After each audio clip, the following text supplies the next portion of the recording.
welcome to Craft with me for Friday night.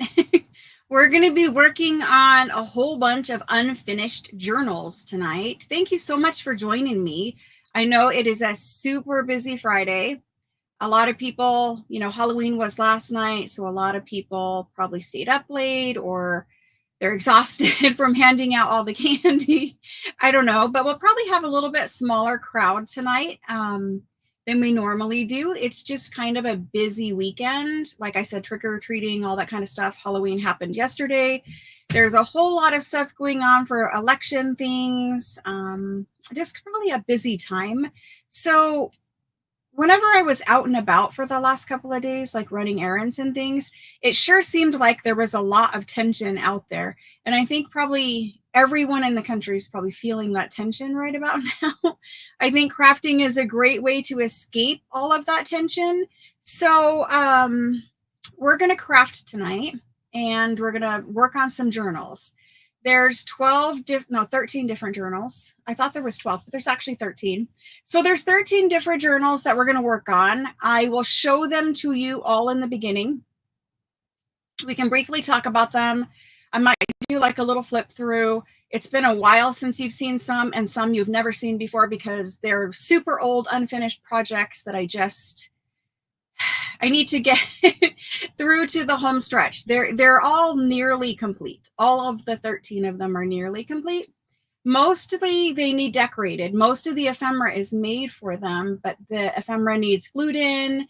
And obviously after we fill them with the ephemera that's already pre-made, there will probably be some areas where we need to make pockets or we need to make something to fill a pocket or something like that.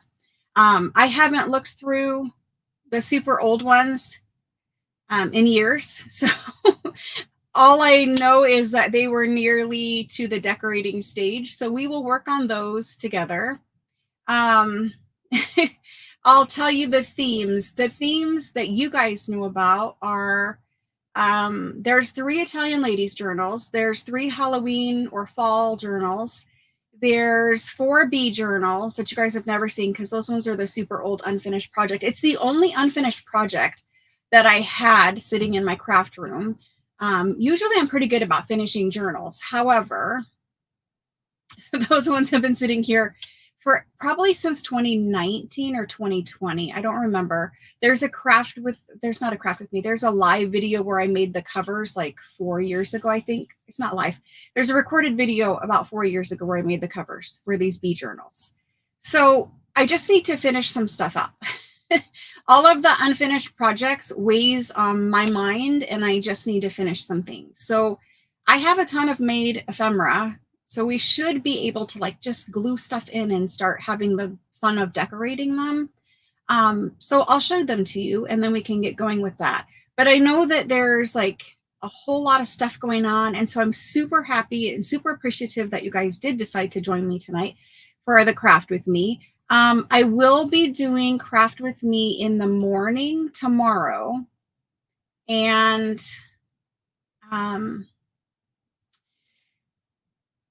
maybe I won't. Let me think about that just a little bit more. But what I can tell you is next Saturday, if I do craft with me next Saturday and every Saturday from now until the end of the year, Saturday morning will be Christmas ephemera making. I'm going to just stick to making ephemera. Like I'll make it on Fridays also, but Saturday morning from now until the end of the year, with possibly the exception of tomorrow, will just be Christmas ephemera making. So if you join me for Saturday morning craft with me, it starts at, we're about ready to change times, right? Because I'm in Arizona, so I never change time. Like my clock never changes. I don't have to like set it back or spring it forward or whatever that thing is. We don't have that here. So whenever the time changes, I'll have to adjust the time that I tell you. But for my time on Saturday morning, it starts at 8 a.m. and Friday always starts at 4 p.m. I might have to adjust that slightly because of the clock switching thing. One of you guys that's in the East, can you guys tell me when your clock changes?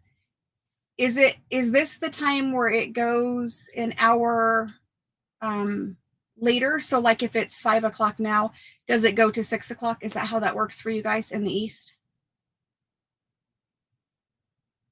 Kendall is home and resting. I'll have to read chat. I don't have readers on. It falls back. So that means it goes earlier, so an hour earlier. Is that correct? You have 5 unfinished journals, Kendall? Oh my gosh. Let me put readers on so I can actually see. And I had to bring in new readers because I broke my other ones. The ones from Costco are like literally temporary readers. They don't last super, super long. And I am going to get glasses, but I need time to go have an eye exam so that I can get glasses. These ones are just the cheapy readers from Costco. So anyway, let me start over. Hello, Ria. Hello, Helen. Hello, Maria C. Hello, hello. Hello, Joanne. Hello, Denise. Thanks for joining me. Hello, Susan. Susan Elliott is here. The more times I say it, the more it will stick in my head. Yeah, 5 or 6. That's funny. Hello, Sandy. Yeah. Crafting Mojo's been off for a while, Maria C. You had a lot going on with your sister, though, too. So cut yourself some slack. And when the weather cools off, a lot of us, like, not so much me here because the weather is actually nicer in the wintertime for us. But for a lot of people, it's super snowy and cold. And so they're like inside more. And that is generally where people really pick up those hobbies and start crafting because the weather outside is yucky. They don't want to go out, so they stay in. And this is something fun to do while you're in. So maybe your mojo will come back as the weather changes. Kendall. Hello, Kendall. It is now cold in California. It was cold here today in Arizona, too. Really cold. This morning, I had on full long sleeve, like fuzzy long pant pajamas and a like basically sweatshirt. And I ran to get coffee and it was really, really cold. That was not enough for me. I needed a jacket. I was teasing my son. I was going to turn the heat on in the car. And then we need air conditioning later, like the AC is on right now. We're still in that weird time where we have to use AC and the heat. I have my heat set at 68. So if it gets 68 degrees in here, it, 60, 67, it will flip on. It was 69 this morning when I got up. So yeah, we have to use AC and heat sometimes. It falls back. So that means Saturday night. So from 5 to 4. So when I used to say that Craft With Me started at 7 a.m. Eastern time, that means it would start at 6 a.m. Eastern time. Yeah, we'll have to make some time adjustments. Let me figure all of that out earlier. Okay. Perfect. I will figure it out and let you guys know. But we will do Craft With Me in the morning, probably. Let's see how much we accomplished today.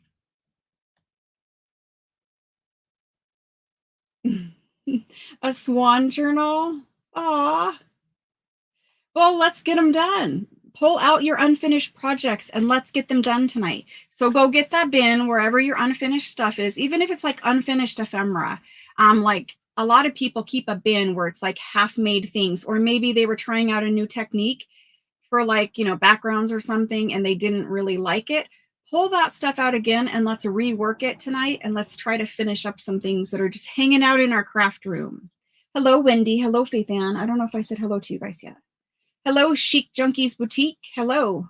Wendy's Unique Creations. Hello. Jennifer. Hello. Carol. Hello. Christelle. Hello. Hello. Okay, so I'll figure out times and I'll figure out Saturday morning. If you are subscribed to the YouTube channel, you'll always be able to click on there and see if I'm having it or not having it. Although Saturday mornings, because it is so early for me here, sometimes I don't post. I have Sharpie all over me. Sometimes I don't post the link until right about an hour before on Saturday morning. So just pay attention if you care about that. Today you worked on 2 French journals. Ooh. Christmas presents. That sounds beautiful, Helen. Hello, Diana. Thanks for joining. Carol Edison's here too, and Carol Barnes. Hello. Awesome, guys. Well, there are 13 unfinished journals. 4 of them are B. 3 of them are Granny's Quilt, which is just a general vintage, cutesy, lacy, feminine, flowery ones. 3 of them are Italian ladies and 3 of them are fall Halloween, whatever we just did. So let me flip the camera down. Let me show you. We'll get started. Throughout this live, I will try to figure out what's happening on Saturday morning tomorrow. But what I really would like to do after tomorrow is every Saturday morning that we have a live, just focus on making Christmas ephemera, because I want to make a lot of Christmas journals. I know we're going to make the Victorian, French Victorian Christmas ones. I know we're going to make those together on camera. And then I need to make a lot more than that. So I will try my hardest to get ephemera done every Saturday. That way, hopefully the journals can move a little bit faster. I think it would be better for me to try just to focus on one thing instead of like the whole thing on Saturday. We'll try it. We'll see how it goes. That's true. So for you guys who were here on Tuesday, and for anyone who wasn't here on Tuesday, I have a live sale on Tuesday. Last Tuesday, we sold Italian Florentine paper. For everyone who purchased from Tuesday's live sale, all of your paper has been sorted. It's going to be packaged and shipped to you in the morning with all of your invoices being sent. So nothing will leave here tomorrow, but it'll be packaged and basically you'll get a tracking number, but it will leave on Monday if you pay. So for those of you who want your stuff as soon as you can get it, your invoice will come out tomorrow. And then if you pay, so the invoice is due when you get it. If you pay your invoice, anytime up to like, for safety, let's just say like 10 a.m. on Monday, your package will leave on Monday. If you don't pay before like 10 a.m. on Monday, then your package will literally sit here, even if it's a week, until the next day that I ship. I've been trying to like be really specific about that because I keep getting a lot of questions about like, did you ship and everything else? And I'm not going to talk about live sale business so much, but you always get sent a tracking number. Tracking numbers go right with your invoice. It's not in the same email. It's a separate email. So you get an invoice through your email and then you get another email with your tracking information in it. A lot of people disregard that second email because they don't understand what it is. But I am quite honestly sick and tired of searching for tracking for people. It gets emailed to you. And I have one customer right now who just keeps going back and forth. And it's like, I've told you it shipped. I did look up your tracking information and sent it to you. And they're like, well, can you send me the original email? Because I don't think you sent it to me. And there isn't a way that I can see, because the emails with tracking come from Pirate Ship. Like there's no button that says just like send another email with tracking. So I have to copy tracking and paste it. The other thing is for Pirate Ship, it's not an app. So it's not on my phone. Yes, you can log into the website through your phone, but it's very, very small and it doesn't quite work the same for looking up tracking numbers. So here's what I'm going to suggest to everybody. Pay attention to your email, and honestly, they all get sent, every single one of them. Sometimes you might find it in your spam folder. It depends on your email settings, but they're all sent to you. Worst case scenario is just wait a few days to get your package. And all I'm saying that for is because I am so busy, and I'm not trying to like make excuses, but I don't always have time to look up your tracking number right when you want your tracking number. Sometimes it takes 2 or 3 days for me to send you the tracking number for the second time. Everyone gets it sent the first time right with your invoice, but sometimes it takes a couple of days for me to look it back up for you. And honestly, it just takes a lot of time because Pirate Ship isn't the most user-friendly kind of platform. Anyway, all about that. So they just get really, like, sometimes they just get really impatient. And it's like, the package literally got delivered today, but like at 5 a.m., I'm getting like, hey, I need my tracking number. I don't think you really sent it, bloody, bloody, bloody. And I'm like, it's 5 a.m. Anyway. Yeah, I don't know. People set up their emails differently. I haven't had anyone actually like not get it. Normally, like they just can't find their tracking. But the worst case scenario is you just wait a couple days and your package gets there. Now, I am aware that USPS is taking a little bit longer to deliver packages right now. First class isn't called first class anymore. It's called ground advantage. And what I'm seeing right now is about 7 to 10 days for ground advantage to deliver your package. So the time that it literally gets picked up at my house, I'm seeing about 7 to 10 days before it gets to you. And so I think maybe that's kind of part of it too, is, it's taking a little bit longer, and it's only going to get worse as Christmas gets closer. So as long as we're all aware, we need to cut the mail people a little more slack. They're getting slammed right now, and they get the packages delivered as fast as they can get them delivered. And Joanna, I'm not talking about you. She asked me for tracking number, and it just occurred to me, she's probably like, is she yelling about me? I'm not yelling about you. Anyway, so just let's cut the mail people some slack. Let's cut me a little tiny bit of slack because you all get a tracking number. I will eventually look it up for you again, but it may take a couple days. I'm just putting that out there again. But we're in the season, we're tracking packages. You can do it, but just cut them some slack. Understand that it's Christmas season, even though like it's kind of like early. A lot of people are starting to shop online, and all those packages have to get shipped. So I'm sure the mail is, gonna take a little bit here until we get through the new year. So yes, you did have one. Okay. I just wanted to make sure you knew I wasn't talking about you.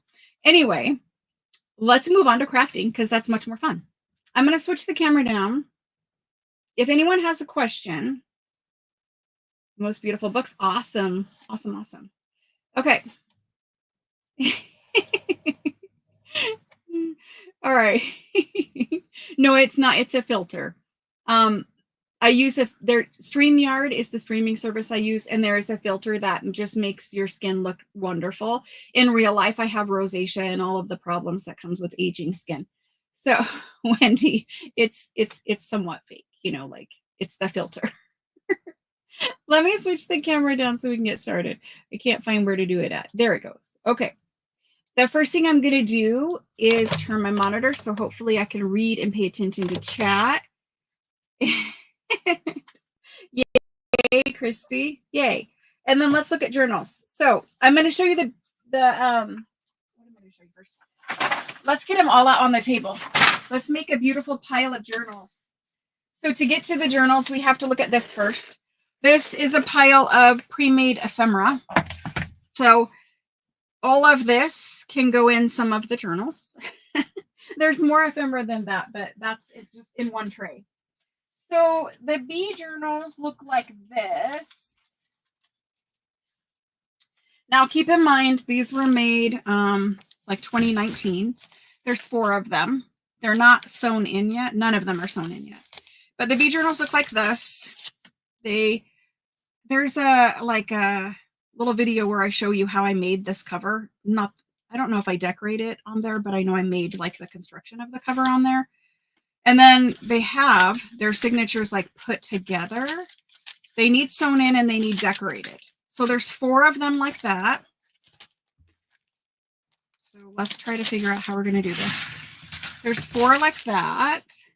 There's the 3 Halloweens, which you guys are well aware of what they look like, but for anyone watching who is new or whatever, there's 3 that look like this. They have stickies on them because it's a little reminder of what they each need. But there's 3 of them. One of them is nearly finished. The other 2 have some work to do. But none of these journals that I'm showing you are decorated. So tonight we will focus on, can I set this up here? It's probably going to fall, make a huge noise. But we will focus on decorating tonight. So bee, Halloween. Then we have, where are the other ones? Oh, they're right back here. These are the Granny's Quilt ones. Sorry for reaching in front of the camera. These are the Granny's Quilt ones. Granny's Quilts, I am starting to, I'm basically done with the covers. I need to glue this on and put a little button up here. But there's Granny's Quilt, and there's 3 different sizes. So Granny's Quilt, the fall, and Italian Ladies. Italian Ladies, you guys are going to be very disappointed. They are exactly the same as they were before. And Italian Ladies, there's 3 Italian Ladies. And they're exactly the same as they were before, but you know, we can look at those too. So we have piles and piles of journals to play with tonight. We're just going to decorate. That's all I'm planning on doing. We will make ephemera as we need it to fill in. So I'm going to start with these. What should I do? Do you guys want to see like a flip through of the bee because you haven't seen it at all? We do craft with me every Friday, and during those Fridays I made the bingo, the fall ones with the bingo card. I also made these, and I also made these. These bee ones were not made with you guys live or anything like that. So do you want me to do a flip through of them, or should we just like kind of start decorating? Because most of that ephemera on the tray is for these ones. The Granny's quilt, oh my gosh, they're so cute, so cute. These little Italian ones are super, super chunky. They have their ephemera in them, but it's not glued in. And I need to add all the lace, and I need to cover, seal the covers because I didn't do that before. So yes, the bees. Okay. They're a little bit different style because they're my style of 4 years ago, I guess. I don't know. But that's where we're at with them. Let me find a place to put these now that I got them out. Let me set them back in their bin. So the way that I work is I keep the project contained in a bin. So for Granny's quilt, I was working out of a bin that looks something like this. And so I have some small things in there, but like all my papers and stuff are down there. So I try to keep the project somewhat contained. The bee ones I put in a drawer because it had been so long that I've even rearranged my craft room since. But let's kind of, so they all look like, you know, they're all the same cover. That's really what the cover looks like. Now, if I was doing it today, I wouldn't sew with black thread and I wouldn't do a zigzag, but 4 years ago, that's what I did. So that's what they are right now. They have that stuff that you rub on the edge that seals fabric, like anti-fraying stuff. They have that all around the edges and they're sewn. But let's take a look. So these covers are, they're fabric with some felt on top of cardstock. So it's a large piece of cardstock that has a piece of like 9x12 craft felt and then fabric on the outside, and the padding is on the outside. So it's nice and squishy in the hand. Then on the inside, it's just the cardstock with fabric. And then I sewed a little pocket into this one with some little trim there. Look at my hangnails, they're terrible. Anyway, and I'm going to put right here where the sewing is kind of like off, the trim is there. Anyway, I'm going to put the hitch post fasteners on these, I think I'm doing hitch post on these. I'm not really sure. We'll have to get to that point eventually. But anyway, back to the journal flip through. I'm not sure if I was doing something with this. Maybe I was going to hinge it and put it in. I don't know, but it's in the front. So we're just going to leave it there. This page will have to be decorated, I think. I don't know. Maybe these aren't like totally arranged for sewing in, but at least it's a signature. This is a piece of old ledger. So this is just a floral botanical book. This is a piece of old ledger. This is the digital I used, and don't ask me from where, because I honestly could not tell you from where this digital is. I have no idea. I'm sure it's in my computer somewhere. And see, the pages weren't, this was before I had a borderless printer. The pages weren't printed back to back. So honestly, I might find that digital and like reprint it so it can be borderless and, you know, double-sided.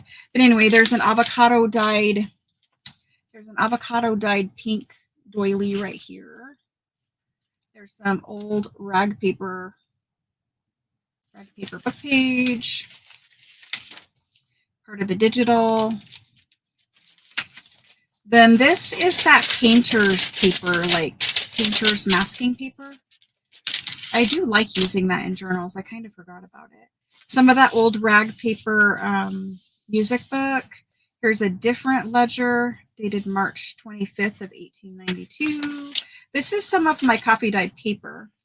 I used to make and sell coffee dyed lace paper on Etsy. I don't have time to do it anymore, but rarely do I do it. But that's a piece of that. Some more rag paper, another digital.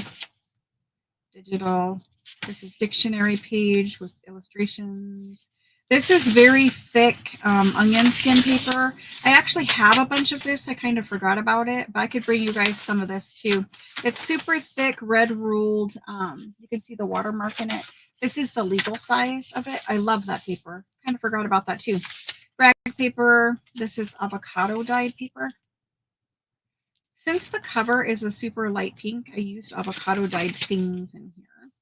Music paper, kit page. This is coffee dyed, just like a modern kind of accounting ledger page. So this one is printed double-sided. So I guess some of them were and some of them weren't. I don't know. This one I had to sew back to back. So I sewed here and here, but I left the top open to make a pocket. So if you ever, like if your printer doesn't print double-sided, or you just get a kit from someone and it doesn't have double-sided printing, or you don't have a printer, or whatever the case may be, you can sew your pages together. And then I just leave some as a pocket on the top and I leave some as a pocket on the side. Or you saw where this one I folded down like this to make a pocket. So if you do have to sew your pages back to back, you can leave yourself some pockets. This is an avocado dyed little bag that I am going to use as a pocket. More lacy coffee dyed paper, just some floral botanical. This is a different kind of onion skin. This is the thin cockle dye or cockle finish one. More kit page. Avocado dyed paper again. Kit page. The bee kit really is pretty. So this one is printed double-sided. Maybe I went back and printed some. I don't know. It's not borderless, so it's not from my new printer. It feels like laser printing, so I think this is from the laser printer. Avocado dye. Kit page. Now we're going backwards, so it's all the same papers. It needs to get sewn in and it needs to get decorated. And this one, you can cut open the side or you can cut open the top. It's the other half of the avocado dyed bag. The bee kit part.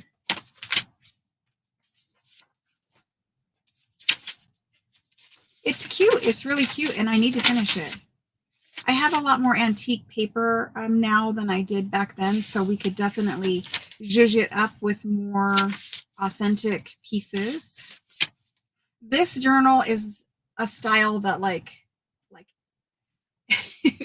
how should I phrase this? Everyone can make this kind of journal. This is like a pretty basic layout for a journal. But now we have a lot more antique paper, so we could definitely zhuzh it up with some more authentic pieces, some handwritten pieces, etc. And then there's that little page. So for me, I think that we need to see something more pretty when we open this first page. So I think maybe we should do a little rearranging of the pages or something, just so that we can see something a little more pretty. I don't know. Maybe it doesn't matter that much, but maybe we just need to decorate that. I don't know. But that's kind of what all four of them look like. They all have exactly the same, like coffee dyed lace paper, avocado paper. It's all the same kit, all the same like rag paper book pages. I know that I made all four of these pretty much exactly the same. So like this one starts with that, which is normally how I would have done it. This is a different trim and a different pocket, but all of the same, you know, different lacy paper or patterned paper, but yeah, different lace paper in each one, I guess. But yeah, so obviously these are close. I mean, they're actual journals. All I need to do is sew it in and decorate it.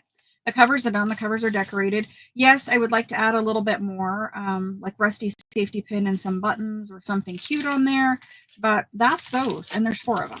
So yes, a little bit more work to go on those, unless I just decided to sell them as unfinished journals, which I was really contemplating starting selling some as unfinished just because I have so many of them. So anyway, that's those. I know, I know. The other ones are like that, so I'm pretty sure that I just tucked some extra pages in here or was playing with it or something, because I'm sure that this was supposed to be, because look. So there's an extra page loose in the back too, and then there's these short little pages right here in the front. So I think I was just playing with putting this page here. I'm not sure what happened. Maybe because it didn't get the borders torn off yet, it wasn't put in place. I don't know. But the other three, so like some of them have yellow inside, some of them have green inside. The other three all open up to, no, they don't. They have these extra pages too. So I think I was still working on that. Does this one? See, these ones all have the extra little bits. So I'm pretty sure they were supposed to go like this at some point. But we'll have to play with that. Anyway, I brought the stuff, the Ephemera stuff in here, so we could work on that. However, I think I want to start with the Granny's Quilt ones because we can just glue in ephemera. So let me put bee stuff away. Let me get out Granny's quilty things. And we will start by gluing in ephemera. And then I have little bits to like decorate if we need extra, which I'm sure we will need some ephemera made. I usually at the very end always have to make more ephemera. But the style of these, we can use any type of floral pretty ephemera. So let's get started with these ones. And let me get these bins put out. I know we're going to need to dig through this. This bin has all the bits from this journal project in it. So it has some birds that are already cut out that I was working on. It has some envelopes that need to be made. It has scraps in here like crazy, all kinds of scraps. And it has some extra like digital pages. More ephemera bits down here that need, you know, there's all these pre-made tags, like tons and tons and tons of pre-made tags. So there's lots of stuff. Let's get started and see if we can at least finish these ones. I know I will do zhuzhing. I always do zhuzhing up off camera. It's just something that I need to take a long time. You'd buy an unfinished book. Let's see how far we get. I might just do that, Jenny. I might just do it.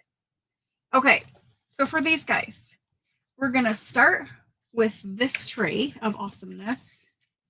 The very first thing I need to do is get these glued down. This little thing right here, I did not plan out my cover the way that I would like to. I kind of felt like I was rushed to get these. So when you craft like on camera and on somebody else's schedule, like I know I make my schedule, but I have to be here with you guys and we have to work through this project. That's kind of hard. Sometimes you feel like a time crunch and you just do something to get it done, but then you're not happy with it. So normally this would have been put on and these little yo-yo pieces would have been clustered over top of it. That didn't happen. We did this and then I was like, no, I can't live with that. So then I went back over each one of them. So this is what they look like without their thingies. And I was not happy with that. So then I went back to each one and I created a cover piece to go on each one. And these ones didn't get sewn around yet. So I cannot glue those on because they need sewn around. I won't sew it with black thread. This one was pre-made. The base of this is like a masterboard piece from like probably 4 years ago also.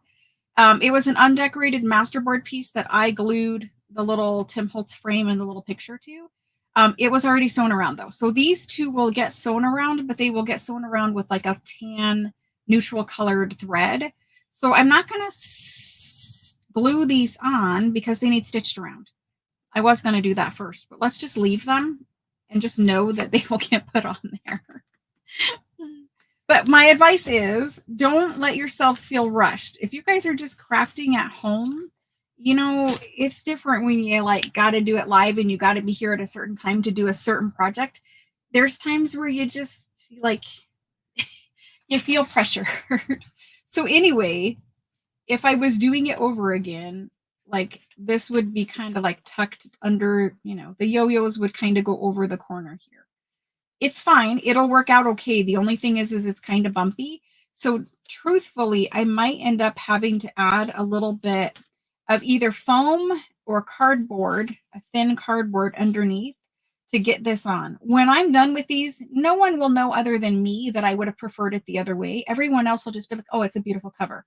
But I'm sharing this with you and being open and honest about it because sometimes we rethink things and we're like, I knew that I was going to put something on the cover, but I thought I was going to put something smaller.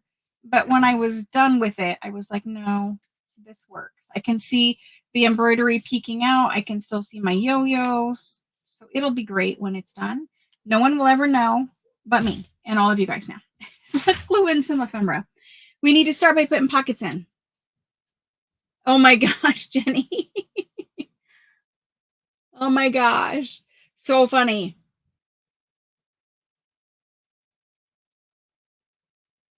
I think it's good to learn, like if somebody makes something and they're like, oh, I'm not really happy with it.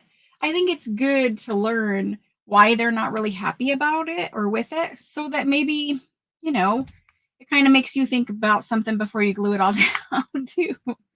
Okay, this is in no way organized, so we need to find some pockets. Yeah, there's just a whole big bunch of stuff. Let me make piles. So when I go through and try to decorate journals, I need to make a pile of tags, a pile of pockets, and a pile of journal cards.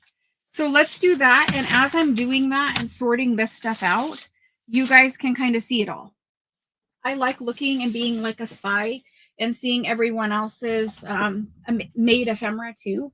Now, a lot of you guys saw some of this, but some of this, quite a bit of this tray, I made off camera. So there's these tags. Everything may not be completely finished, but there's tags. These are simple tags. I made these journal cards. So this is the tag pile. I'm tired of that being down there. This is the tag pile. These are simple journal cards that are sewn around. There's another one back there. So we have lots of journal cards, lots of tags. This is folded up writing paper, so that's something different. These are all tags. You guys remember these from so long ago. Tags, tags, and tags. Then in this next pile, we have, this is like a trifold, or not a trifold, a foldy piece with pockets in it. That's going to be like in the other pile. This is a page topper. That's the other pile. This is, it needs, coffee dyed paper on the back, but it'll be a journaling card. These thingies need finished, but they'll go in there. These are pockets, so they'll go in a pocket pile. Am I on camera? Yes. Okay. This is pocket, pocket, pocket. So we do have some things to finish. Journal cards. These could be, this is a pocket. Is this where pockets go? No, pockets go there. This could be a pocket. I'm going to put it in the pocket section. We'll see.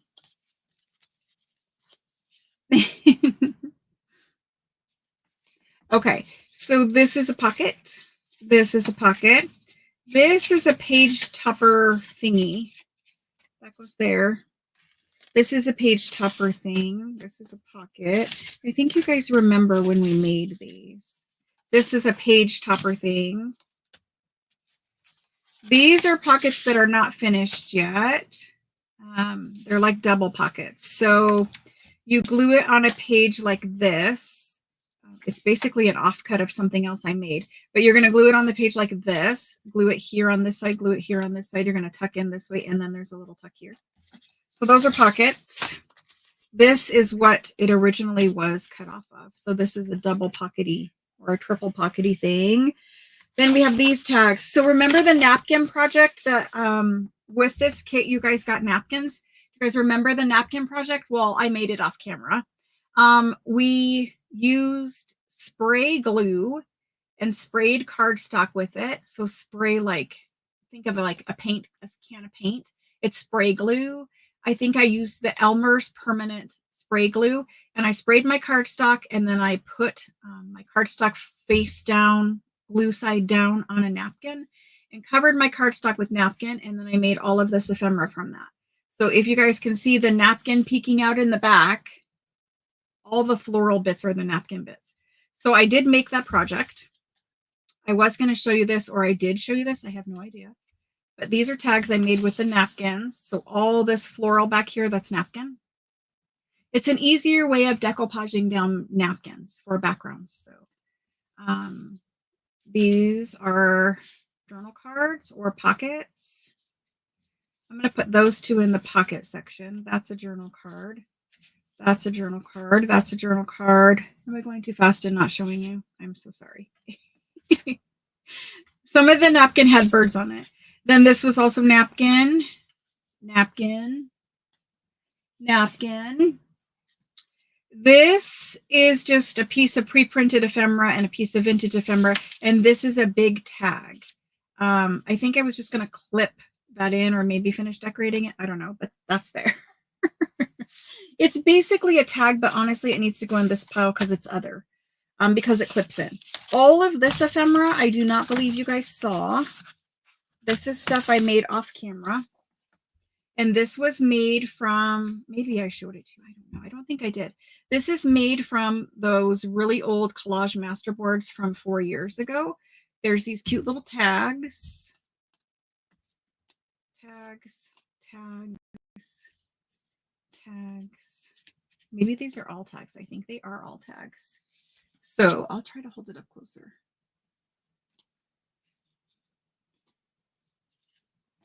And because they were masterboard, they already have backing paper on them. This is masterboard from 4 years ago. So for those of you that say, I like the rough torn edge, a lot of these are rough torn edge. And then we have some journal cards. Journal cards, journal cards. So we have a lot of ephemera to play with. Probably more than we will need for the 3 quilty Granny's quilt journals. This one is cute. It's a little fairy. I don't know if you guys can see her, but she's a little fairy. Okay, then we had these giant pockets. These giant pockets are not going to fit in any of these journals. These are more for like happy mail sending or something like that. There's three that are neutral, these 3.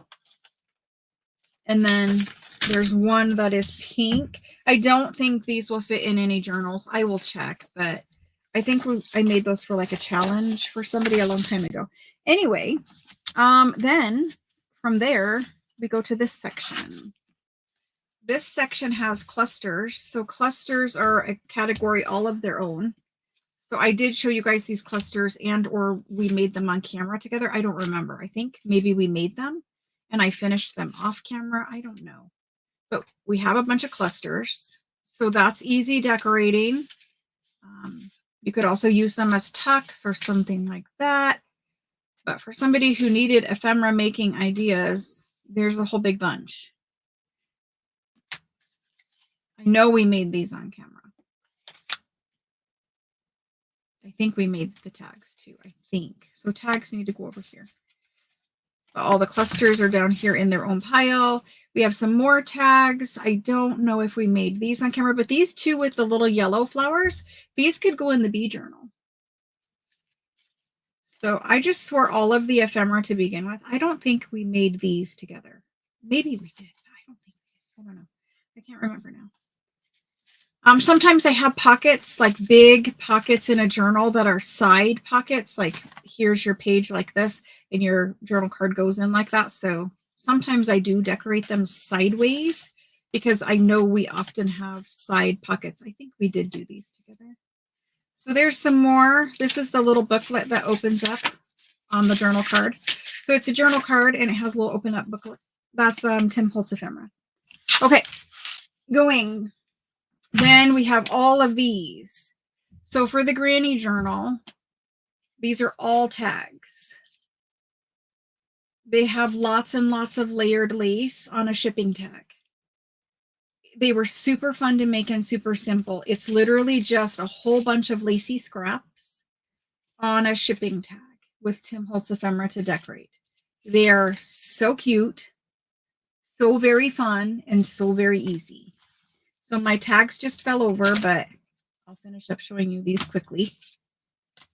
A lot of you guys saw, a lot of you are new since I showed these, but that's what we have.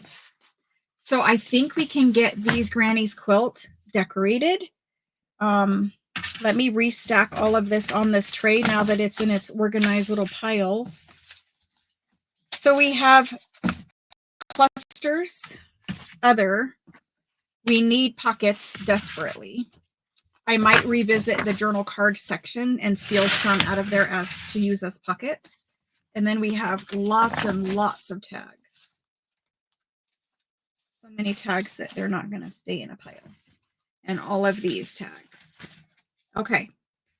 So let me find a place to put this. Let me see if I can pull this little, my desk has these little wooden slide outs on the side. Let me see if I can pull that out and put this tray over there so that we can just focus on our journals. Okay, I think that might work. We have 3 different sizes of journals. There's a small, medium, and a large. Let's just kind of put some ephemera. Let's just look at the pages, individual pages, and let's just get started. I'm going to do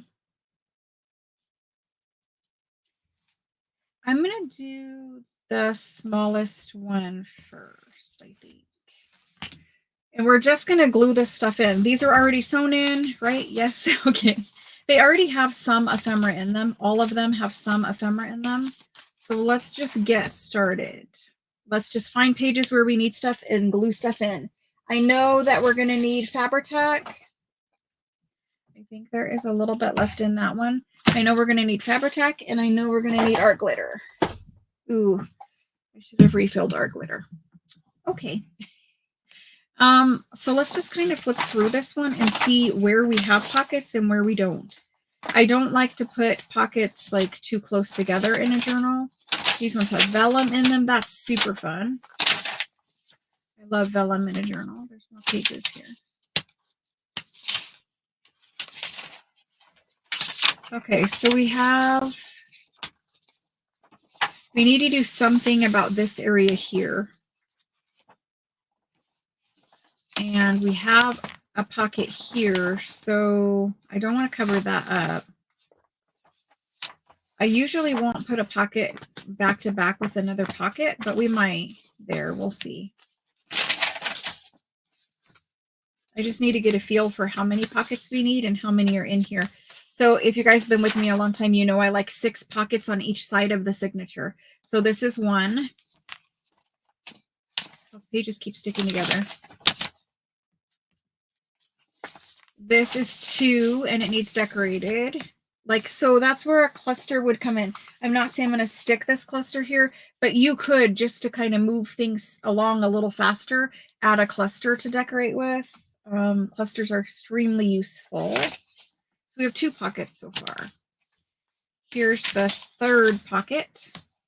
And that also needs a little embellishing. 3 pockets. You can see that I try to color coordinate like what looks nice together. In real life, this blue page is actually a little bit purple. I don't know. I try to make the spreads look nice.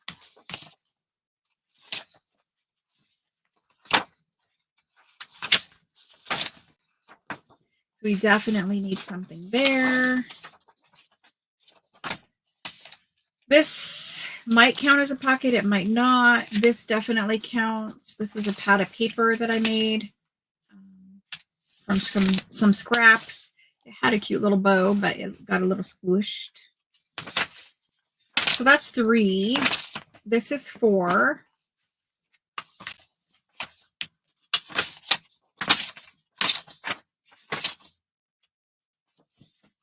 So far there's 4 pockets. So we have a plan to add 2 more pockets. That one piece of paper that was really, really white, wherever that was, let's kind of see where it is, like how far away from another pocket that is, right here. So we definitely want to put something here. It's actually, it looks really white, but now when I look at it, it's actually a cabbage dyed piece of paper. So it's writing space. So I don't feel as bad about leaving that one because it is cabbage dyed, but let's think about adding something like right here.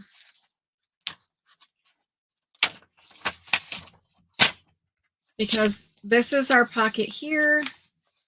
That's where we want to add one, and there is one right here. I'm okay with putting one here. I would prefer if it was kind of in this middle section.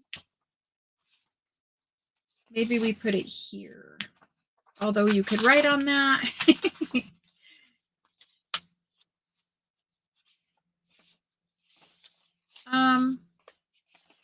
Our choice is that cabbage dyed right there. Or wherever I just was. I have no idea now. So there is one there. There is one here. I'm going to go with the cabbage dye. Let's put one right here. That took a long time. Let's just find a cute little pocket and put it on there. This is one that's made from a napkin. I kind of like the little bit of orange, playing with the little bit of orange. This one is also a little bit of orange. So let's use him and let's glue him down. I don't think I inked anything. I did not ink anything in this journal. So let's go ahead and just start gluing pockets in. How are you guys? I didn't ask how you guys are. How are you guys?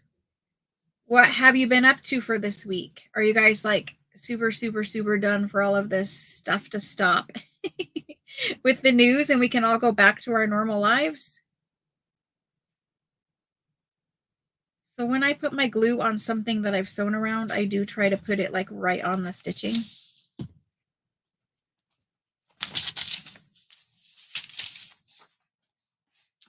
Oh, I don't have my bin. I just was looking for my book weight. Normally my bin is right to the side of me, but I don't have my bin up on the desk because there was so much other stuff that I didn't put it in here. So because these signatures are very, very thick, there's already a lot of stuff in here. These signatures had around 24 pages in them. These journals are super, super plush with pages. So there's a whole lot in here. Because they're so full, it is a little harder to get pockets and stuff to stick just by like simply gluing them in. You do need to hold them for just a minute. They'll be fine in just a minute, but that's why I'm kind of like pressing on it. So there's that guy. He's really cute. I love him there. Super happy with that. So that's our 4th pocket. There's our center. Maybe we need something a little more towards the center because we have nothing through here. Oh, that's not true. We have that one. Okay, I'm good now. We have that one. And we have this guy. I'm good with all of that. I think we need one. We have one in here. We have one there. And we have one there. So honestly, I'm really thinking about putting something right here. Well, those birds are cute and I like the music.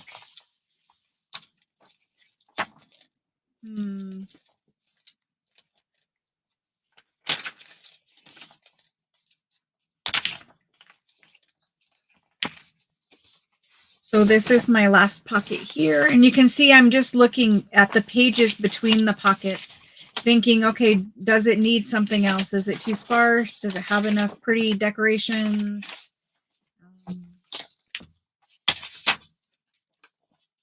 I think I'm going to add a pocket right here. I think I just want to. So what kind of pockets do we have for this area? Let's look at our ephemera. Oh my gosh, I don't have baby wipes over here. Need to go grab those.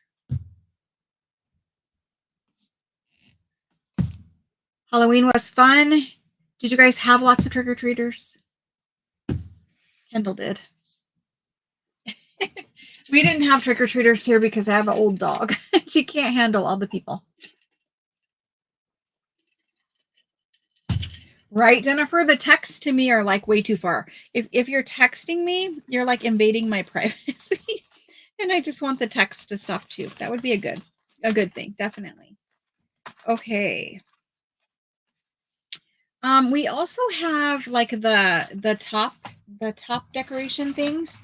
Maybe it would be a better idea to put a top tuck thing right there.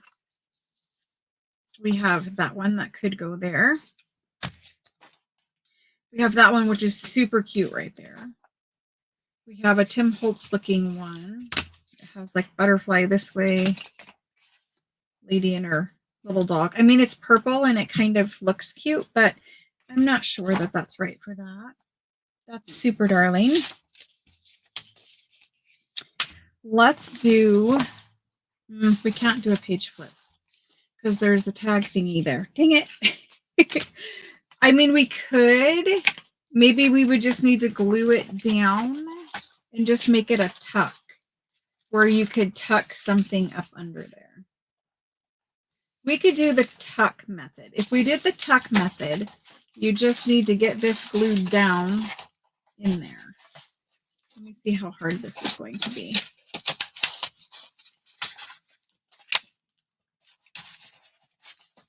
Oh my gosh, apparently challenging. Maybe we could just leave it as a flip up. I don't know. I kind of like it and I kind of don't. Because this that looks like a tag, it's not a tag, it's a tuck. So you're not going to be able to like, you know, it's a little bit interfering. I love it though, but it's a little interfering. We could glue it right here and just have it be flip up writing space. I really like it there though. You guys see, like, it's super cute right there. You got the pink of the cover over here showing. It's super cute. I just need to figure out how to make it work. Other than that, let me see what we have for journaling cards that can be made into a pocket. If I don't do that, we could do that as a pocket.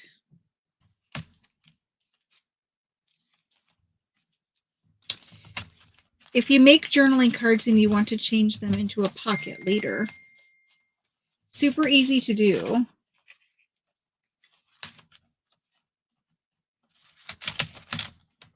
Okay, there's this one too, though. And it's a giant bird. Maybe we have birds with birds.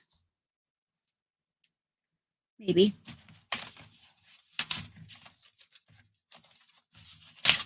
Or there's these birdies with birds. I kind of like that one. I think we're going to do that one. Okay, did it. No top tuck right this second. We'll look at tucks again later. Let me see who's texting me. Yes, writing space. Love it there. I liked it there too. I really did. But I think I just would rather have an actual pocket. We have this whole bird thing going on here. We have birds here. We have a bird here. And we have birds here. You guys like the thingy? The thingy or the birds? The thingy. Okay. I'm convinced. However, it's just white inside. There is like no color in there at all. And while I'm not really inking, what I would like to do is to get the vintage linen color out and put vintage linen in here. At least a little bit of it. Just a little bit. The thingy. I know. So let's get some vintage linen going.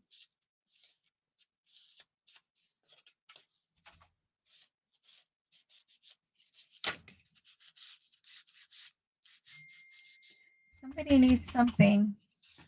They will have to look and see what this is. It's not one of those texts, Jennifer. It's actually somebody who probably needs something. All right, so because I'm using like no inking and I don't want things to be like grungy and dirty looking in this one, I'm just going to use vintage linen. It just adds the little bit of the slightest color, the little bitest. Oh my gosh, it's not a good way to start out your Friday. Your crafts with me on Friday. Anyway, so I just added a little tiny bit of color. You guys can't even see the little bit of color, but there's a little bit of color in there now. So let's leave it with that. It's less than white, which is better. Oh my gosh, I can't talk right now. I think the text message is stressing me out. Let me look at it. Okay. Oh my gosh. Let's look. Yes, my Face ID.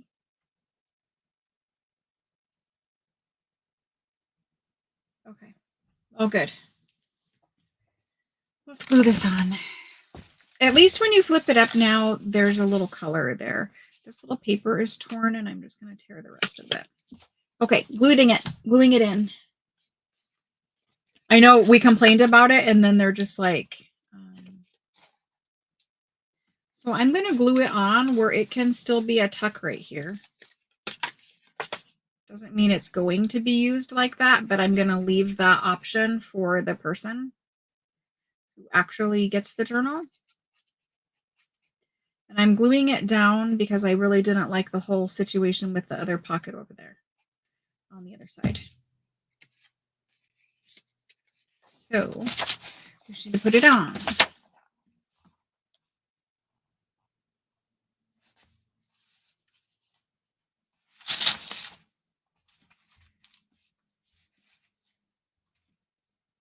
I know we complained about him texting us, and I was like, are they listening? Now I sound like one of those crazy people. Oh my gosh, we'll all be so much happier. Even if your person loses, we will all be so much happier when this is over. This is too much. Like, I don't want to talk about it, but it's too much. It's too stressful for everyone. Too much unhappiness. Okay, so there is a little tiny bit of glue that kind of came out around that. I just want to make sure it doesn't stick to the next page, and I just tore that right there a little bit, but that's okay. So we could, if we wanted to later, still use this as like a little tuck. Okay. I mean, I don't know that you would want to, but you could. Okay. So if we count that as a pocket, which I'm not sure that I want to, that's what that looks like. You know what would have been really cute is to stick this right here. And I kind of wish I would have done that now. Because we also have this whole situation that you have to flip up so that you can not have bumpies where you're going to write. At least that works, though. Okay, so that's that. We need to figure out what we're going to do with this guy. Either he can get stenciled. I do have stencils in here. We could stencil him quick just so that he's not white. You could glue something there as like a little pocket.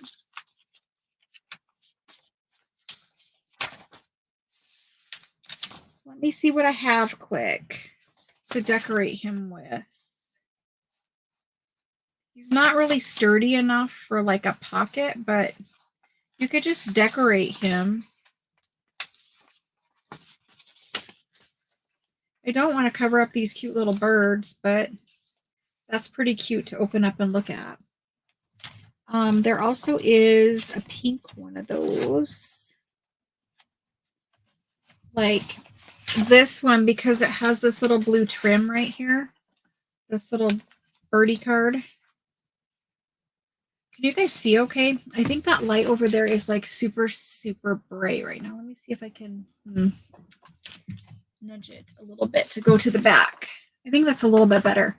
It was a little kind of bright. I don't know. Maybe you guys liked it better. But okay. So we have the birdies with blue, and we have the little blue there and the little blue pocket. I don't want to cover those little birds up, but I'm going to.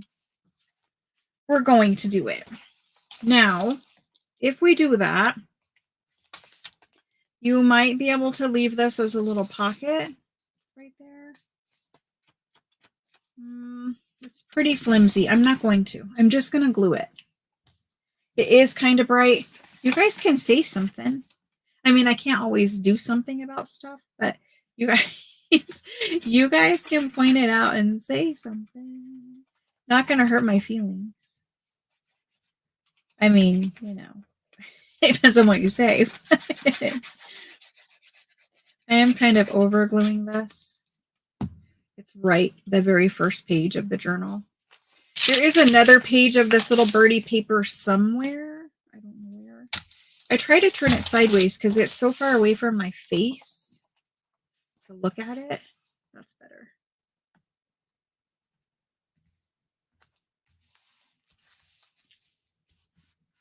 So we're just going to glue that down. It's going to strengthen up that first page, that little short page right there. And it gives us something pretty to see when you open up the journal. So I'm much happier with that there. It stresses me out less about having it not be decorative enough in the beginning. And then we need to put something here. I don't always fill these ones. Sometimes I think it's nice to leave them so that the person who's, you know, working in the journal has an open spot to, like, you know, tuck pieces of their own ephemera that they're planning on using in. So I won't worry about filling that one, but this front half of the journal now has everything glued in that needs to be glued in. We still need to do something there. The easiest and fastest thing to do is to pull out a stencil, which I have right here. Let's pull out a stencil and go ahead and stencil it. It's easy when you can reach your craft cart, but because I put that tray right there, I can't really reach it. Can we do these big flowers? Let's do it. I don't care. Let's just do it. If you do something and you don't like it, it really does just need another layer. I know people say that all the time, but it really just does. So even if we, you know, didn't like our abstract stencil-y background, we could add another layer. Ideally, you would not be doing this at this stage of the journal. You would have done this while your page was flat, but no big deal. We can make it work. No big deal at all. So I put a piece of scrap cardstock back there, and I'm not gonna like do the whole rectangle. I'm going to attempt to do a little bit of very, and I am going to use antique linen to see how that goes. I'm going to do a little more looser stencil look. So kind of abstract, not like the whole rectangle, not the whole flower, etc. And then we'll move the stencil and we'll continue until, like, basically there's a pattern here.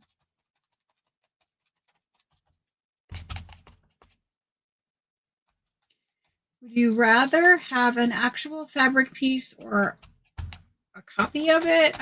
What you guys are talking about. It depends. Honestly, it depends. What are you guys talking about? Something specific? I don't know.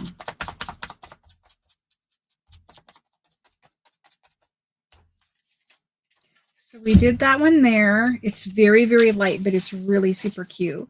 Let's do this little flower here. A stencil brush would be faster. Cute, very cute.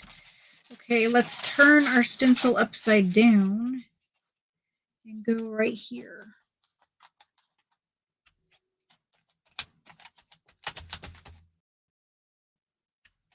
And I am being a little bit messy, kind of deliberately. Now, when you are done doing this part, you totally could spray this stencil with water and get kind kind of a print out of it. Really cute. Really cute. Let's see if I can get a little bit of flower coming down from the top up here. Love it. And let's put this guy right here. There is a little bent up corner already. It happens. No biggie. Like that very much. And just a little off the edge right there. Okay. I gotta stop. But you could take this stencil because it has ink all over it now, spritz it with water, and then you would be good to go and print from it. So you could flip it upside down and print and get, you know, a little detail. Very cute. And then I just kind of shade in some.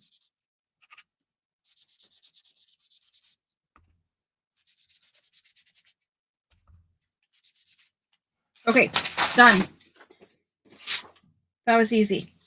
I'm going to keep this stencil out because we might use it for something else, and it has ink all over it.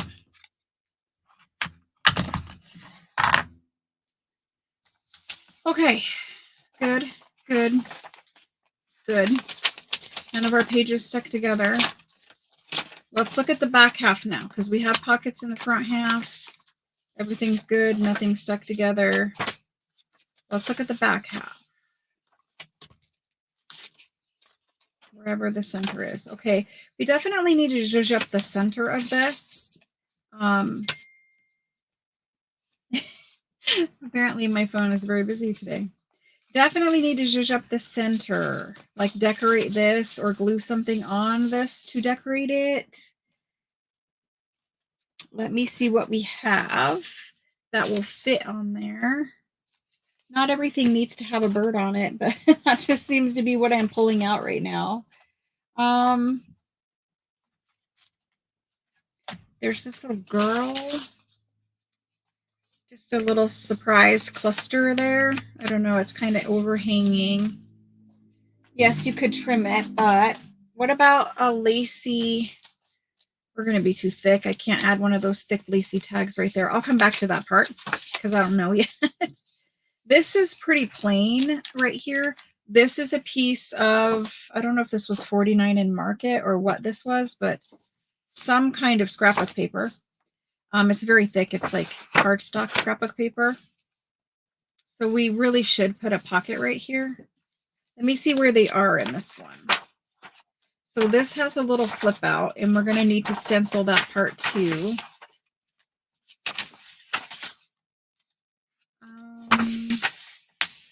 We need to put a pocket here or something. 1, 2,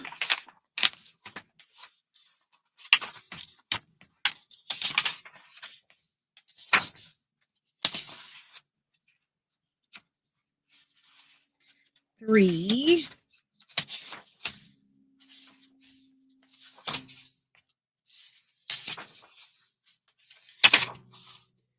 4, and he already has a tag in hand. 4. Oh my gosh. 4. There's 4 pockets so far. The closest pocket to this is all the way over here. So we definitely could add one there.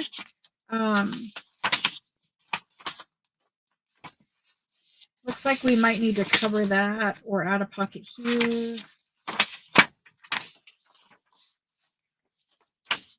Okay, I'm going to put a pocket here. All of that flipping through, we're going to put a pocket there. I kind of like this one right here. I like the yellow with the yellow. I like the pink with the pink. There's blue with the blue. Let's do it. We're not going to think about it too much. Fabric gives you texture? Yes. I don't know what you guys are talking about. What are you talking about? Putting the fabric on a specific place or just in general? I'm trying to follow along. Help me out. Where are you putting your fabric? Like on the cover? Is that what you're talking about? Or is this totally not my conversation and it's something you guys are talking about? Either way, just let me know.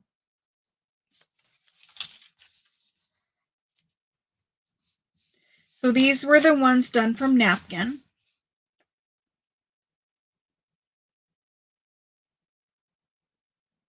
It made really, really super cute cardstock. So sometimes you just want cardstock that's different patterned, right? So we took some of our fun napkins that had awesome pattern on them, and we glued them to cardstock and made our own cardstock, our own patterned cardstock. That's really cute. I'm very happy with that. And again, the birds.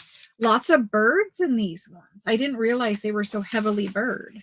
So we have avocado paper, a book page. This was like vintage kitchen stuff. I really loved putting the vintage kitchen.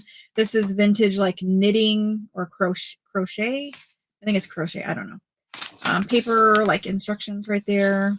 Some fun pages. And I like to leave some of this kind of stuff for the new owner to play with as well, right? Like they need some fun pages where you didn't just decorate every single little thing everywhere. So this is going to be a little tuck pocket. My phone is being very noisy right now. Very noisy. I'm so sorry. So we have a pocket here, a pocket here. We have a pocket here. I think we need one right in this section because it doesn't seem like there's any in there. So let's find a place in there. 1, 2.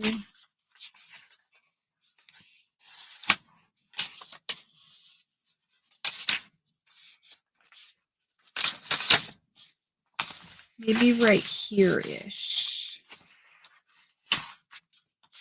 We could go right here and cover up the whole back side of that. We're not losing anything by doing that. Let's go right here. What can we add right here?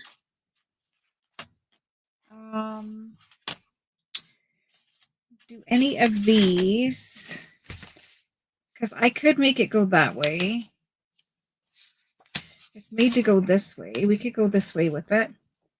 It doesn't really, like, the lace pattern is almost identical, and it's kind of like the color A and the pattern B is messing with my eyes. So let's not choose that one. What other one do we have?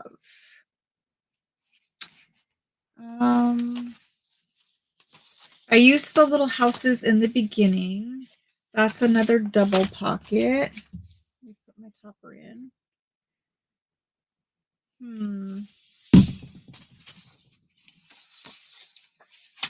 That's upside down if we go that way. And I don't really love it there either. It's a whole lot of green. Well, we already used one of those. What about these pockets? We have library card pocket. One of those would be super cute. Either of these two have blue in them. I kind of like the blue and pink ticket. But I also like that one. So we have library card pocket. That definitely could go there. One has to go in every one of these journals. We also have these. That could certainly go there, and I might just clip it there. I'm not sure. So one of those, let's just say this guy. And that's really all I have for pockets at the moment. We definitely need pockets. Do you guys want to make a masterboard with me so I can cut it up into pockets? I don't know if you want to or not, but that's what I'm doing. So I don't mean to be like that. I'm just going to make a masterboard because I need some pockets. And the easiest way to get pockets is a masterboard. So let's do that quick. Let me grab a 12 by 12. Sorry, I just backed up into my craft cart. Let's grab a 12 by 12. Carol's like, yes, let's do it. Okay. Let's do it, Carol. Let me find a glue stick that's active. This guy. I brought in like 7 glue sticks because I didn't know what we were going to do, like, you know, what we're going to need. I know there are scraps in this, so let's find some scraps. Oh my goodness sakes, Texty. It's not even from the same person. It's all different people. I told you it's a busy time of year, I guess. None of it is urgent and none of it is a family member. It's all other people's. Okay. Ooh, I get it.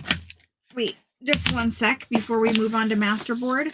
These little things that were right here, these were supposed to be decorated, and these were supposed to be little pockets, I think. There's some decorations that were pulled to decorate something. These are the little envelopes. Let me move my bin so you can see the little envelopes that were ephemera. You could fold these up and make them into pockets or pieces of ephemera. They're in there.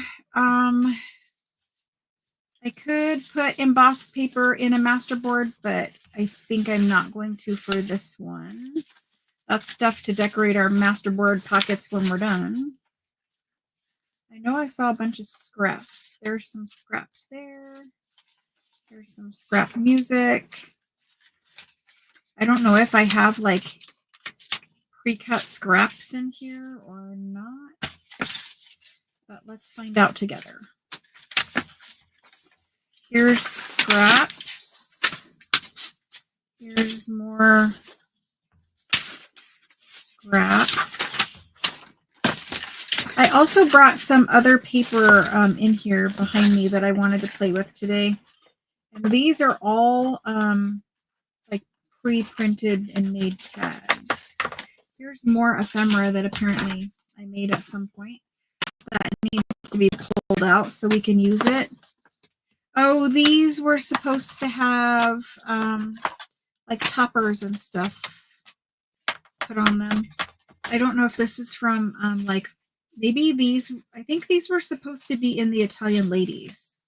So that's good to know that these are supposed to be Italian ladies because they need to go in there. I don't know about her. Maybe she goes in there. I don't know. Let's put those over there. We'll look at those later. There were flip outs that I made. A glassine bag. I don't know. I thought there were scraps in here, but I did bring some other papers. So let's just get other papers, I guess. Like here we could cut that up, but there's not really a lot of it, a lot of the handwriting on it. Oh my gosh. Well, I don't see enough scraps in this one, so let's just make our own scraps.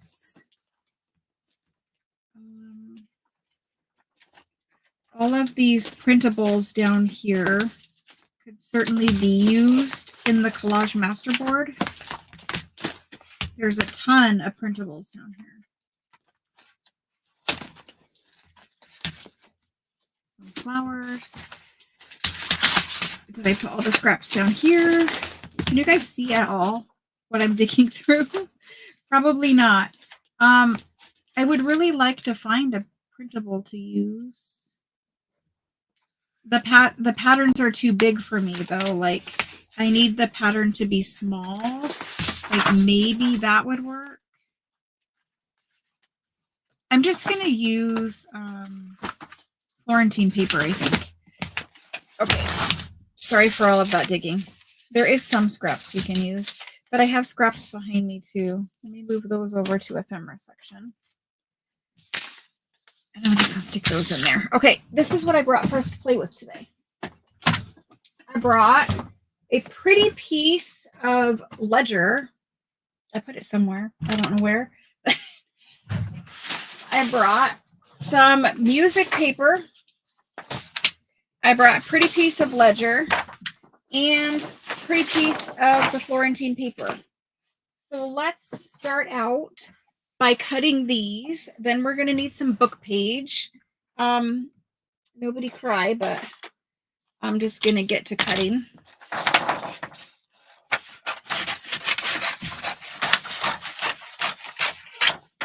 It needs to be cut down to a manageable size. Right now it is super large. These I can cut in the cutter, I think. And let's use like one piece of that maybe. Okay. Those can go over there. I need some more Florentine paper. I don't think the Granny's Quilt ones, I don't think we had any Florentine paper at that time.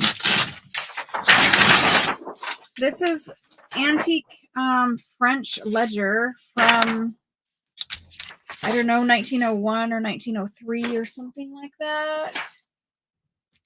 So let's use these and cut these up, and we're going to use the fast method for making our masterboard. So if you guys are familiar with me using the little pieces, that's what we're doing again today. We're just going to go with the fast method. So I'm going to cut all of my paper up into little pieces, and then I'm going to glue it on rather quickly. Do you guys ever have a Ziploc bag where your zipper broke? That's what just happened here. It refuses to unzip. It's not unzipping for me. There it goes. It decided to work. In this Ziploc bag, in my rolling craft tote that I brought from the hospital, I have more Florentine papers. And I just want to be careful with the pattern and make sure that the colors that I'm using are going to work in this journal. I don't want to use like a bright red or anything like that in this one.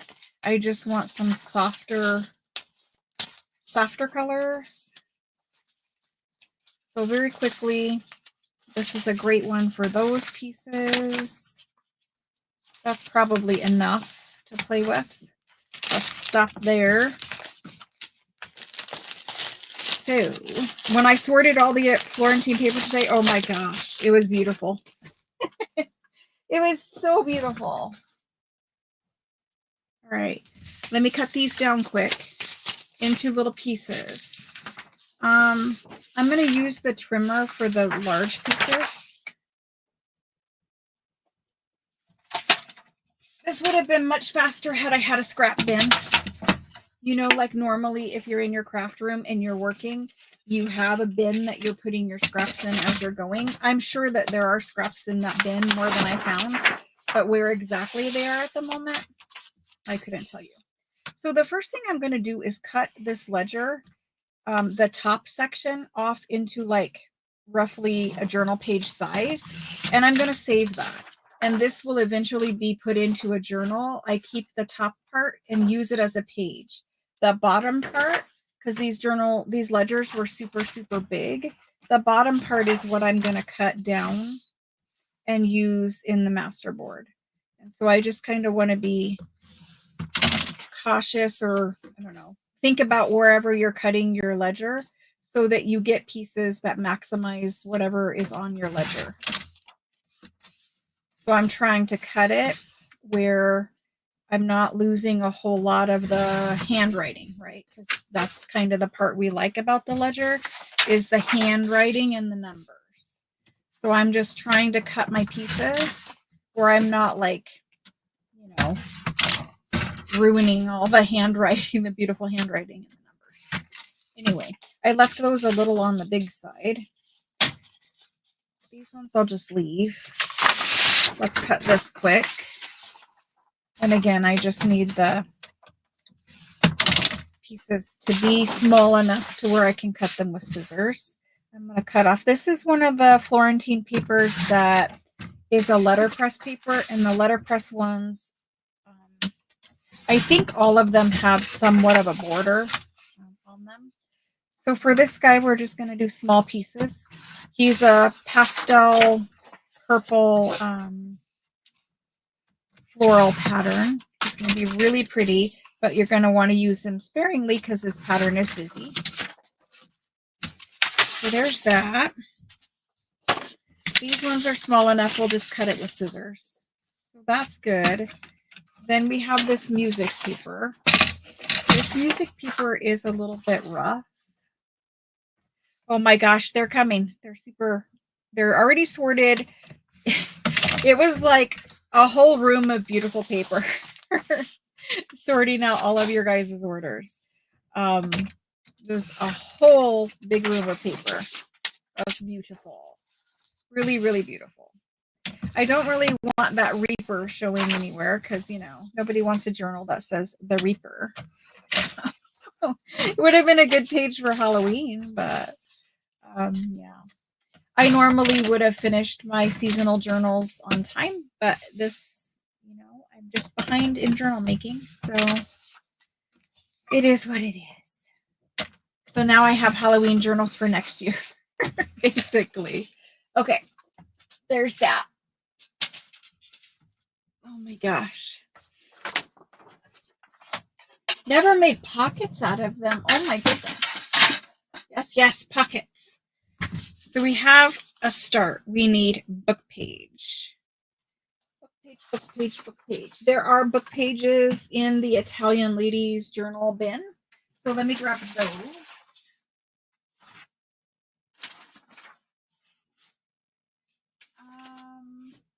There is a big section of scraps that we already cut down right here.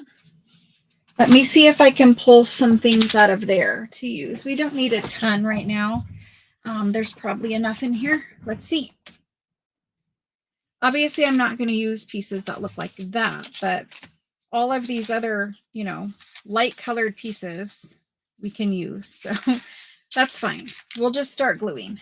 I don't want to take up too much of our time here. So normally I have these cut down pretty small ahead of time.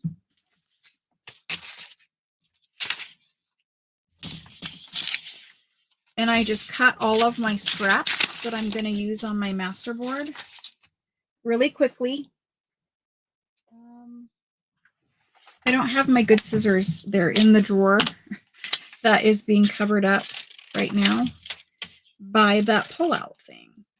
So just cut all your pieces down. I'm not going to use jaggedy edges. You use jaggedy edges if you want them. The fast method, you're just going to glue your papers down quickly.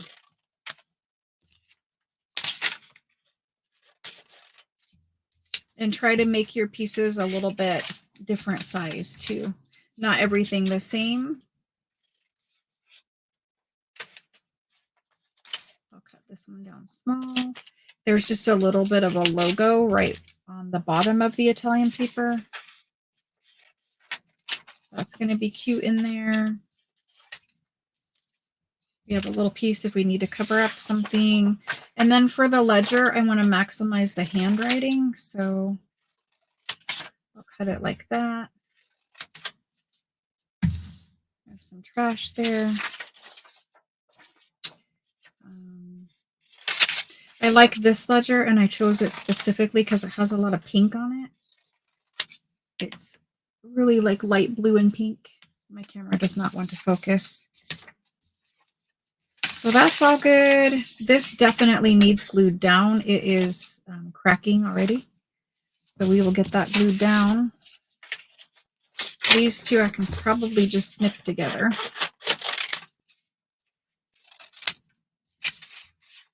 So you just make yourself a scrap pile. Either you already have one because you're using your actual scraps, which is what I would advise doing. But, you know, if you don't have scraps that are ready to go, just make yourself some new scraps. Okay, there's that. We're good. Trash in the trash, and we're gluing. Didn't quite get those cut up though, did I? Dang it. We're almost gluing. Again, you're going to want to use like busy pattern sparingly. At least that's what my eye likes. You can maybe use that one long.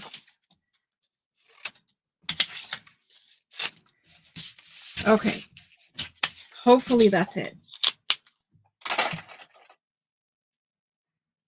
Yeah, the Florentine paper should be shipping out Monday as long as you get your invoice paid. Invoices will be out tomorrow. I don't know if you guys were all here in the beginning, so I'll say it again. Invoices will be out tomorrow. All your paper is sorted. So for the fast method, take your glue stick. I'm using Oohoo permanent glue. Glue like approximately 1/4 of a 12 by 12. That's what I use for bases. It's already coffee dyed. So you can just use it for tags or whatever. Now, because I really wanted pockets out of this, I should have just used a regular 12 by 12 that wasn't coffee dyed. But, you know, we probably have like a leftover section or something that can be a tag or whatever. So, and then start gluing. I usually start in the corners and just glue. Glue, smooth it down. Here's some rag paper. I'll hang that off the edge. And I don't want everything to line up perfectly. As we go, I want my text going different directions. I want everything to just be kind of random. We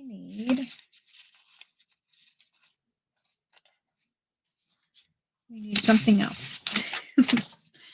Let's go ahead and put this here. And if you get, you know, like this is a long piece and it goes over here, then just add a little glue.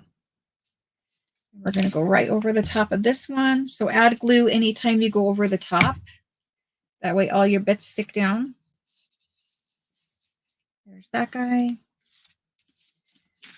Now this is a really long piece of ledger. I don't want ledger next to ledger. Let's just go up here. Truthfully, I need to go ahead and glue the rest of this. So just work in a quadrant so that your glue doesn't dry. You could just glue the whole thing, but your glue will probably dry. Unless you're super fast. And I'm using a little bit bigger pieces. You use whatever size pieces you want to use.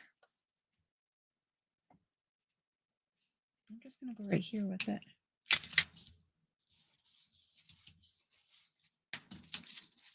And then I've got this piece of rag paper.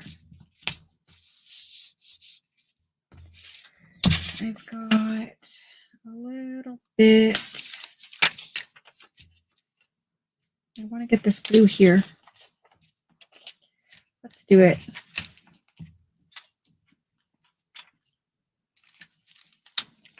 It gets super sticky. Okay, there's that.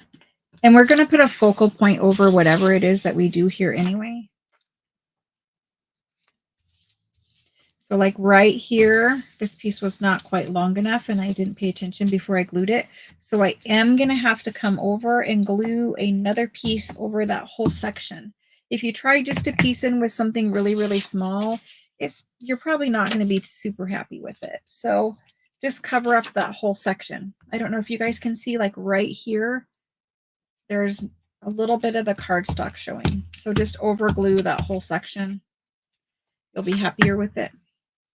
The glue will dry clear anyway, so it will not matter if you glue something that you don't actually end up sticking something over. Totally fine.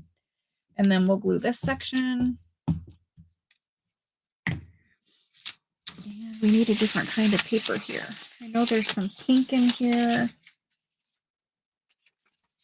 And if you need to cut something to size, then cut it. But mostly you can overhang stuff off the edge. And that alone, you know, kind of sizes it as you go. I don't know what this is going to look like because it's kind of unplanned, but in the end, it will be beautiful.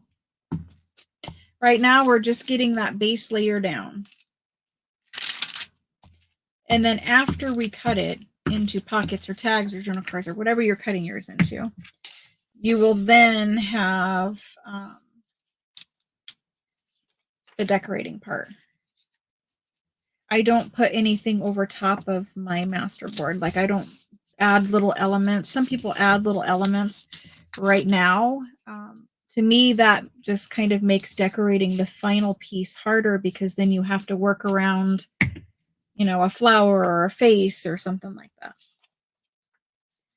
So this can go right here.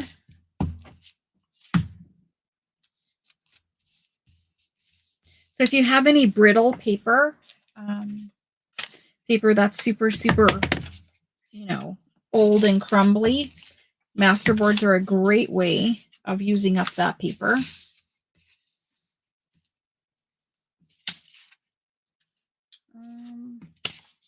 go ahead and do that. Let's do that right there.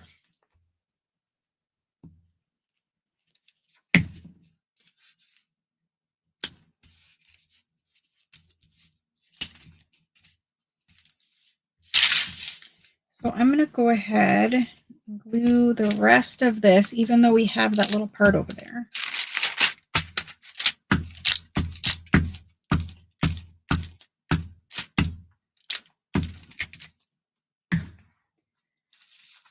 Find something interesting in this pile. Here's a different kind of ledger, and I do want that right there. So I'm just going to over glue and stick it down.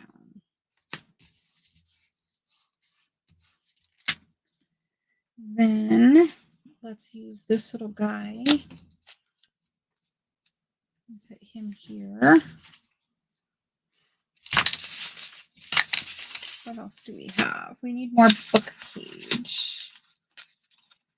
There's some book page. I guess we'll go here with book page.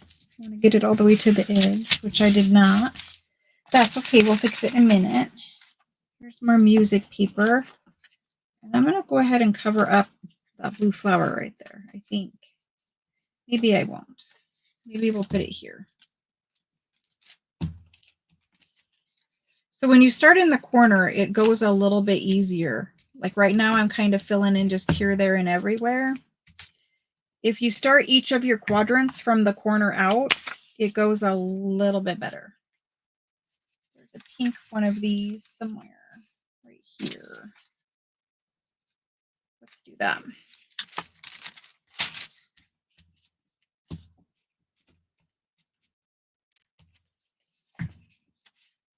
So anybody have big plans this weekend before, everything goes crazy?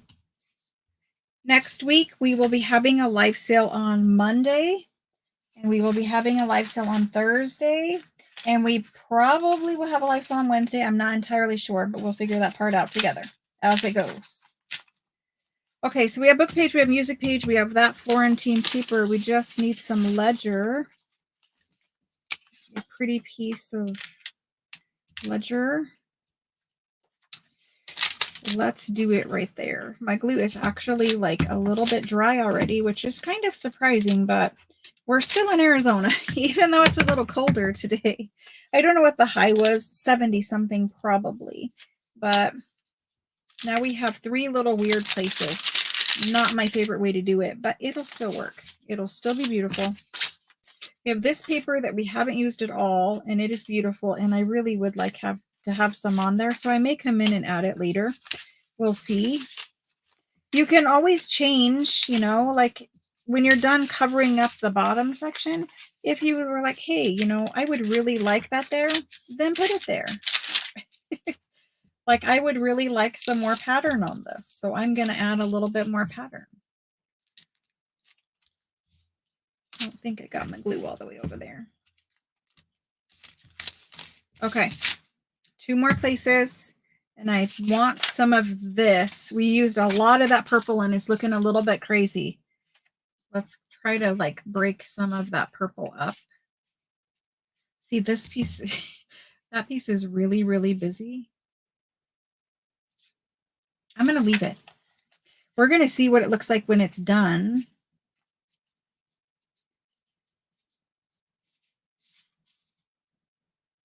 We're going to leave it.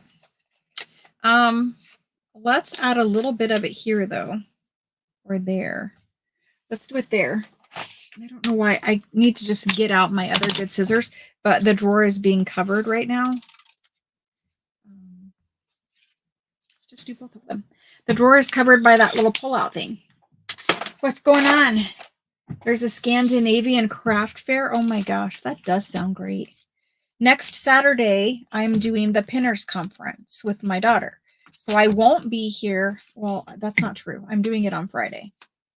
I probably won't do craft with me next Friday then, because we're going on Friday this year. Normally we go on Saturday, but she already took the day off and we're going on Friday. So probably no craft with me on Friday. I literally just realized that. So probably no craft with me next Friday, but I will do craft with me Saturday morning if I missed Friday. Okay, there's that. Let's add a little bit more. And then after, you know, you get your base covered, you go in and you cut and you clip off all the overhanging bits. So right here, we definitely need a little something to zhuzh it up. I'm going to cut this piece straight because it's not cut straight. You do want your pieces cut, you know, not like crooked like this one. I mean, a little crooked's not going to kill anything, but I don't want to cover up all the German page, but I do need, that piece is just driving my eyes crazy. I can't cover it all up. I am going to cover up that whole section. Yeah, that's the end of my glue stick, apparently. So yeah, we're doing the Pinners Conference. If you guys look up Pinners Conference and see if it comes to your area, it's awesome. It's a whole day of like make and take crafting things. And we did it last year for the first time and we loved it. So we're definitely doing that. And I think we're going on Friday. So there probably won't be craft with me. I apologize. But I will do Saturday morning. I don't want to, you know, leave it to where I'm not here for crafting. So we'll do Saturday morning, but not Friday next week. Unless something changes and she decides we're not going on that day. And I think we're just going to cut it and see where we're at before we add anything else. Lots of booths. That does sound fun. Pinners Conference is kind of like that, though. That's what made me think of it. Lots and lots of things for sale, obviously, and then lots and lots of make and takes. Super fun. So let me move these scraps into the scrap pile now. Let's cut off the extra bits, and I can't stand those scissors anymore. So we need, not that I hate Tim's scissors, but I need my other scissors. These scissors I like a lot. I told you guys that. And I did buy some for sharing. We'll share them next week. Then you trim off your edges. Normally, if you're not in a hurry, letting it dry gives you a cleaner cut. Less chance of your paper just bending over or making a mess.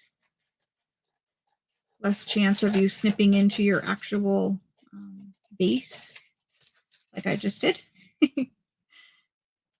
So yeah, we're going to do Pinners Conference next weekend, and then we will get to some, we won't have kits yet, so we'll just do Christmas ephemera next Saturday morning. If you don't do Christmas, all the ephemera that I will be making, you could certainly decorate any other way to suit whatever holiday you celebrate, or, you know, whatever theme journal you're working on, etc. Okay, let's leave those there. Put that away. Clean up that little paper bit mess. And then I'm going to get out the big cutter, and that masterboard is super wet still, but we're going to do our best and we're going to cut it. When I cut them on camera with you guys, even for myself, I usually cut them upside down.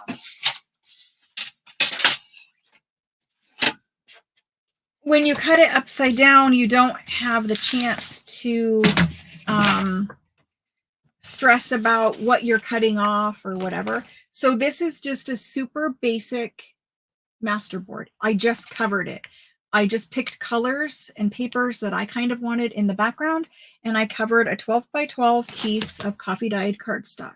You can coffee dye any, you know, scrapbooking cardstock, and cutting it upside down is just fun. So for these journals, I know that we need, I'll measure to make sure because it has been a little while since we worked, but generally a 5-inch pocket.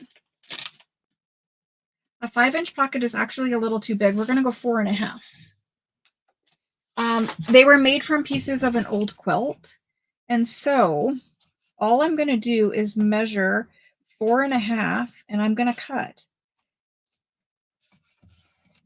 And we get what we get, and we don't throw a fit about it.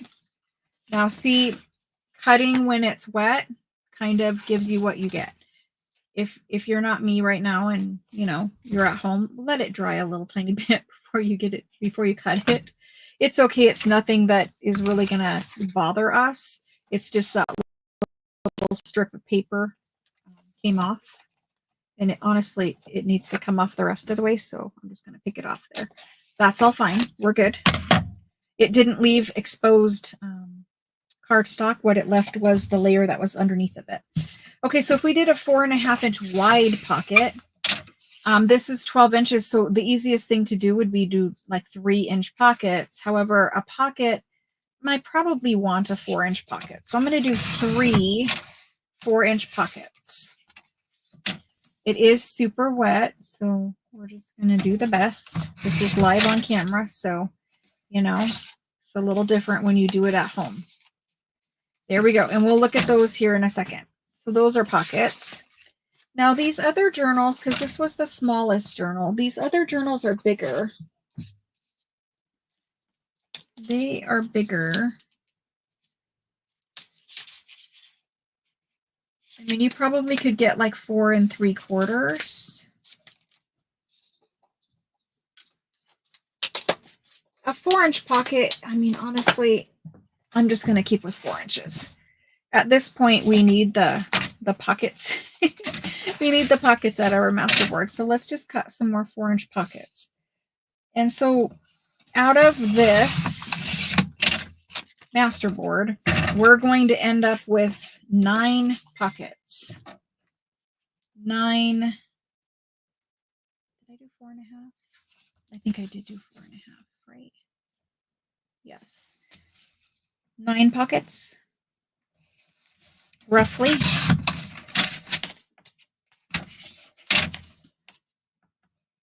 No. Now we're going to have a small journal card. What did I do there?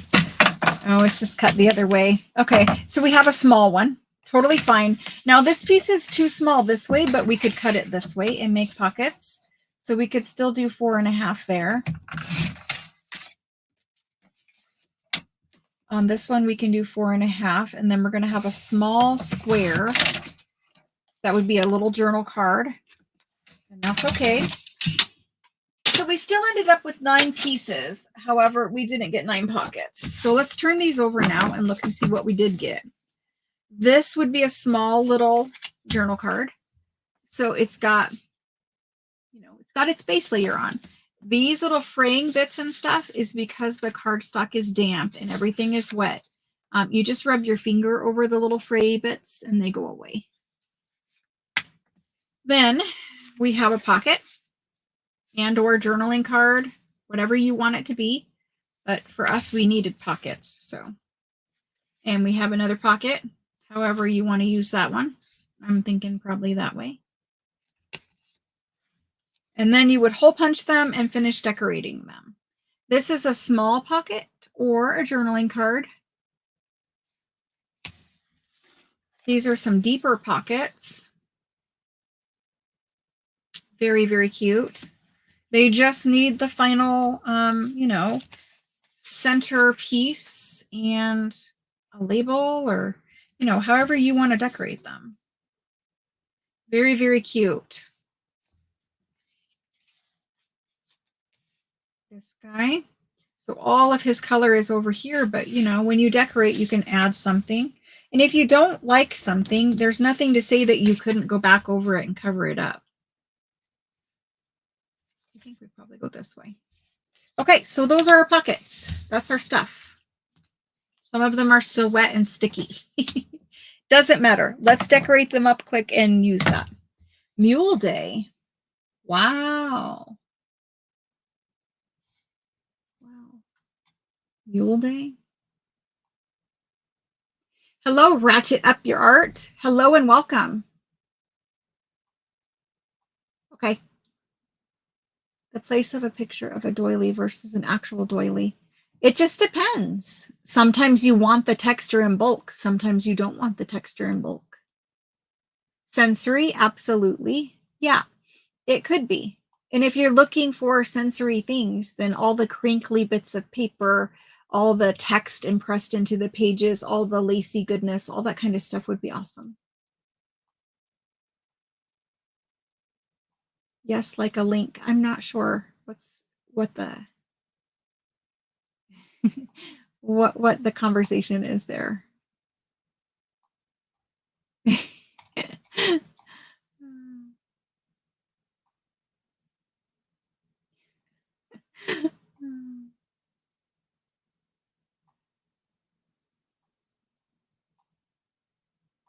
All right, let me go back down to this.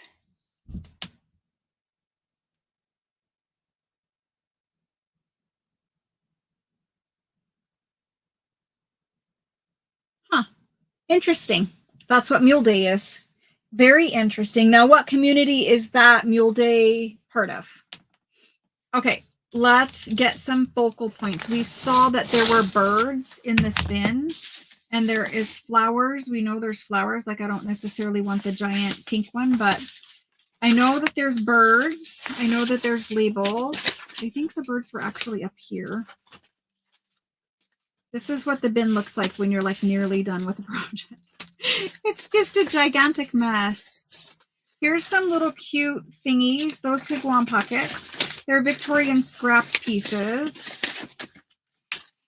Here's our bird section. There's some birds here. We have a lot of birds, so some things that aren't birds would also be cute. Black and white images. There's some other images. There's some doily bits we could use.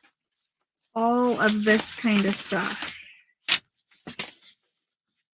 We could add some paper, some embossed paper. I mean, it's there, so we could do it.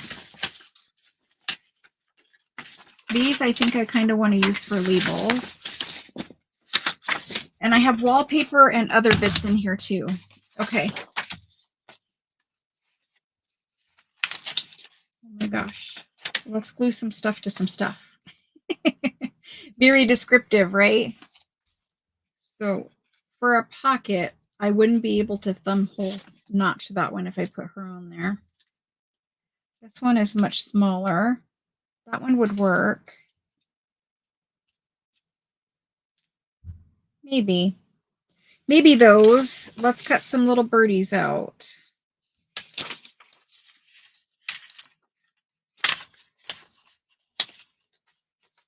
That guy would have been gorgeous on the blue. He's just really big, you know. Same thing with this guy. He's really big.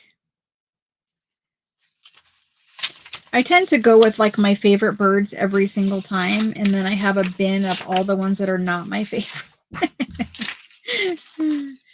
Let's glue some doily to some things. It's here. We might as well. Some more doily bits. More birds. A little bit of like ephemera. Here is some doilies that are scanned. So, you know, we were asking about lace or something like that. There's some doily bits. And there's those photos. Okay. From here, let's narrow it down for focal points. What if we put the blue doily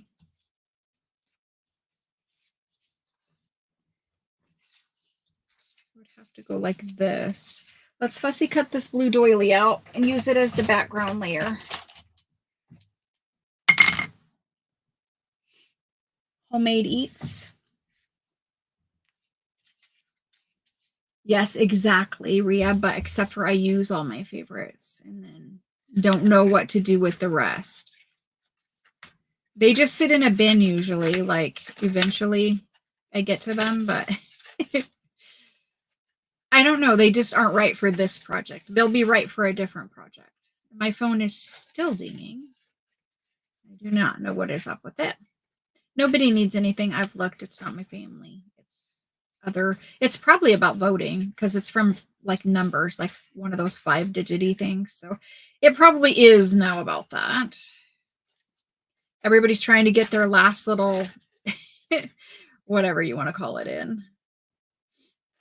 Like, I'm already like certain who I'm voting for, so I don't really need like all of that stuff. But you know, there are probably people who are like not sure or whatever. I don't know. I pretty much always vote the same way, so yeah, I'm not one of those people that like changes a whole lot about that. Okay, so if I leave this one like this and kind of, I'm not sure I love it. With the little lacy bit, I'm not sure I love the little lacy bit. I kind of want to cut the little lacy bit off after I cut it all out. The little lacy crochet edge on this one, it just, I don't like it. So I'm cutting the whole thing off, and I'm being super messy with my cutting on these round edges. I'll pay the price for that here in a second when I put it down and look at it. And then I just totally snipped off the edge there. Better. Okay. That's gone. Now we need a bird. Put the little pink birdie on there. I don't know. Let's find out together. I will be fast with my fussy cutting. We have the marker that hides all, like, you know, fussy cutting errors. So we can just kind of be rough with it and use our marker. For you, those of you that don't know, there is a fabulous marker that hides all, you know, white little edge on anything that you want to hide. I'll show it to you here in a second. Most of you guys have already got it, or, you know, don't need it. When you fussy cut at home, you'll take your time. But when you're fussy cutting live, you do try to speed it up because nobody wants to watch somebody fussy cut. Okay, so there's a cute little pink bird on a doily. On a scanned and printed little doily thing. Let's cut out this doily with these. They're just here in the bin, so I'm just going to cut them out. We're going to put them on things. There is a lot of embroidery in the digitals in those Granny's Quilt journals. That's why these are in the bin. I have other ephemera that I've already used different ones of these on. There's also actual doily pockets. Actually, that's in there. We were going to make doily pockets with an actual real doily. And that little doily is in that bin.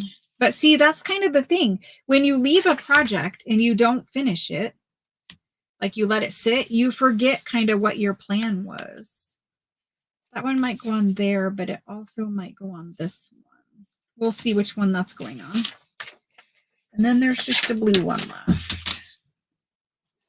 Not my favorite of blues, so let's cut out this one.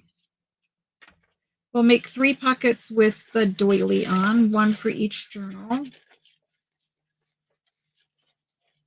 Yeah, if you leave your project sit too long, you forget about it and forget what your plan was. Sometimes I write in a journal.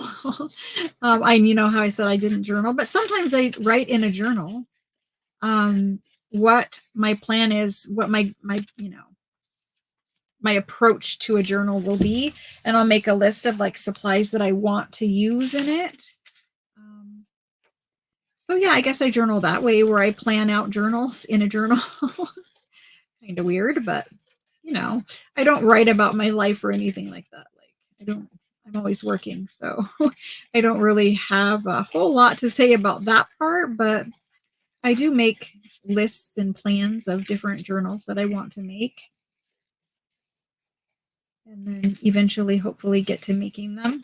This doily is a little bit like off the page, so I'm just going to rough cut it and we'll see. Okay, so we need a bird for this one. I don't know if this crazy blue jay can go on there. He kind of looks crazy, doesn't he? Maybe he needs to go up there on that one. And I know I don't want that whole stumpy stick thing, so let's cut him out quick. And I'll try to read your chat while I'm doing it. Fussy cutting birds tonight? I like fussy cutting birds. I think it's fun. It's a little tedious, you know, getting around all the little feathers and the little feet. But there is a bird fussy cut digital coming. I have some fussy cut digitals for you guys because I'm tired of using the same birds and the same flowers and the same labels and the same whatever. Like we have our favorites and we just need new ones. So I made you guys some of those.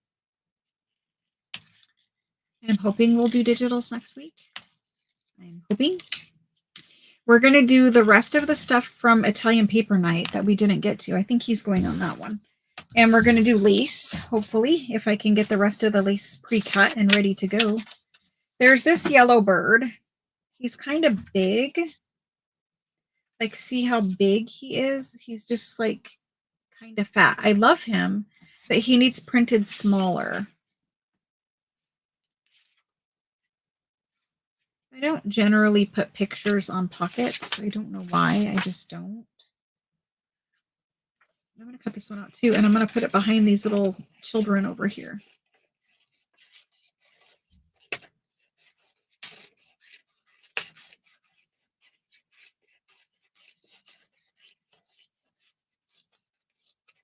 I have never been like that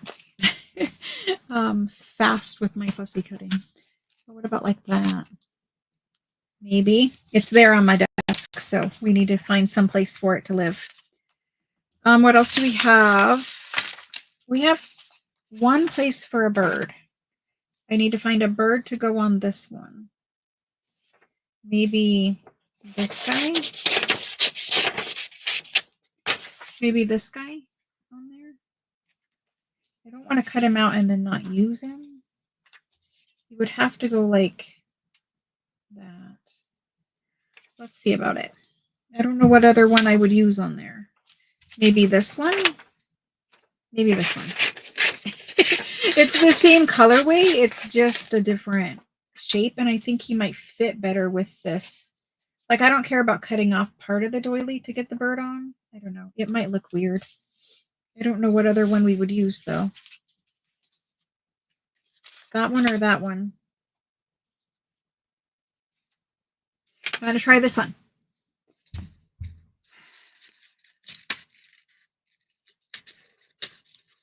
So, guys, I know Maria said maybe, I think it was Maria that said something about the Scandinavian.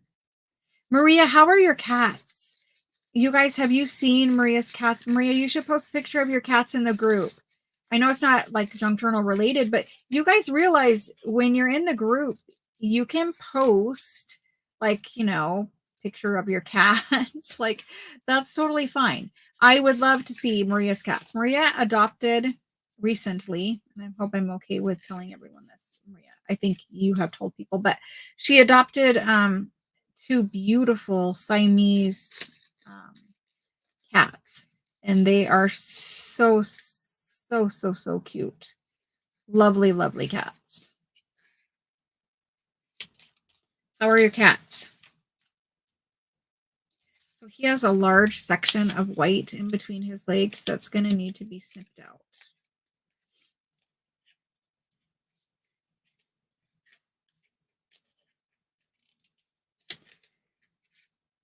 Hopefully she'll post a picture of her cats if she feels like sharing them. And then you guys can see they're so beautiful. You know how Siamese cats have like blue eyes? Hers have the most like just pure beautiful blue eyes that I have ever seen in a cat. And she has a pair of kitties.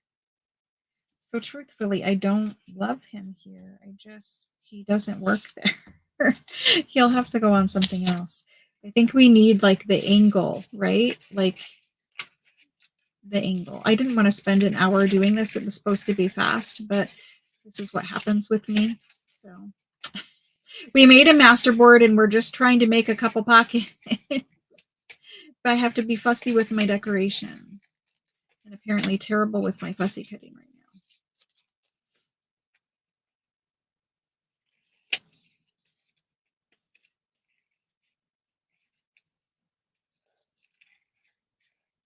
Who else has fur babies in here? What kind of fur babies do you have? I have a dog. I used to have a dog and a cat, but I just have a dog now.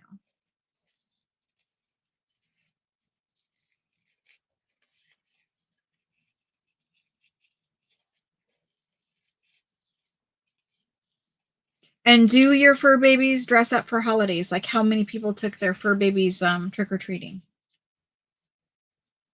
See, it just doesn't work with the basket. Like maybe. It's not my favorite. I don't know. I might have to give up on that one. There just isn't anything else for that specific shape of a doily. So let me get my trash out of here. Fabulous Pure Joy. Oh my gosh, they're so cute. They're so cute. I'm just going to sit here while I cut out one more bird and try to get it on there. So I'm going to try to cut out this little pinkish colored one, and we'll see if that looks better.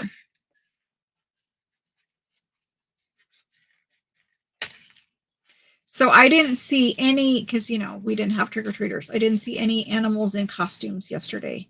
I was out and about like until, I don't know, 5:30 or 6 o'clock, driving and doing errands and things yesterday. And I didn't see any animals in costumes, but I saw a whole lot of adults in costumes all day, and that was fun. I like that people, you know, have a good time with it. There was a lady who was dressed up really scary, and she was at the hair salon, and she said she had a little kid's haircut to do.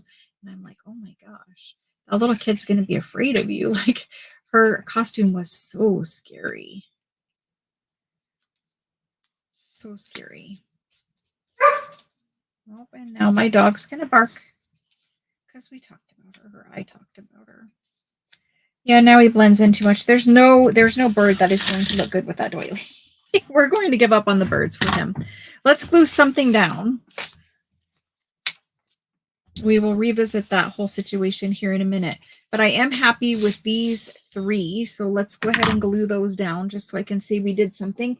Here's the fabulous marker that covers all cutting white parts, whatever. Oh my gosh, it's not going to focus. Hang on. The camera, it's just always giving me a problem. So, is it going to work now? Not really. It's 942. We'll hold it down here. It's 942. It's called Tombow. It's a water-based marker, and it's 942, and it has 2 different tips on it. So you just need to take your fussy cuts. Like, honestly, they're pretty much all fine. I don't really see anything that I need to take the edge around, but just for instance, there's a little bit of white in between this bird's legs. You could take your little Tombow marker and kind of shade that in, and then it won't be white. So it basically covers up the edge of your fussy cut so that you don't have any white showing, especially like where there's feathers or in between little flower leaves or something like that. The color of it is very light, and so it basically looks like tea dye or coffee dye or something like that. And it does depend on what kind of paper you're coloring. So like there's a lot of white here. You could go in there and color that. This paper takes ink really, really well because it is a premium color copy paper.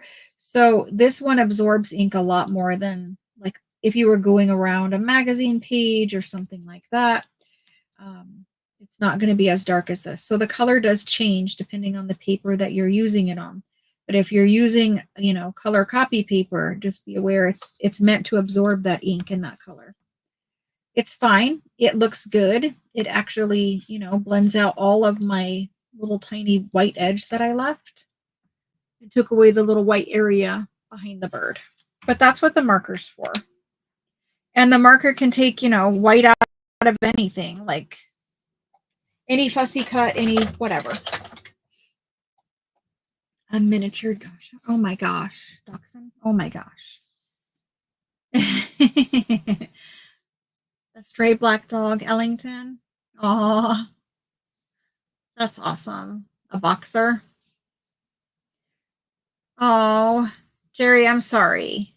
I also lost mine like in November before Christmas. Not, it was 2 years. It'll be 2 years this November.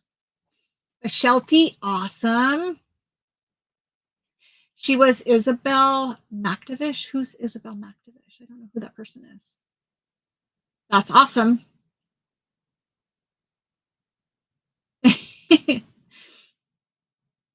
Wow, guys, Harlequin. Oh, that's awesome.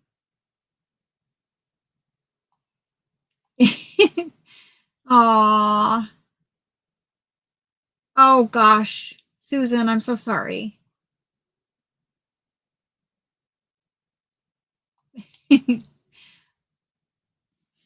All right, let me go ahead and glue these down.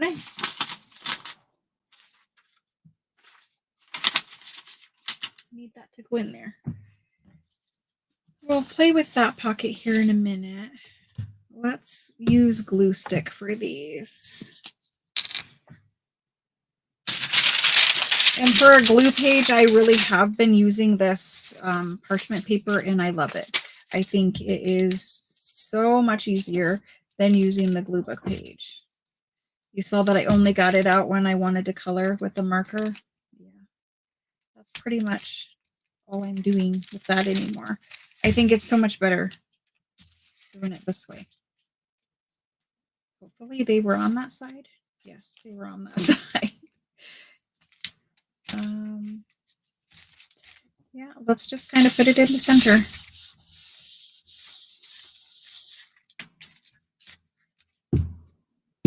A big chunk of glue. At least he'll be really stuck down.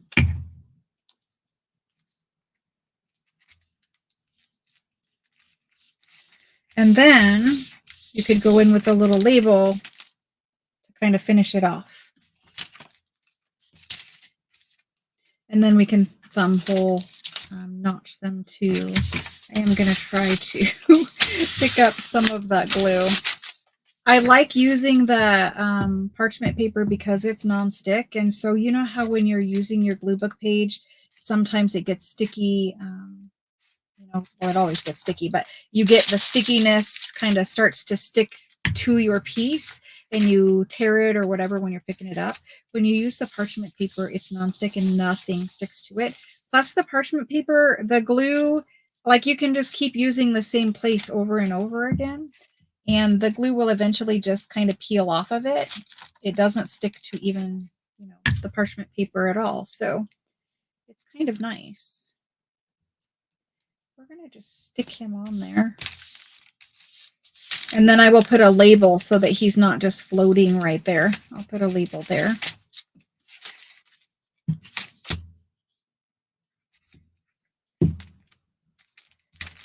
So get out your scraps or make new scraps and make a masterboard this weekend.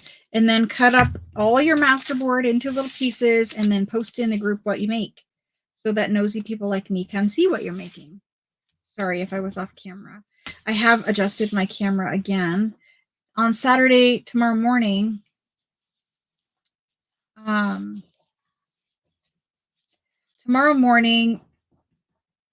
if we do craft with me, which I'm not sure, I keep going back and forth. If we do craft with me in the morning, I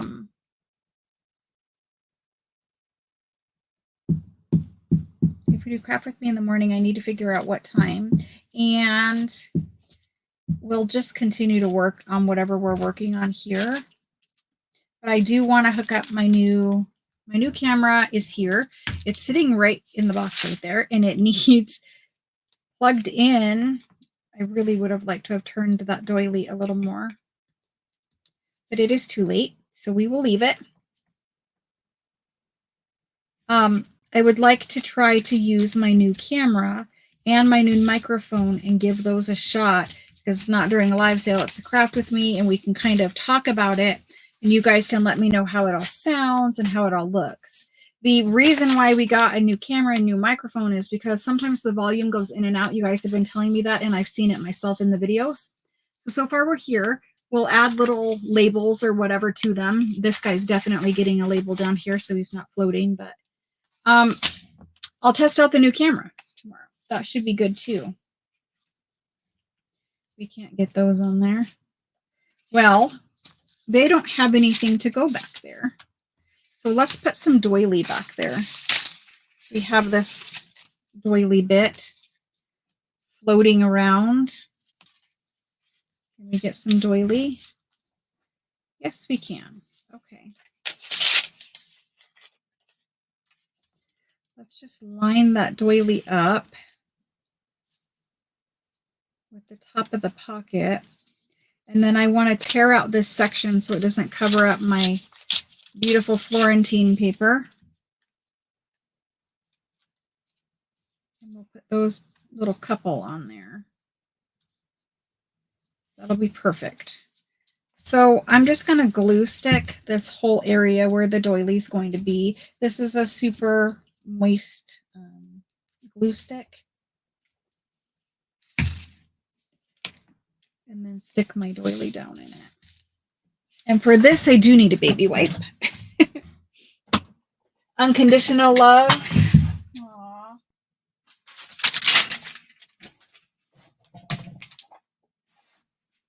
It does make it hard to say goodbye. Plus, they're so helpless, right? And they depended on us for everything. And so it really, it's a big loss. I know for us, it was our first loss like that. And it was hard. It was very hard. I lost another actual human being that did not affect me the same way. It should have. I kind of feel guilty about it. But you can't, it is what it is. Is it okay if I miss my cat more than I miss my mother? I don't know. Is it okay if I just admitted that to you guys, on camera? Yeah. Well, that's just how it is. I can't lie about it. I'm just, my feelings are true and honest, and that's what they are. I miss my cat definitely more than I miss my mother. It's not that I didn't love my mother. It's just that we had a different kind of relationship, I guess. I don't know. It was much harder for me to lose my cat than it was for me to lose my mom. I don't know. I'm not a psychiatrist. But I think that's actually the first time I've admitted that out loud, and it's something that I've been feeling guilty about. So there, it's out there now. And it's out there for all of eternity because I said it live during a live video. Yeah, that's true. It sounds terrible. Lots of you will understand though. I know you will. Okay, so I'm going to let this doily dry just a little tiny bit before I trim off that edge right there. And then I'll get some art glitter and put right there because it's kind of sticking up. They do. They do. And for me, it was just like a helpless little baby. I don't know. It was just really, really never more than 3 feet away from me. I don't know. It was an entirely different kind of experience. Also, she really was not really my first pet because, I had a kitten when I was a kid, but my first pet that I really had as an adult. So it was just different. And I had her for 16 years. So it was just really for me, kind of, I don't know what I would imagine losing a child would be, but I know losing a child would obviously be much, much harder. But anyway, I think losing pets and losing people is very hard. All right, so we made 4 pockets. Let me go ahead and thumb hole notch them.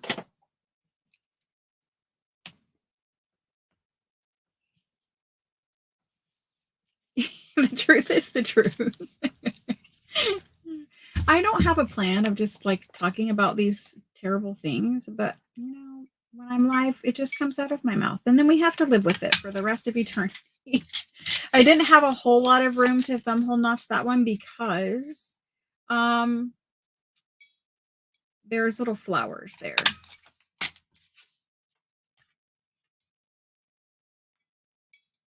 None of my family watches this, and even if they did, they would probably agree with me and understand. Oh my gosh. Some families are just that way, right?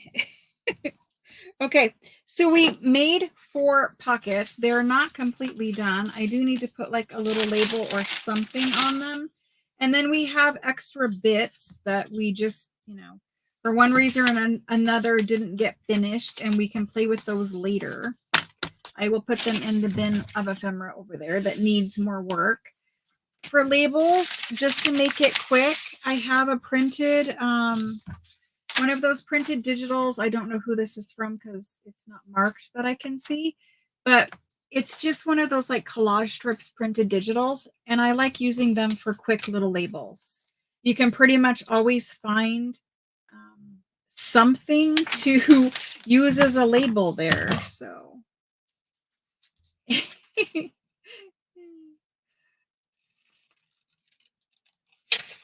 well, thank you for making me feel better about it, Maria. At least I will be a little bit less embarrassed when I turn the camera off.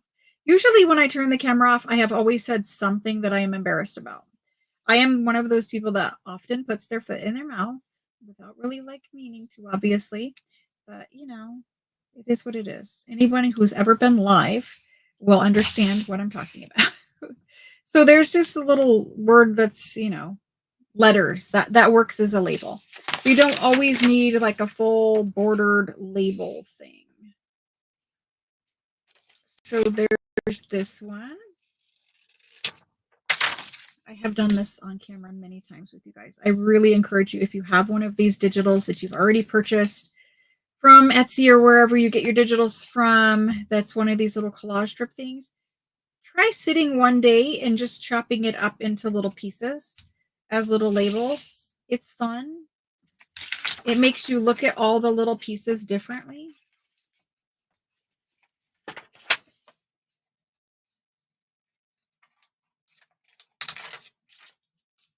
So I'm just going to snip out some, but you could just sit, because they're all straight cuts, you could just sit with your little paper chopper and chop these up. And then, it'd go pretty fast if you were just running them through the paper chopper. I think I want this one there because of the color. This one is just a little too orange for me, but he's not a big enough label. I like the color with him, but he's not big enough. There are some larger ones and some smaller ones. So let's try this light green one.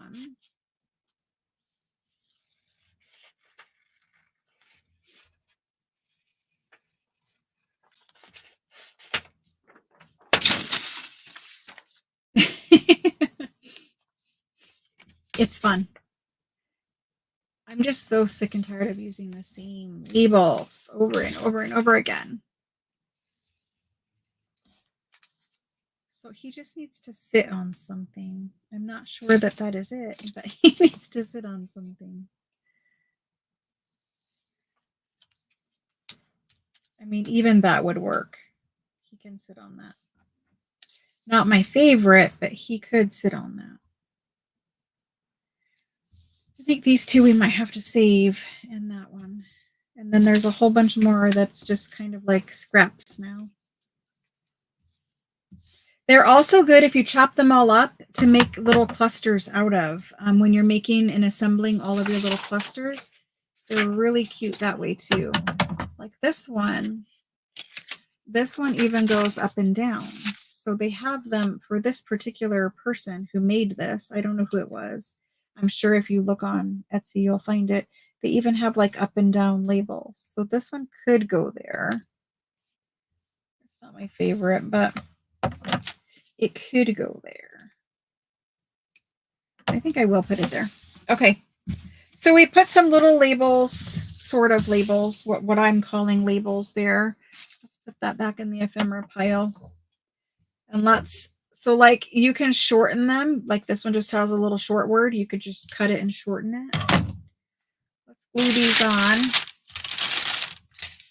Now, for these, they're on white paper.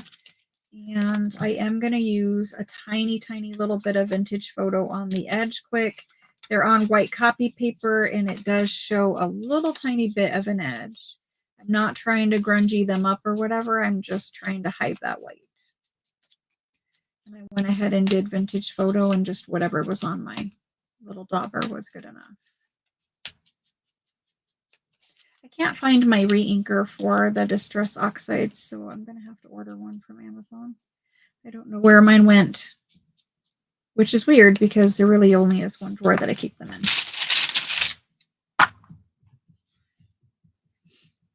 Oh my gosh, it's in my computer because they're all saved by designer. I don't know offhand. I'm sorry. It's not marked like on the edge of the page. I'm sure if you go to Etsy and just look up collage strip digital, it'll pop up. They're cute. And they're, you know, a lot of Frenchy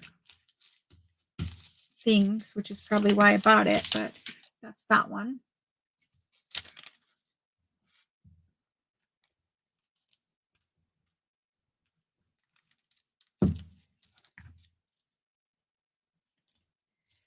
And he is just going to sit on that.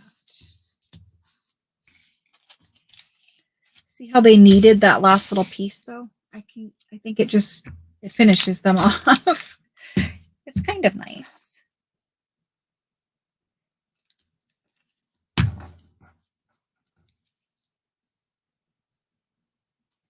And I could put it there, but I'm going to put it down here.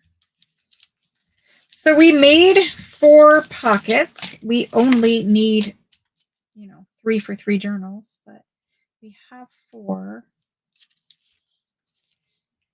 I guess I'm just going right there at the bottom. My glue sticks are either dry or super, super mushy. This is a brand new box of glue sticks. Okay, so I guess that's why this one is super mushy. Let's get our journal again, because that is the goal, is to actually, is this the one? No, it is not the one. It's this one. We were going to stick this pocket somewhere. You said we needed a pocket for something somewhere. Was it right here? Dang it. It was right here. Right here we needed a pocket. So we could put anything, but there's blue. I mean, that's a whole lot of blue. This one has blue. But one do you guys like this one?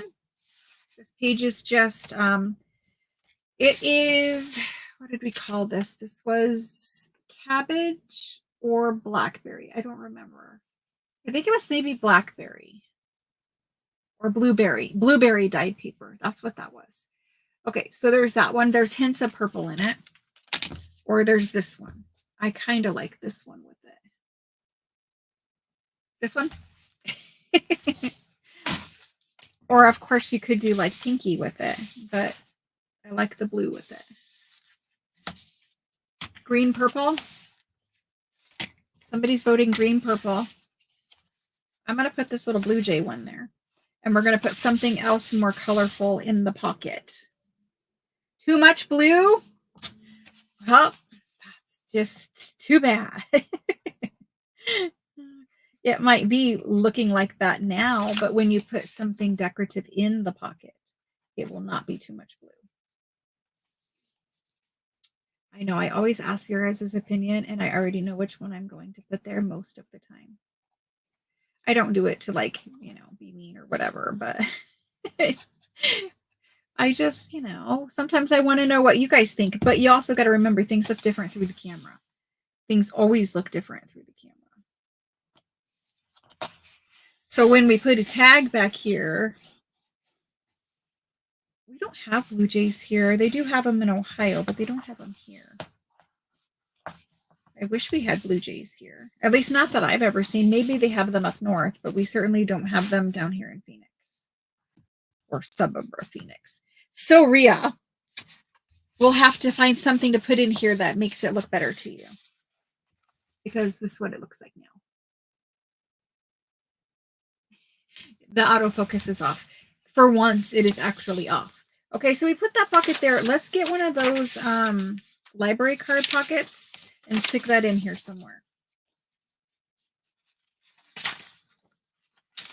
We have this page, which is white. And we need to put something here. We have 3 library card pockets that we can choose from. Honestly, they are a bit much right there. Like it's a whole lot of stuff. A whole lot of pattern. I guess they can't go there.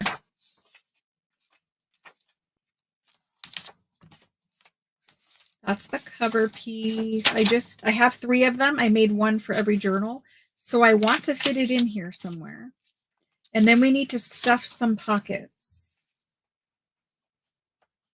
We need to stuff some pockets. It could certainly go right there.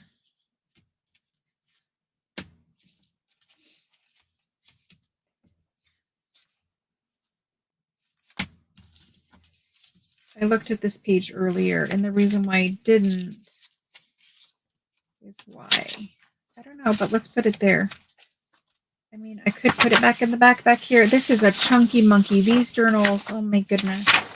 They have so many pages. They are just so chunky.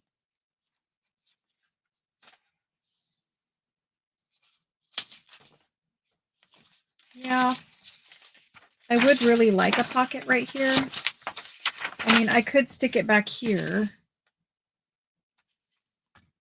I can't put it here. It's just too much right there. So let's put it on that yellow page, wherever that yellow page is. There is one of those back here somewhere too. Where's the yellow page? Somewhere there's a yellow page. This one. We have a pocket right there, though. Let's go ahead and stick it in the back part of the book, and let's stick it right here. That one's fine.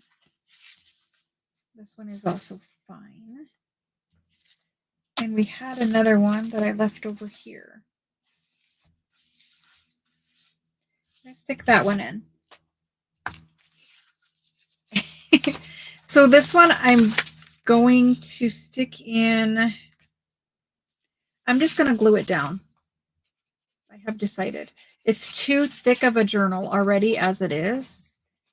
We don't need to add like a whole bunch more ephemera because honestly, I'm probably going to have to take ephemera out of these to ship them because they are so full of ephemera.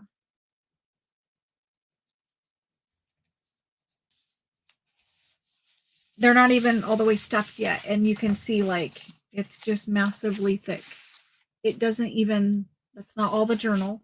It's like 2/3 of it. And it doesn't even have stuff in the pockets yet. And the pockets aren't fully decorated yet.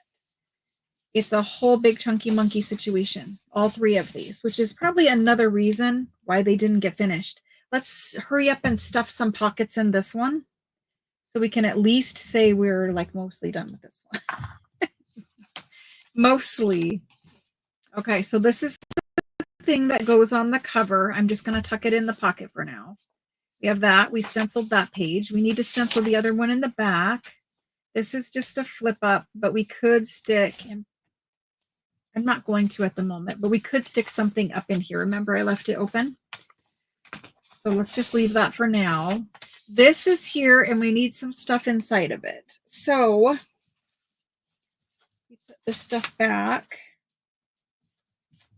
This is just a piece of writing paper. I'm looking for flat things at this point. So it's like journaling space. It's a vintage piece of stationery. It can go in there. It's in this tray. And then we need some tags. And we have a million tags, but we need one that doesn't compete with anything here. I'm going to save those yellow ones. I don't know if I'm putting Tim Holtz people in here or whatever, but we have them.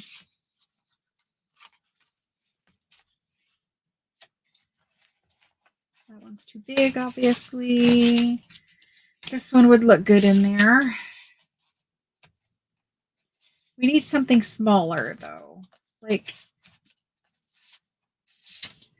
honestly, I'm going to take that out. Let's put this one back here. And then let's find a small tag. Something different. A small tag for over there. Here's a little purple one. I know I made some tiny ones somewhere. It's a little pinkish colored one. I don't love those. What I would really like to do is a small journal card. Where did we put those? Those little offcuts that I had just a moment ago. Let's do those there.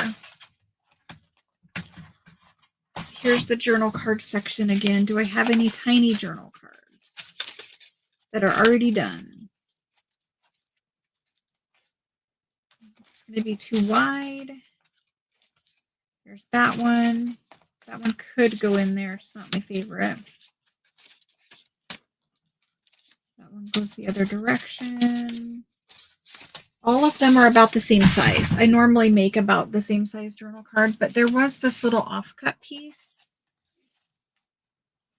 Can we decorate him and put him in there? You know what I'm going to do? I'm going to do, we need to get these out. The reason why I have all of these little already made cutout tag things in here is because they're thin. Wherever they are, and here's some vintage ephemera that can go in there. Vintage ephemera, other vintage ephemera. Here's more vintage ephemera.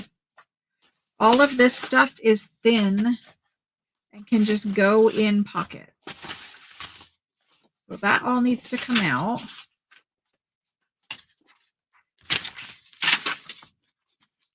I had a million. Sorry for my reaching in front of the camera right here. This is the section that we need at the moment. This pile, and the reason why I have so many is because this journal is already too fat. But using things like this that are really pretty and cute, like, you know, they're totally beautiful. These are tags that are already printed on cardstock. So I basically can just find some thin things and put in that pocket. Put that over there, and let's find a cute little tag, like even this little pink one, even that little blue one. Just need to find one and cut it out. These ones from Rachel, these tags are from Rachel. They have a scalloped top to them. Not my favorite design of a tag, just because I don't like to cut them. But you could just snip off the end straight and cut it into a tag shape too. But I want to use these because I can't add much more bulk to this journal. It's literally not gonna be able to close. So somewhere I have a hole punch. So in every one, I will not just stick this in a pocket ever. I always have a regular handmade piece of ephemera that I also use. I don't, you know, I use these as filler, not the only design element. So that could just tuck in there. That's fine. I might want the pink one. I'm going to cut it out and see, but I know are these from Rachel? I think these are from Rachel. I'm not sure. Maybe they're not from Rachel. These might be from, are they Ruby and Pearl, or does somebody else know?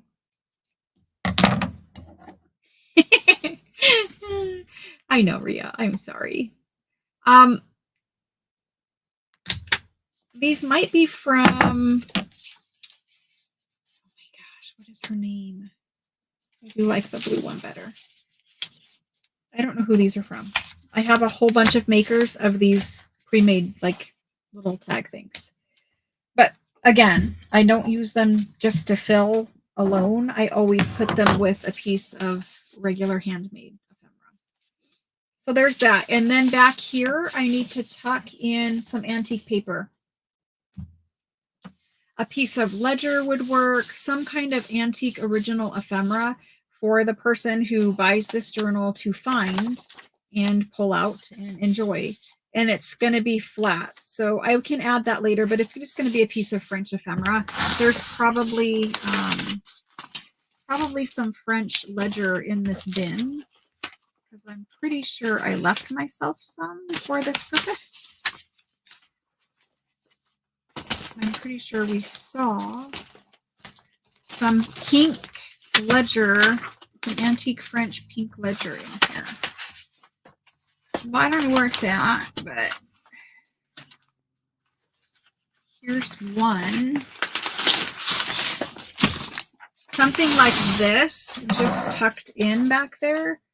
I mean, it's going to be cute, and it's a surprise find for the new owner. This one is too big. I'm going to try to size it down to get it to fit in there.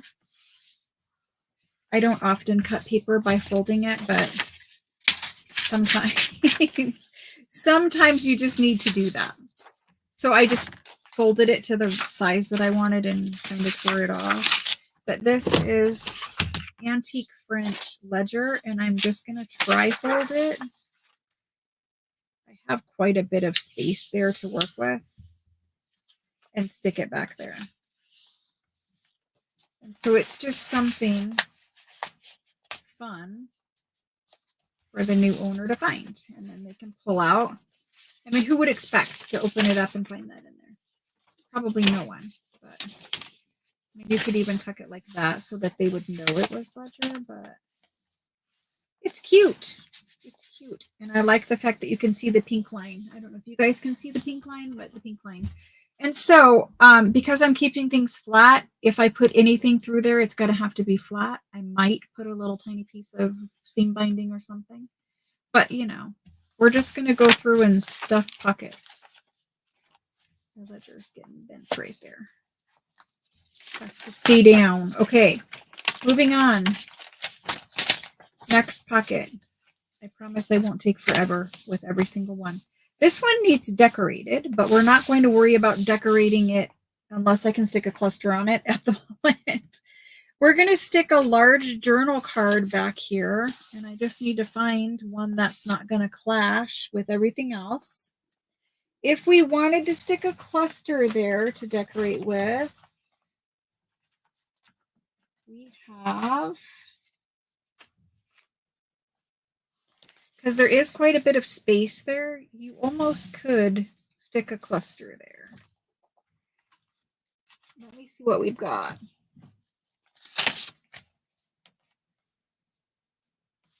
I mean, that's kind of cute. It's a whole lot of yellow, but it's kind of cute.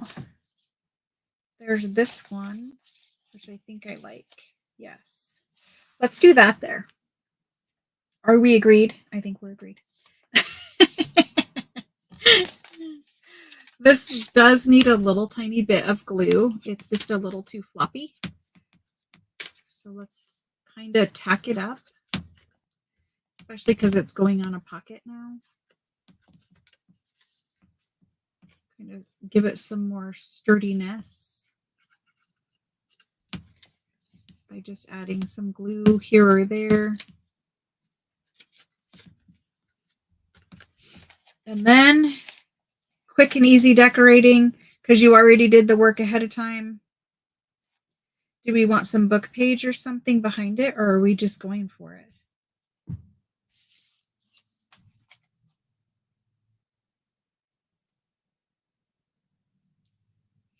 Right, Susan? If they don't mark their digital pages, because we print out 1 million, like we don't know who made it. I think I'm just going to go for it. I'm just going for it. We're doing it. And I'm gluing the whole entire thing down. I'm not going to glue that edge of that ledger because I can see that it's hanging over the pocket. But everything else is getting glued.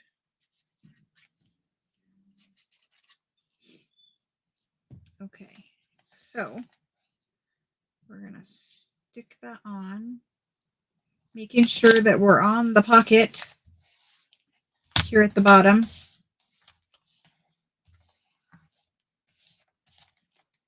And then for this little guy, I'm going to glue him together and go ahead and glue him here.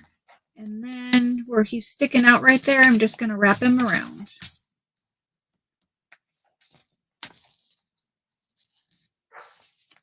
And my dog is very unhappy right now. I don't know why, but she is. Probably because she's been alone all day, because somebody was working all day. Yeah. I think her food bowl is also empty. It's fine because she ate it all already today, but she does not like her food bowl being empty, guys. She really stresses out about it. Are your dogs like that? Like they can never have an empty bowl.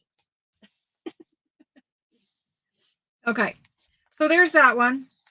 I did get a little bit of glue right there, so I just want to make sure it's not going to stick. I think the flowers work well with the flowers on the teacups. And the yellow kind of worked. It was just, meant to go there, I think. I stress about it like getting caught and tearing, so I'm just gonna continue to glue just a little tiny bit. Just a little tiny bit. Okay. I think I can live with that now. And then we need to find a tag, a gigantic tag to fit in there. We have some very large tags. I keep trying to use these little fairy people in here. Honestly, I think he kind of works with that page. I think he kind of works with it. It's just kind of whimsical. I'm doing it. We'll leave him in there.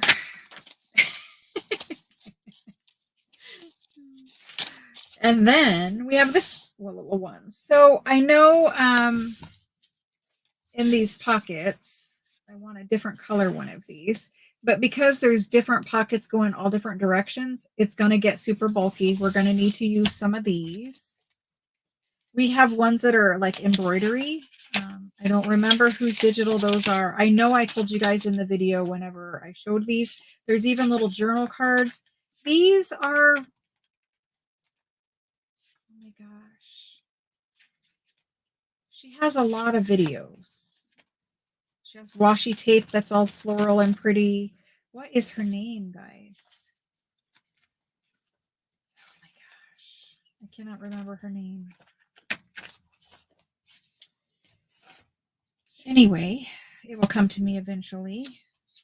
That one might go in there. There's that one. There's that one. That one.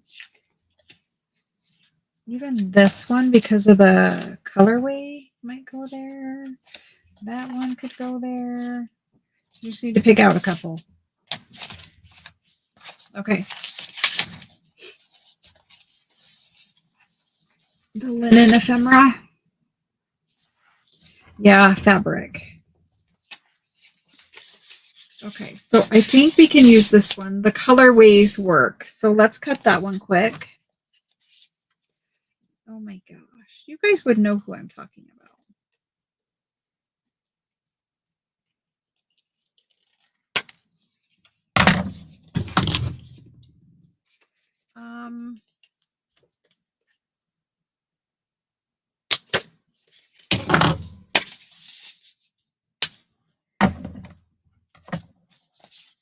We might want to put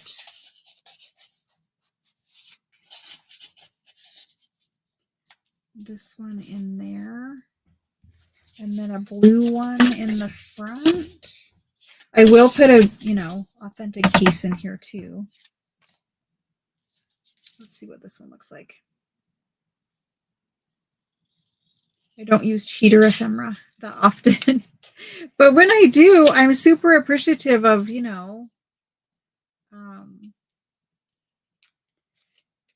thankful that they make such a thing, because I really messed up the top of this tag. Really, really messed it up.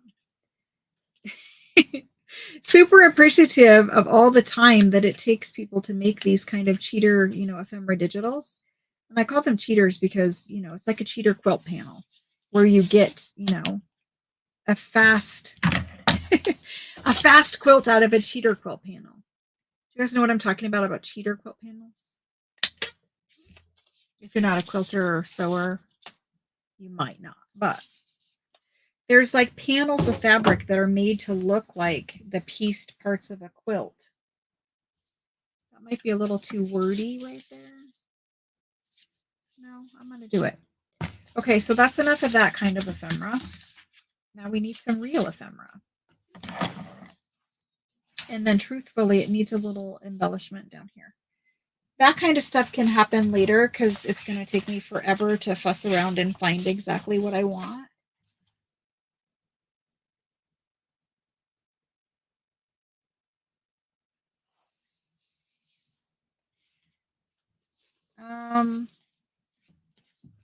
Maybe we tuck this big tag back here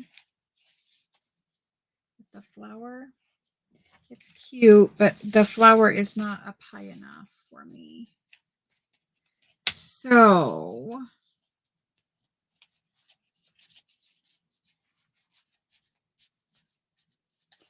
it's catching that piece of paper right there. I need to glue that down.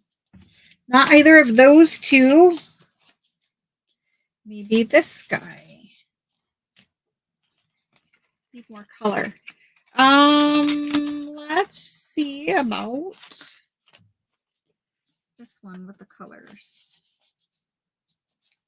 It kind of covers up like all the prettiness though. I have to find a place for that one somewhere.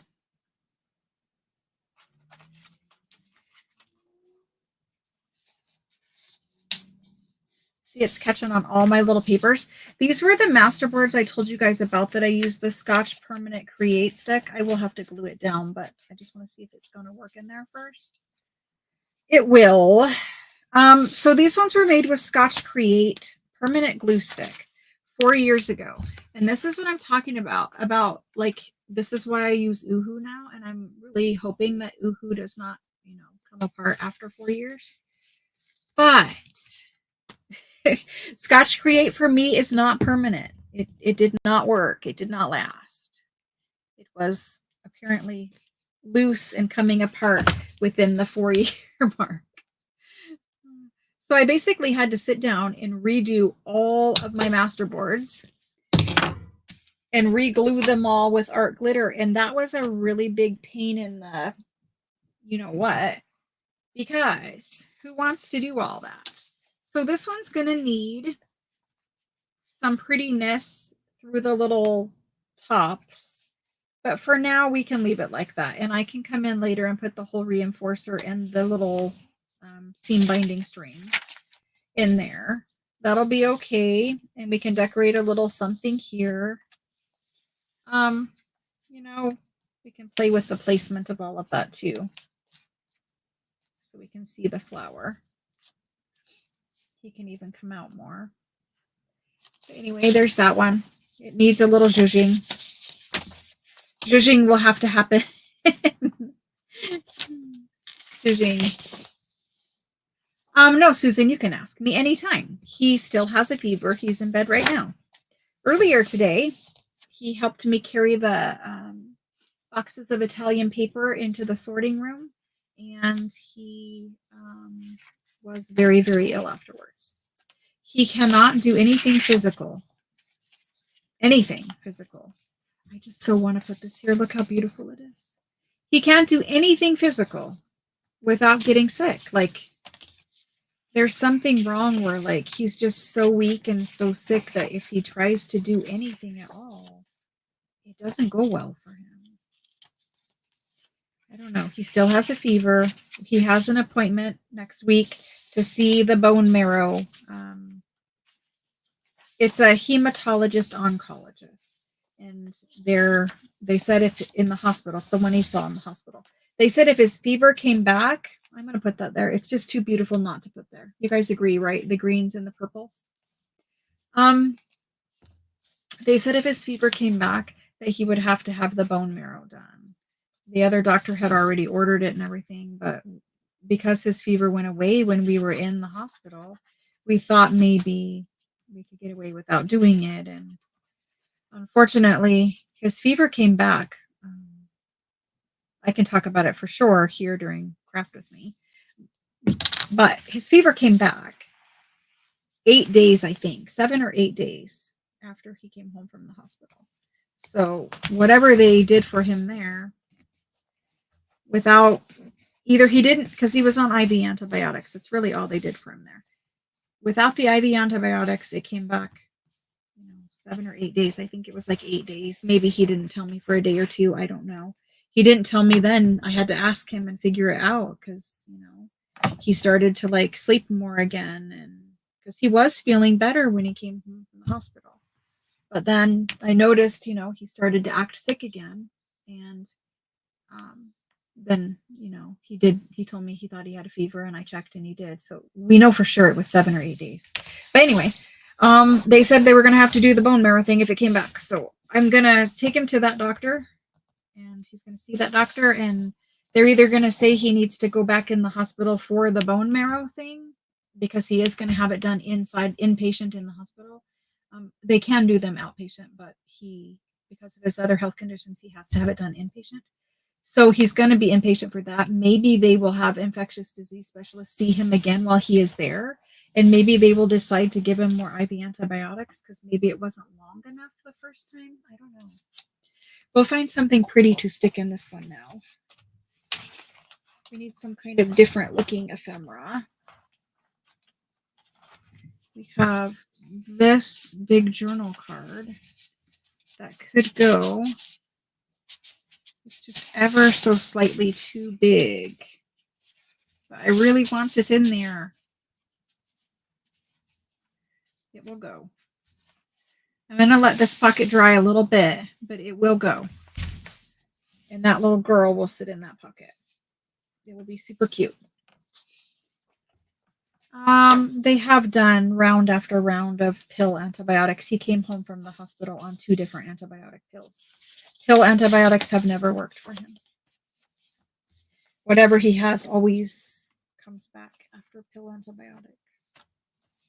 Or on pill antibiotics. This tag looks really beautiful in there. We will just do that. Then this is our big notepad. And honestly, I'm going to have to take the iron to this, I think. It's just a little warpy. Sometimes if they curl, you might have to take an iron, gently, of course, to like the back of it to get it to not curl. See how that page is just a little curled from the wet glue? You can take an iron and iron the back of it. I need to leave this tag in here. So we have this pocket now. That's where we're at. So it's very similar to the other one. I see that on this one, we can do this little blue flower one. So let's do it. Yeah, Mary. Sorry to hear that. I'm not sure what my son has going on yet. Nobody is. He's just had a fever for 7 months straight now. So they're trying to figure it out.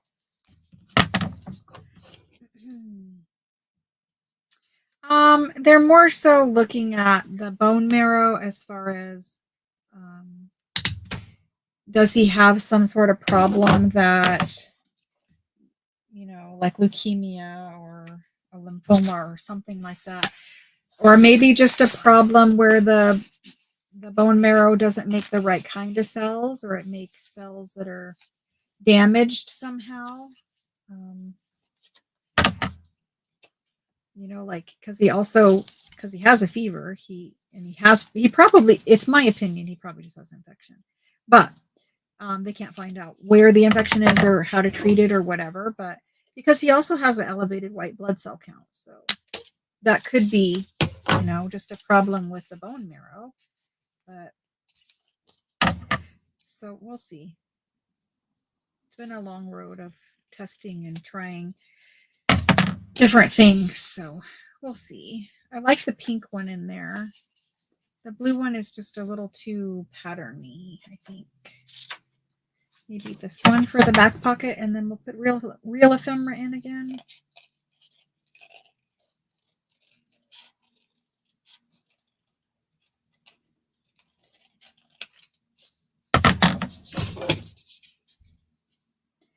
Yeah, I'm in Arizona, and it has been a real big struggle to find a doctor that will treat him will treat him and or accepts his insurance or whatever the case may be. It has been kind of a problem. So I think I want this one to go this way and this one to go this way. And then we want one in the back. And we need something with these kind of colors in it. I mean, there's this orange one because it has kind of orange over here. See, it's that masterboard drives me crazy. Drives me crazy. I have re-glued and glued and glued and glued. When I finally get it all glued down, it's perfect. Just got to pick up both flaps back there. That'll work. Let's go ahead and hole punch that one too, though, so that I can at least add some pretty ribbon and seam binding, some lace, something through there. Tuck out the top. Because I think having the little ribbons also coming out of them will be cute. And then, of course, we'll need a little decoration down here, like lacy cluster kind of work down in here. But we're so fat already. So very fat. These have so many pages.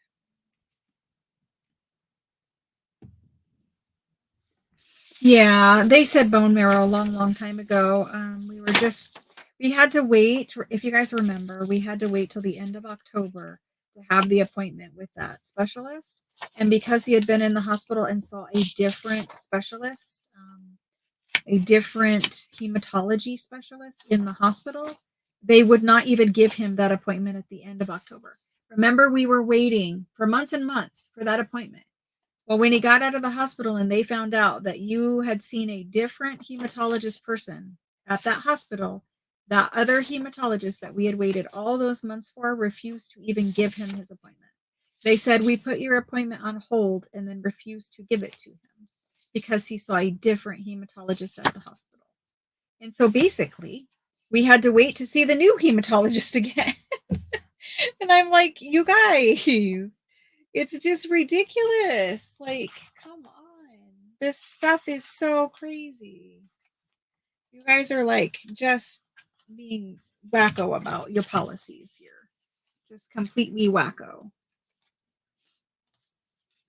So, anyway, he sees them next week. So we, I'm thinking they're going to put him back. I know he needs to go back to the hospital. I keep telling him that we're going to go to the hospital. Like, let's just go. Like, you have a fever again. The other day, his fever spiked like 101 something while he was still on Motrin. I'm like, we need to go back to the hospital. It's really high. We need to go to the hospital. And I know 101 is not really high, but it's high while you're still on Motrin. I think that'll work in there. It's got kind of like the colors here. I think that's good. Just because I stuck this little bit of doily down with art glitter, I don't want to actually stick it in the pocket yet. Just hold it like that. And then I will ink around all of them probably. I don't know. Maybe I won't. I haven't been inking them, so we'll see. Oh my gosh, it has been the biggest struggle ever. You guys have been with me the whole entire time for the struggle. It has been terrible. They just I don't know what to say about them. They're just not. They act like they care, but then they care more about policies and other things than they do about, your son, your person. I don't know. I mean, why would it have mattered if we went to that hospital and saw that doctor? We had the appointment with you. We waited months and months and months. Like, why does it matter where we go? They were both in network. They were both, covered hospitals. Why does it matter? Somebody explain to me why it matters. Now, I was going to put that one in there. And I can't put that in there. It's too colorful. Or can I?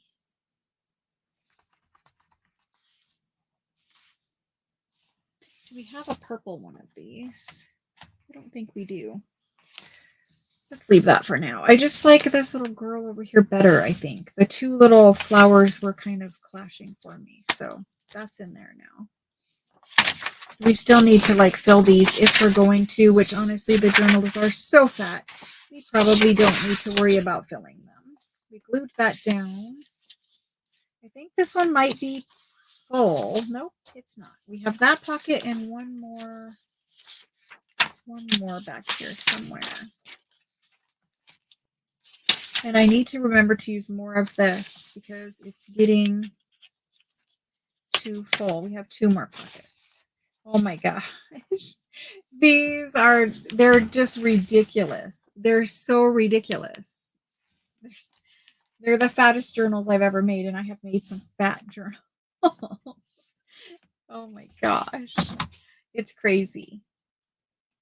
You're not going to be able to work in these journals without taking out a lot of ephemera and using it in a different journal. You could take out the ephemera and put it into two journals. Yes, they have checked his thyroid. They have checked so many things. This one would have to go back here. It's kind of a taller one. Okay, and then we need smaller. Let's put these cute little birdies in there. Oh, it's a tall one too. We can't. This little blue guy, can he go in here? We've been trying to find a place for him. Let's do it. And then I need a bigger tag. Can we put this one back here? We can. Let's go back in this one.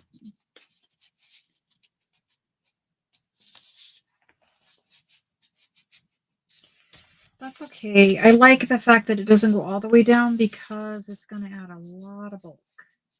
So let's put that one there.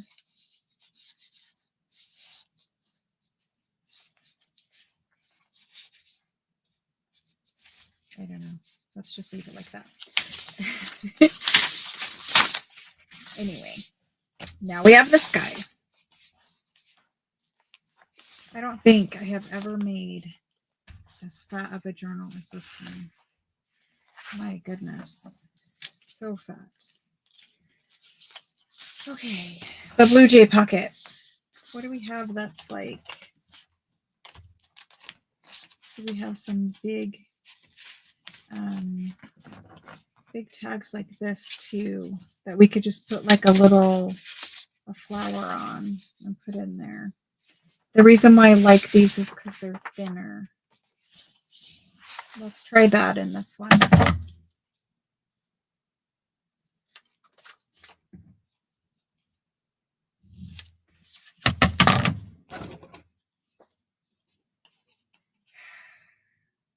Yeah.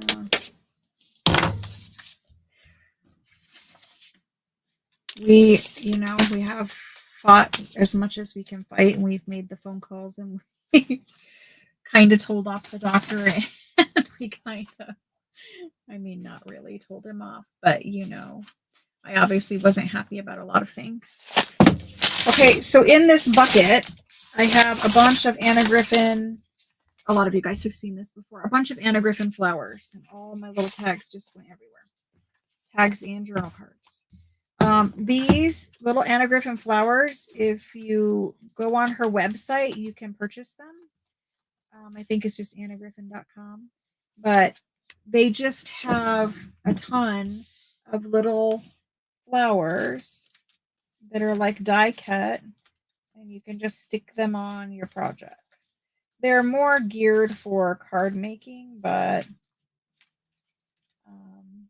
you can certainly find some to use in junk journals. These ones are really old. I don't know what she has these days or whatever. I know she still has flowers, but I don't know anything else other than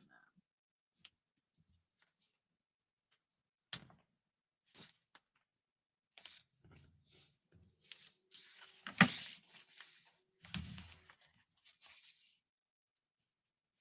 I'm trying to match it to like that, and I think that one will work. So we kept this one really thin, and we still, you know, did kind of a handmade look. Anna Griffin. I will say that her flowers, I think you get quite a few of them. And I told you guys about her sale before. She might even have a Veterans Day sale. But every year for President's Day, she has a clearance sale. And so a lot of my Anna Griffin, not all, but a lot, has been purchased whenever it was on sale. Because when she has her clearance sale, it's like 75% off. Some of it's 90% off. It just depends. So, you know, you got to know the things. You got to go to her website and sign up for her email list. I don't usually tell you guys to do that, but if you sign up for her email list, then she will email you when she's having, not she, her company will email you when they're having their promotions. And so you can find stuff at a, you know, better price. I would normally stick more in pockets, but like I said, it's super, super thick. So we're just going like that. This page is super thick now. We've got little tucks. Got maps for to this pocket. See, it's so big, it's just curling everything up. Like this, I don't know if you guys can see, but the way that that is rolling is so thick. And half of the reason is, you know, it's a soft cover, so the cover's going to flop down, but you can still work in it. It still opens up flat, but it's a chunky journal. Okay, back to this page. We could stick another cluster there, but honestly, that's kind of like cheating. What else do we have? I made those a long time ago. I would have liked to have used some of those too. I need to not forget about that. There's this cute little basket. I just saw it sticking up. I'm going to stick this basket there. I don't have another place for this basket. And it's flat-ish. So we're going to stick that there. Do we want to stick anything else there? Like maybe a little piece of doily?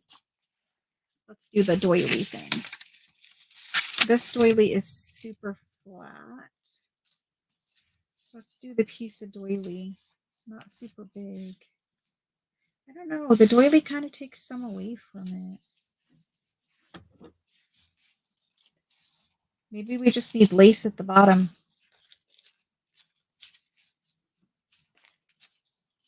See what other doily I have.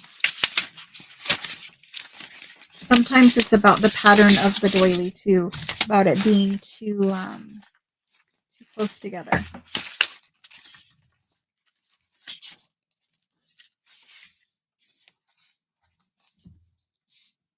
See, it's just covering up too much of the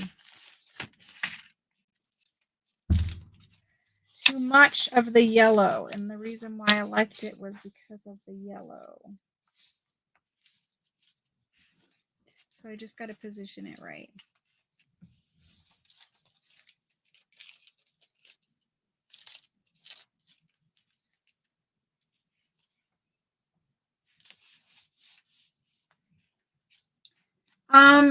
You could. These ones I just did single signatures, and because they're in old quilts, they're very, very forgiving. You could not, by any stretch of the imagination, get away with doing what I've done here if you did a hardcover journal. The only reason why this works and it still opens up flat where you can work in it, it's completely flat here, is because it is a soft cover journal. It is forgiving and more flexible. But if you try to do that in like a, you know, single signature hard, you know, cardstocky cover journal, it's not going to work and it's not going to be pretty.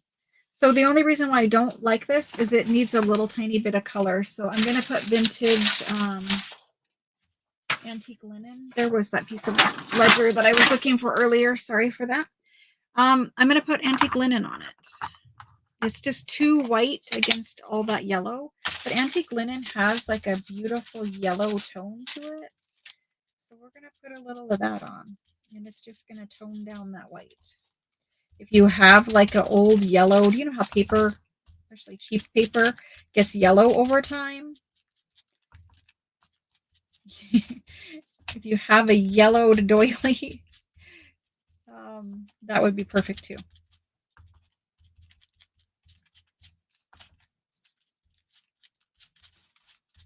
It doesn't have to be completely yellow. It just has to tone down the white, which I think we have accomplished. Rhea, did you make the quilt journal with us? I don't remember who made quilt journals with us. The quilts were available, the quilty covers, they were available as a journal kit. And I don't remember who made them and who didn't make them, but yes, toning it down was fabulous. I just need a bit more right here on this edge.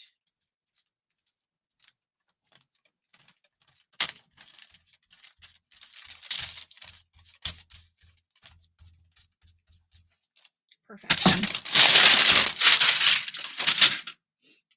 Okay. So I didn't ask how long you guys wanted to stay tonight, but I'm just going to go until we're done. For this one, I'm not going to stick glue stick on this. I am going to attempt to kind of just get some art glitter glue here or there and then kind of smooth it out with my finger.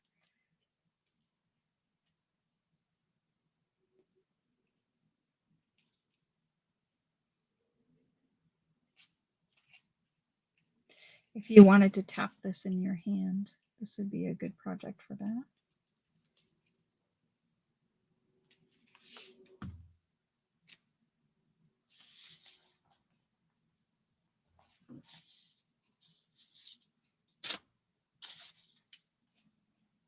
I needed a dry baby wipe, but I don't have one.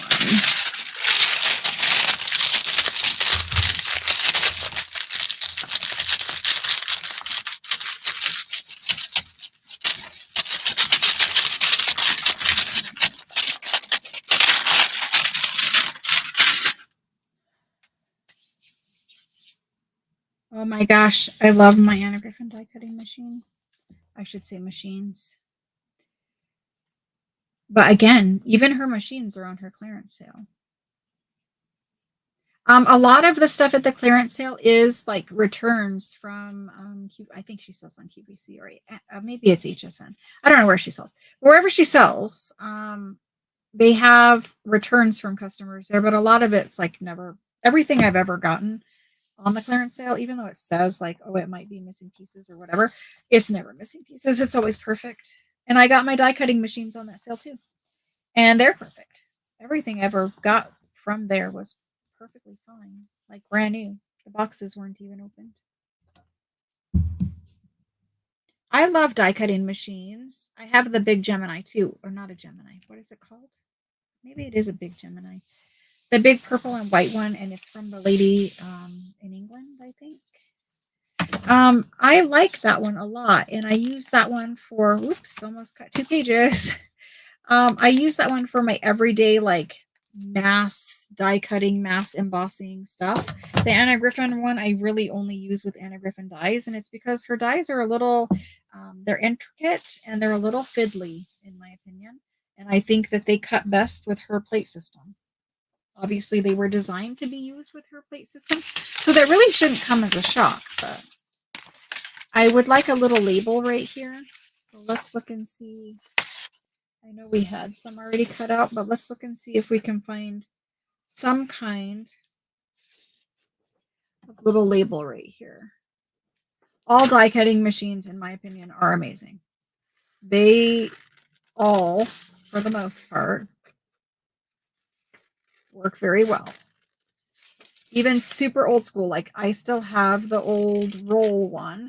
That's my camping die cutting machine. The Sizzix one or whatever. What is that one called? I had it on camera here before. The one that you crank through, Big Shot? Yes, Big Shot. That one.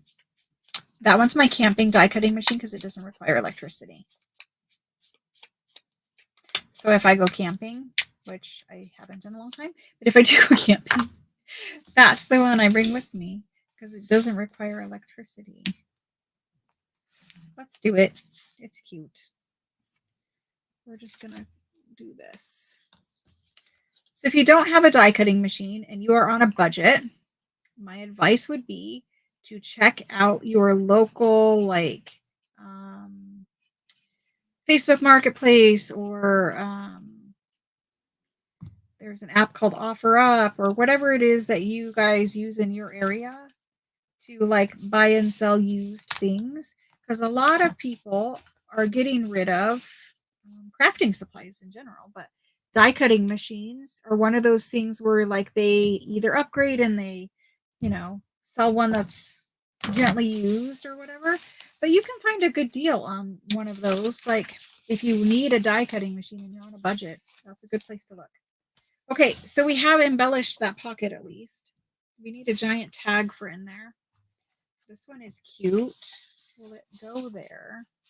It will.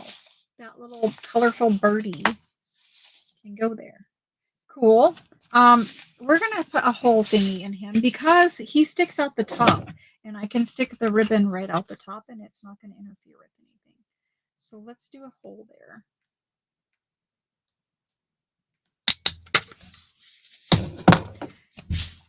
And I will come back in later and fill that in with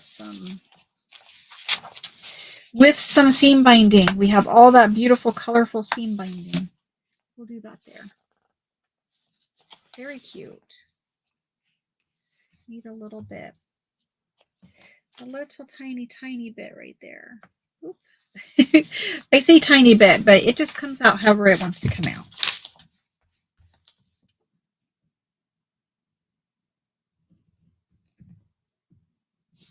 Yeah, that's another good place. If you do that, if you do the thrifting thing, that's awesome. So thrifting is definitely recycling. Oh my gosh. Oh, okay. I thought I made a pocket up there at the top, but it's just the top of the tag that I was feeling. I'm like, why did I make a pocket up there? I didn't. It was just the top of the tag. So we have a white page here that could use something, and we have this one here. I could easily stencil on them. But look at how chunky that is, and it doesn't even have lace on the page edges yet. And it doesn't even have safety pins and fabric and lace inside. And it's so chunky. But we do have it full of ephemera. So I'm going to add and change around a couple of things here or there. But we're pretty good there. Right here, we can stick one of these tags in that little space right there. That one is beautiful.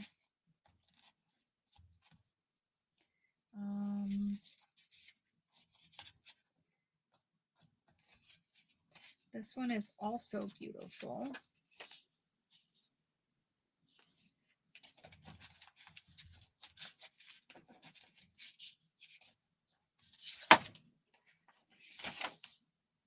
I don't want to add a whole bunch more pattern to this.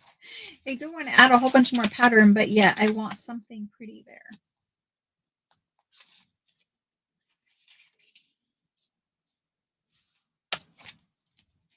And then there's this one. Let me cut this one out, see what it looks like. So we can stick something up there in our little hidden tuck spot.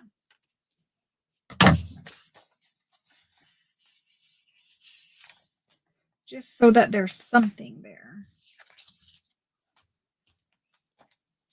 That way we didn't add more floral or pattern or whatever, but there's something tucked up in there. A Kindle? Oh my gosh, for 69 cents. That's crazy. That's crazy. Good for you. That's awesome. Now these tags. I'm not sold on that little blue one there in the front.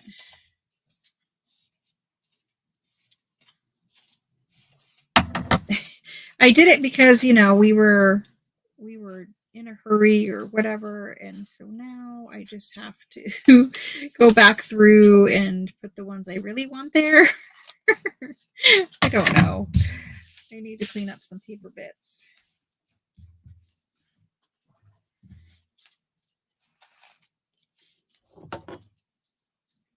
That's awesome. I love that you guys are out there recycling and finding the deals. We're not quite there yet. This blue one just wasn't working for me. It will work for somewhere, but it wasn't working for me there.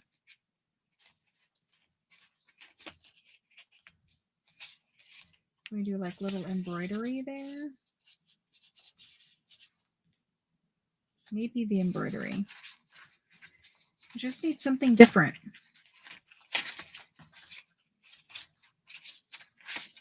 Maybe a whole bunch of embroidery? No. But this one I don't mind because it has the green and the blue. I don't know. I have to play with my little ephemera bit here. So I just keep these in a bin, and when I need something to fill a pocket with, especially if I'm concerned with being bulky, then this is what I go for.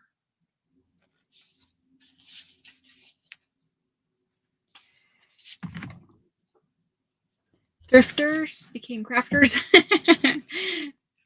I don't know.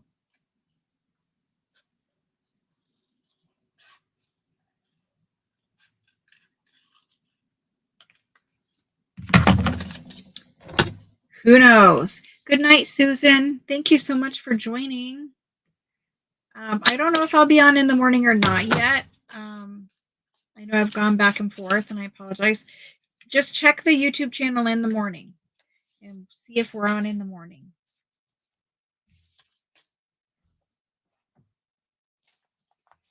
Okay, I think I've settled on that one, and only reason is because of the kind of beigey color back here in the background. I think the beiges all kind of work together. I don't know. There's beige and there's teal. So I think we're good with this one. I just wanted to go through and stick in the little loose ephemera that we left out because it was drying. That's all in there. That's in there. And if I feel like I can get a little bit more in, I might add a little bit more of this kind of ephemera or some journal cards or something, but I still need to deal with this middle section. This one needs to go in there.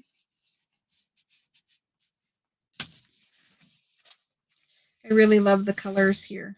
All three of these colors go together. They're really pretty.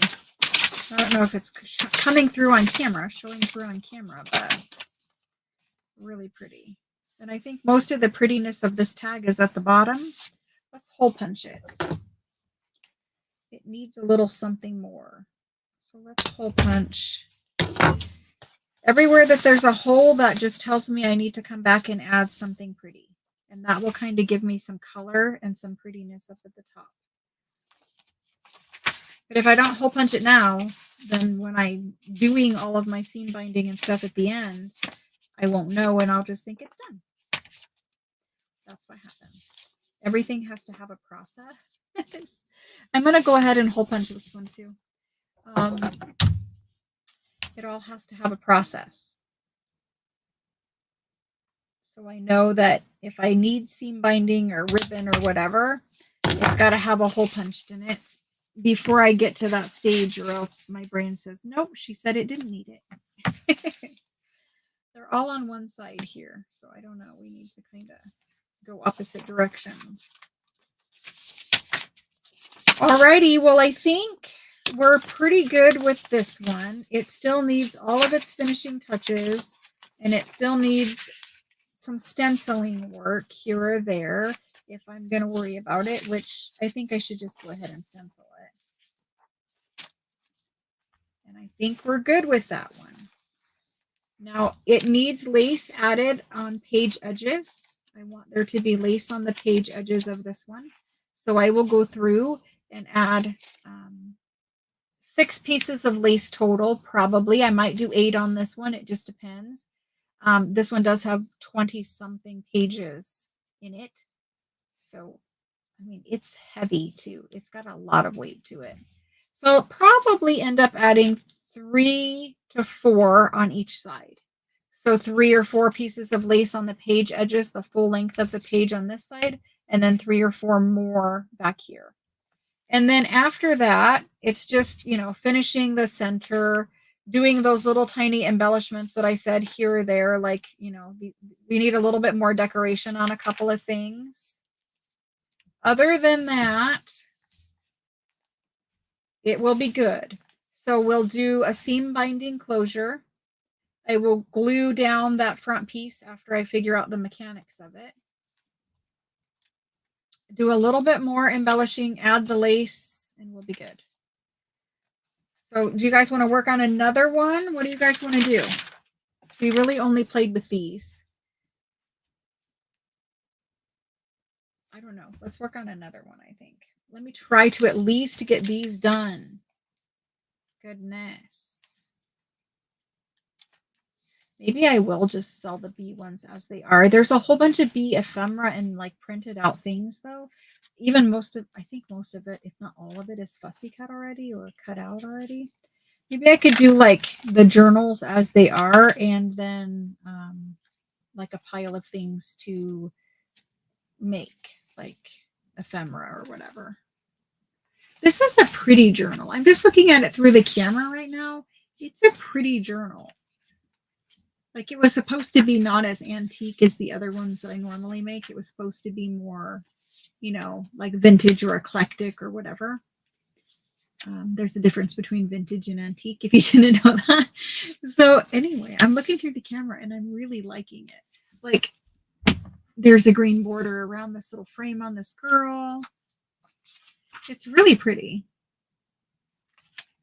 So I'm thinking maybe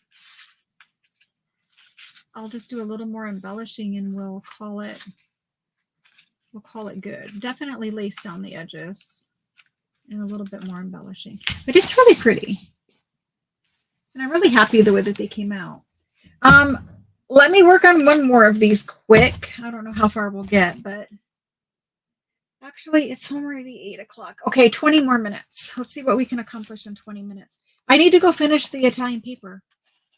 It needs all rolled and bagged and packed so I can send invoices in the morning. We need to do more pockets though, because I really only have 2 now. And they're both these kind. I used my bird ones. So maybe we'll spend 20 minutes making the rest of those pockets because I need more. We don't have enough. We only have these 2. I will put them in the pile, but we need more pockets. So this is the pile of things. I'm pretty sure these were supposed to go in. I'm going to leave those over there. I was looking for them a minute ago. I'm pretty sure these pieces were supposed to go in Italian Ladies. I'm almost positive that's what we made them for. And then these are just general ephemera. I think we were supposed to sew this onto something as a tab. I don't know what, but it's in there because it was a tab on the top of something. I don't know what. Maybe it was on one of these. Yes. It was supposed to go on this one. Okay, that makes sense. So that needs taken to the sewing machine. And then these are also for Italian Ladies. And then these are just Tim Holtz ones. So they can go in this tray over here. Sorry, I can't speak. This is supposed to be journal cards. Journal cards. I think we can turn this into a pocket. There's a sticker back here. I think we can turn this into a pocket. This is a journal card. Maybe that was supposed to go on there. I don't know. I'm sure there was a plan at some point. But these birds are here, so let's put the bird on there. It's too big for a pocket though, isn't it? I have to talk to myself while I do it. So here's another one of the journals. No, it will fit as a pocket. In this one, it will. Okay. Well, let's turn this one into a pocket for the medium journal. Did I stick the cover piece in there? I did. I just don't want to lose them. Okay, let's turn that one into that. And let's turn these two into pockets. And we put this on there, and then the bird, and then a label. See how putting these little doily cutouts, it's really easy. It really makes decorating easy. Let me just set these to the side because they're for Italian ladies, and we're not playing with those right now. I need to get those done. Those are pretty far along. They're already, all their ephemera is in them. So those are pretty far along. I just want to use this, and I don't know how. All my birds do not work with it. I mean, it doesn't have to have birds on it, but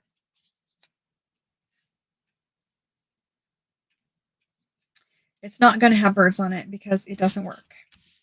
And then we have these. This one is done. I don't know why it's over here. These are flowers for decorating something. I think they were supposed to go on some of these. They were all laid out at one point, but then I forgot what I was doing and rearranged them in the bin, I guess. So we have this little part of a doily. It doesn't really work as a half.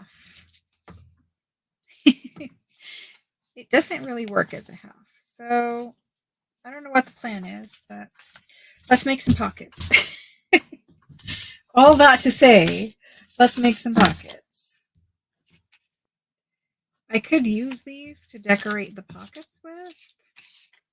The only thing is you got to put them on something light.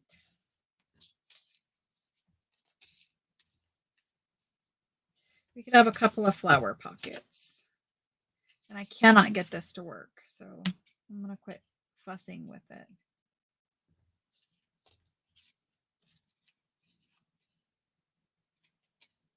That one might work. It just depends on the label. Too small.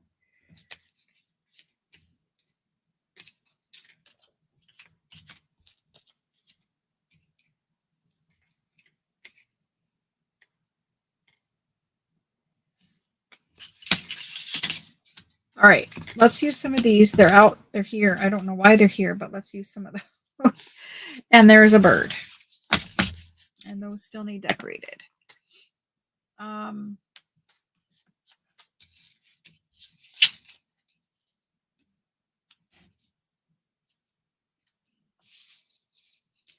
There's just a little bit too much of that purple for me. So maybe I can tone it down with this piece of doily that's just hanging out around here. I'm going to edit this down just a little bit. If you guys don't edit your things, something that I would consider doing. Like I could just take that little leaf off and then it doesn't interfere with the doily as much. Just because something is one way, don't forget, you know, it's just a scissor cut away from what you want it to be. Okay, let's do that. Keep embellishing? Yes. Let's do it. we can't really keep embellishing on that journal. I would have to pick out laces, which would take a little bit of time. And I don't have all of the little fabric snippets and things that I use to embellish in this room. I really do like to embellish off camera. It takes me a while, and that's something that I really fuss over. Like that takes a long time for me. And it's because I want to really fuss over it and get it right. So that final round of embellishing, it's just kind of like relaxation time for me also. And I just want to get it right. So I'm going to put this more over to this side and do a label over here. But if you don't edit your things, like, you know, edit your little die cut things, edit your stickers, edit your, you know, even because somebody makes a digital doesn't mean you can't edit it. Like if a bird's tail is too long, we'll cut it off, but just shape it so that it doesn't look like he's missing half of his tail. Unless you are a bird expert, you're probably not going to know that somebody has trimmed his tail.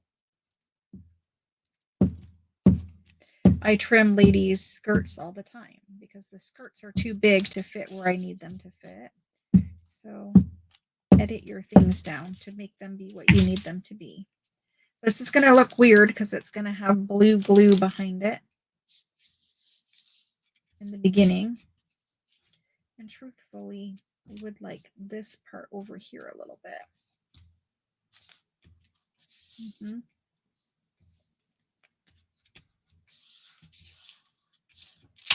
I don't want to cover up all the pink down here at the bottom.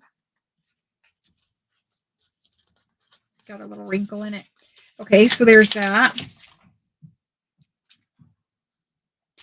We need to trim off the bottom so we can see it. A lot of time looking for something. I pull things for a project that I'm going to work on, like a specific journal, and I pull them before I even begin the journal making, and I put them in a bin.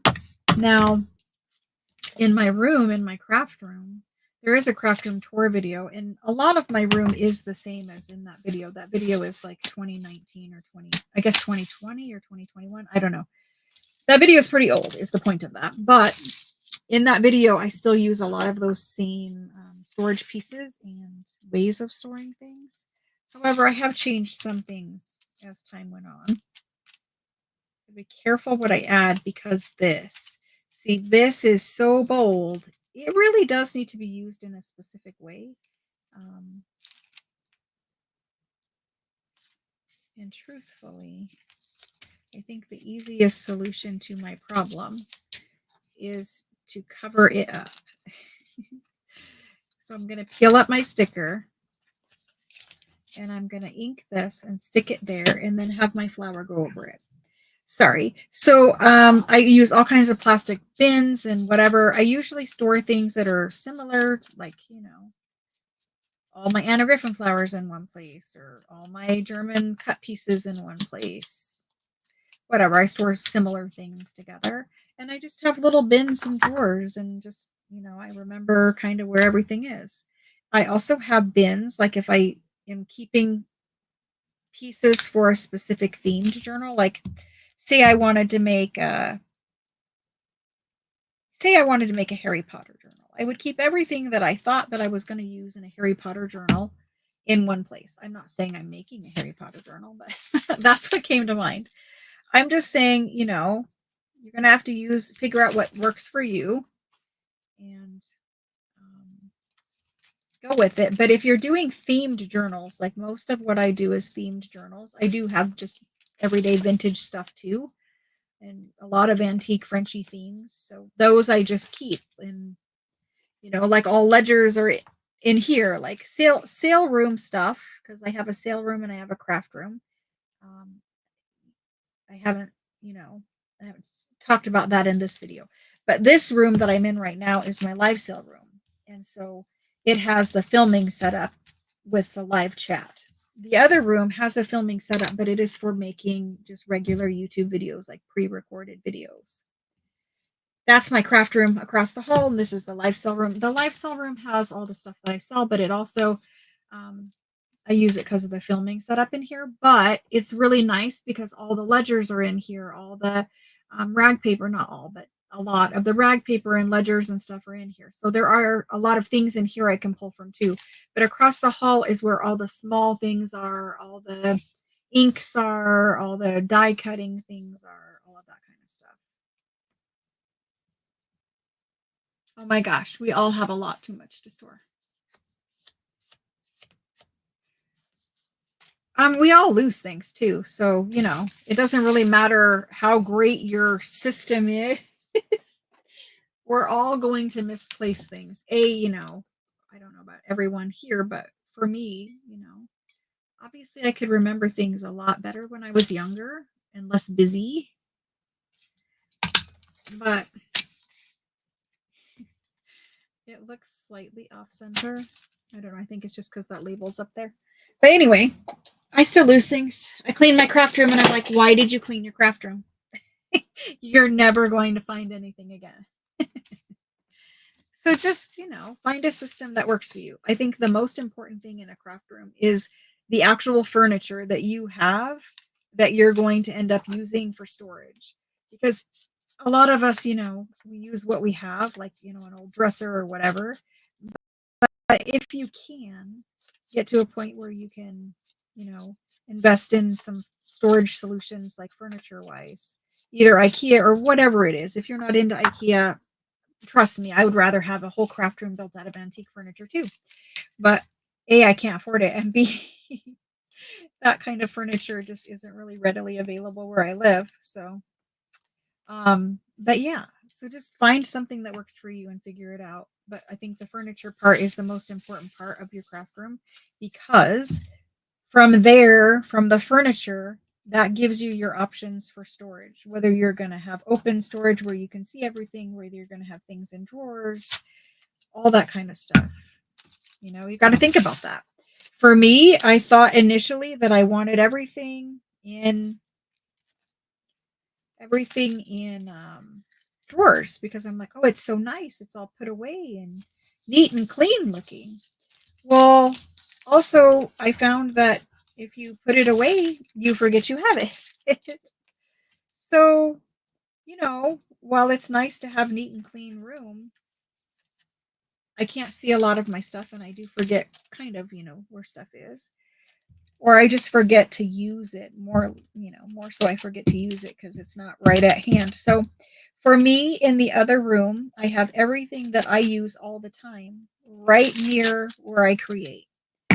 And even if I have like a ton of something and not all of it will fit right there, I keep some of whatever it is right there next to me so that I can just grab it and use it. Because if I can just grab it right there where it's at, then I use it. But if it's across the room somewhere, I have to think about remembering I have it there, first of all, then remembering to go get it or whatever.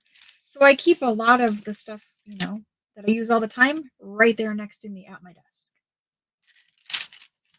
Very long-winded answers, but I just found what works for me is, I need to have it in front of me where I can see it.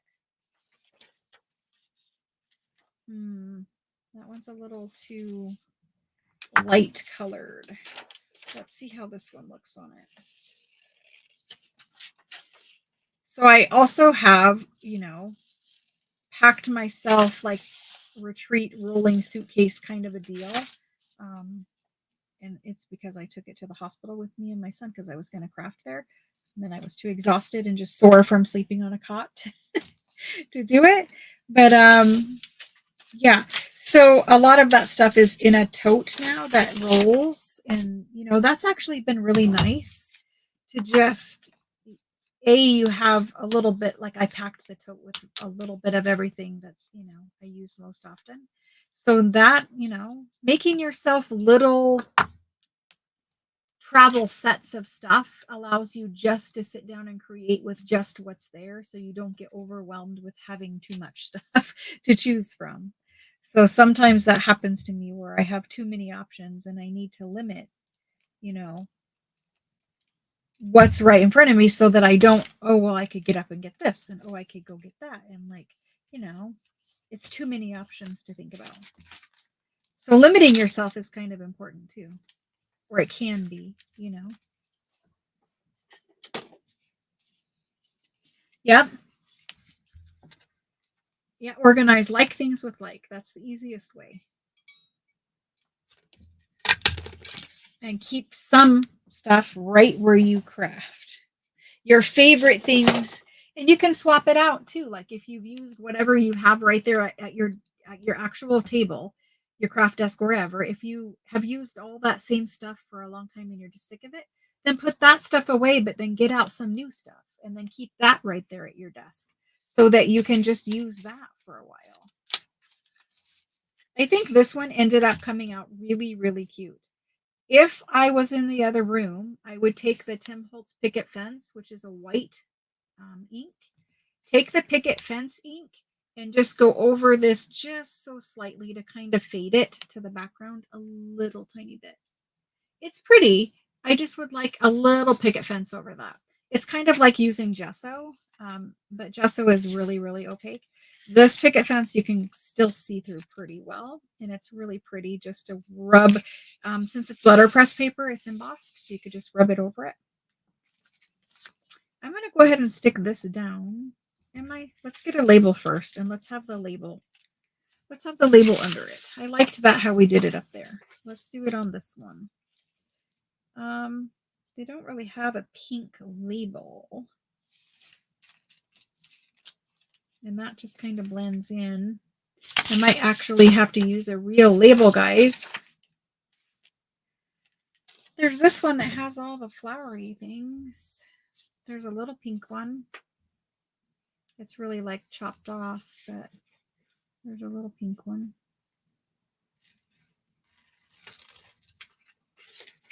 There's so many craft room like tour videos. That's another good suggestion though. Watch craft room tour videos. And it's not like you're going to redesign. I mean, maybe you're going to redesign your whole craft room, but there are a lot of good storage tips and tricks in craft room tour videos. I did some different things in mine, but you know, everyone has their own little system.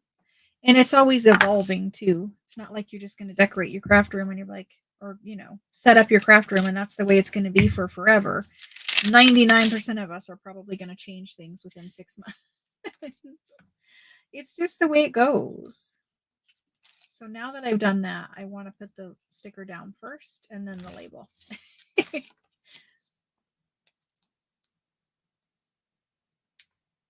Well, there's always something new coming out that's fun and exciting to use. And I'm just like you guys, and I got to have it all too, right? So I try to buy things on sale. I try to, you know, if I can get antique stuff or vintage stuff, I try to buy that before I buy newer stuff, just because a lot of times, you know, like we were talking about earlier with the Anna Griffin, you know, that stuff isn't cheap. And for that amount of money, I would rather have something that's like vintage or antique. So I do try to buy old stuff if I can, you know, whatever the budget allows. I don't have unlimited budget. People sometimes think like, you know, that I have an unlimited budget. I definitely do not have an unlimited budget. So I try to buy things on sale. Like I try to, you know, I don't drive a nice car. I drive a very old car because I'm thrifty like that. Because, you know, I'm a single mom. I mean, I'm divorced, but single mom of a kid with disabilities. So like, you know, I don't have the luxury of just, you know, going crazy with my money.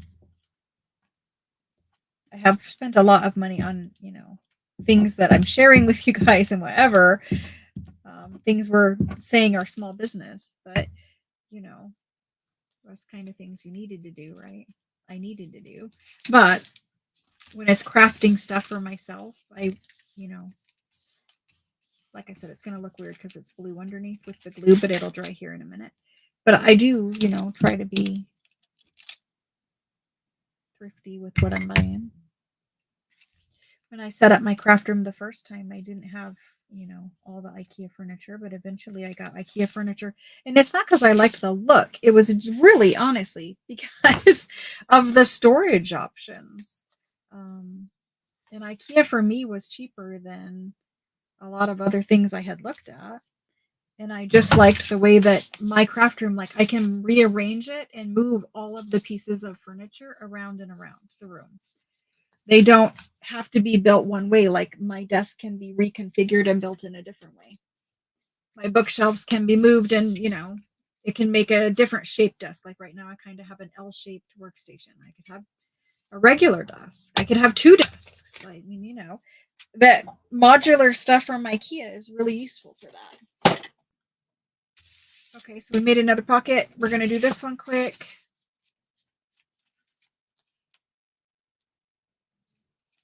This one, do we need a label on? Right here. Okay. Oh, I did put glue under it. Okay, good. You forget to put glue under them sometimes. These hard plastic backings.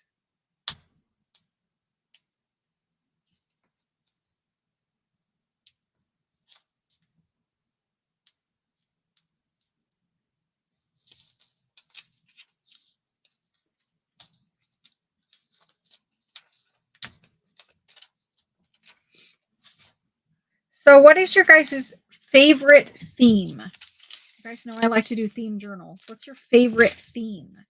What kind of journals do you like to make?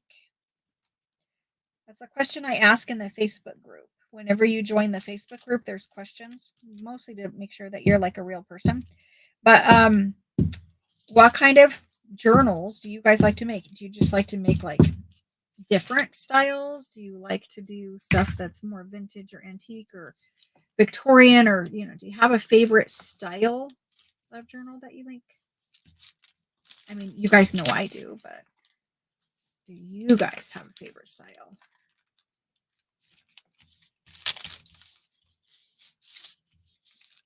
I mean, I tend to believe you like some French stuff, but neutral vintage, awesome. Awesome.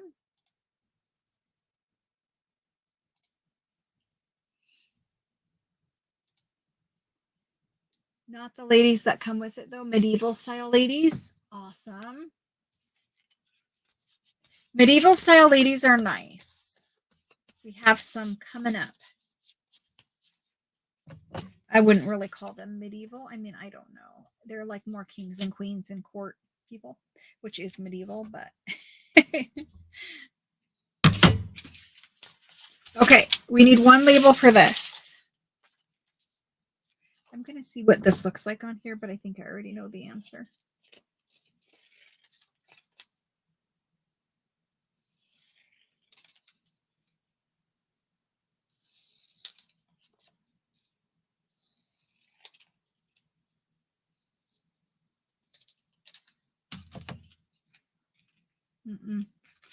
Too busy.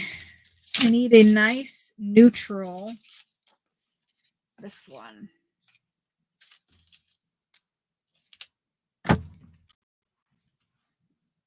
Venetian Masquerade would be super cool. That's an interesting one. Rhea, I did not expect that. I'm going to have to give that one some thought. Venetian Masquerade. Interesting.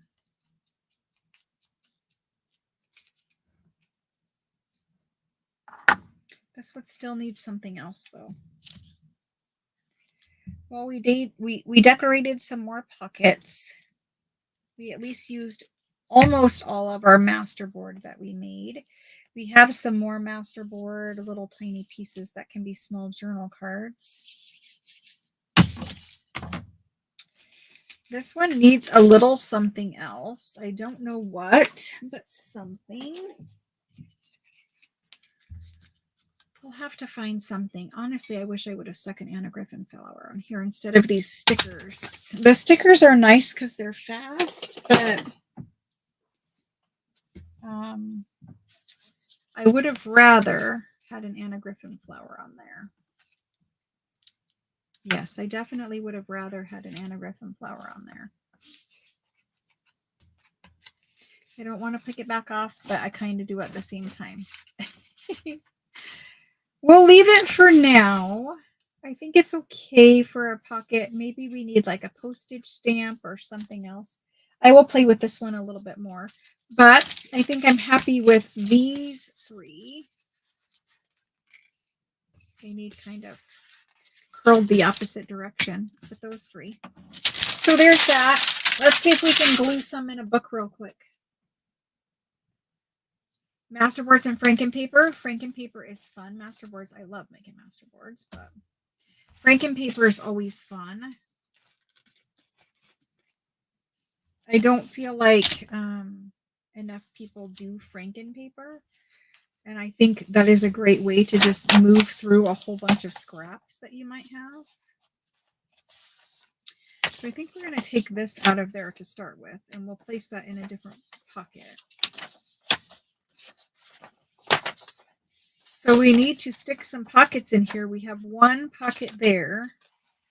Sorry, you can't see. You probably couldn't see most of what I was doing tonight. We have one pocket.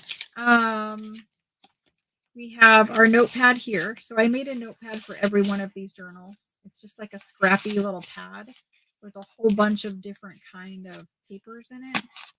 Some blueberry, some everything dyed paper. Need to find another place for a pocket.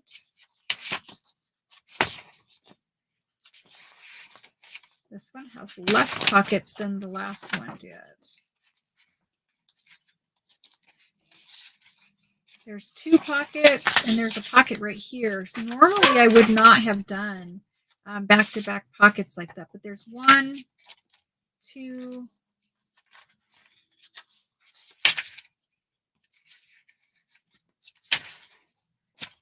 3, 4. 4 pockets so far in the front. And I feel like, you know, we've got a pocket here, we've got something here, and then we have a big section here with nothing in it from here to here. So we need to find a pocket place here. Preferably in the middle.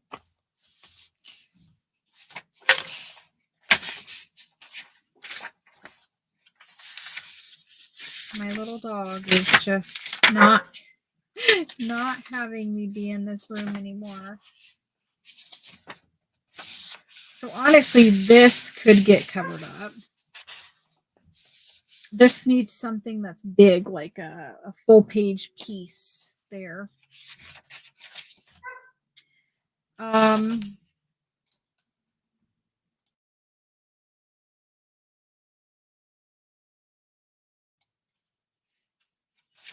We'll have to find a full page piece to cover this up. But let's put a pocket in here.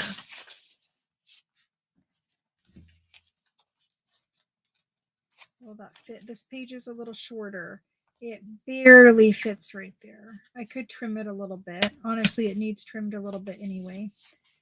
But we could stick that there. There's birds on the other side of the page. Like I said, I didn't realize initially how bird heavy these journals are. But there's quite a bit of birds and quite a bit of embroidery in here. It fits there. I'm going to take the chopper and chop it just a little bit. So, guys, we're going to do a couple little pockets, and I'm just going to glue them in, and then I'm going to call it for the night very shortly here, just a few minutes.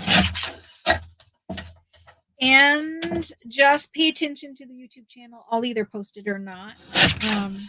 If you don't see it in the morning when you get up, then keep in mind I'm in Arizona. And I'll probably post it about an hour before I go live, if I'm going to go live. So I'll try to get it up as early as I can. I think that fits right there, and it looks kind of nice. I just want to see about color-wise the pink one. Do you guys have a preference? I'll ask you again.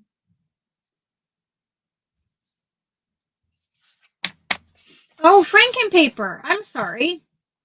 Yes, Frankenpaper, you just take all your scraps and sew them together. So like, you know how we make a collage masterboard? You would just sew around your little pieces and kind of sew your paper together. Like, think of, it's called Frankenpaper because like Frankenstein's stitches, I think. You know how he has stitches everywhere and they're kind of like big or noticeable. So Frankenpaper, you just sew around all the little pieces of scrap onto a paper. It's fun. I don't really make it a lot. I think it has to kind of go with a certain style. A certain style of journal. I think you could use it in any style of journal, but to me, it has a certain look to it. If you guys look up a picture, like on YouTube, you'll see somebody making it. I'm sure there's videos on YouTube. But I just think it has a certain look to it. A very definitive look to it. I kind of like this here. I think I'm going to go with that, even though I do like the blue. Should I use the blue? The blue one kind of blends in. The pink one kind of sticks out. Pink or blue? Speak now or forever hold your peace.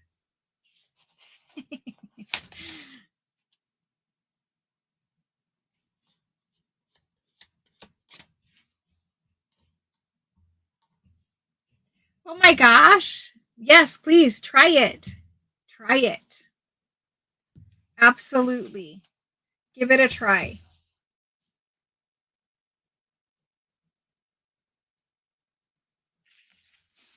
Give it a try.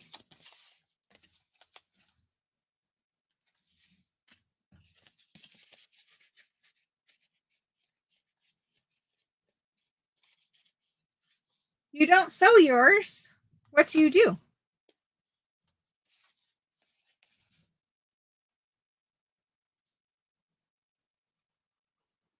Do you stamp it with like a stitched stamp?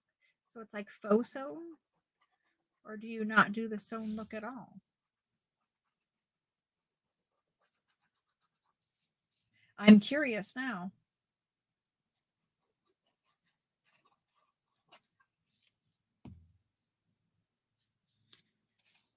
Oh, you all voted for blue. Sorry, I was not paying attention to you.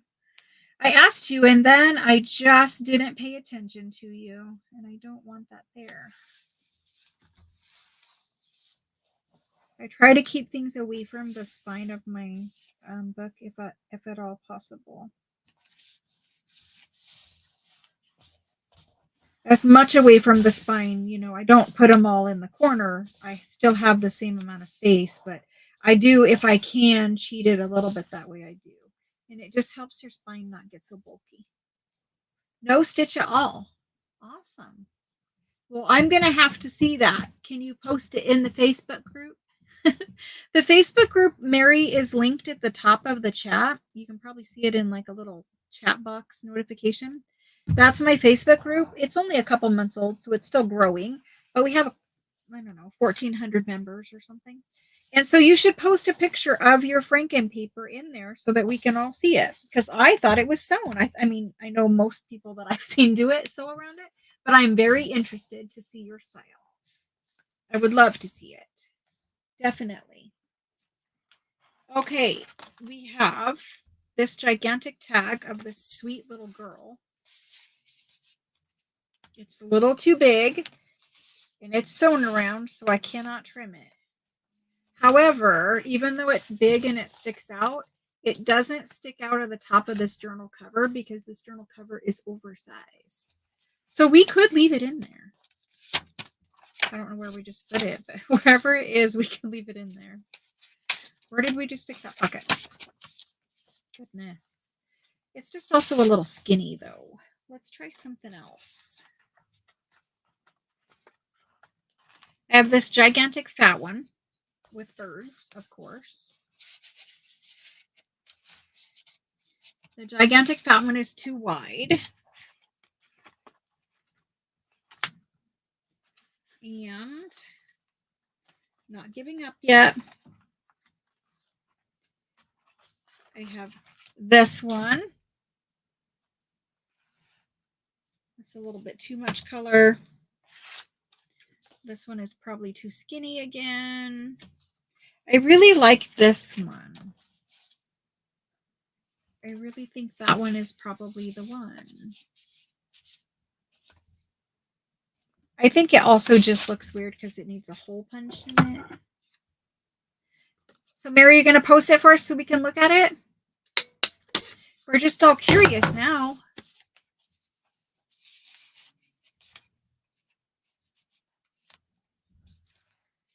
Maybe. It's just a little bit too tall.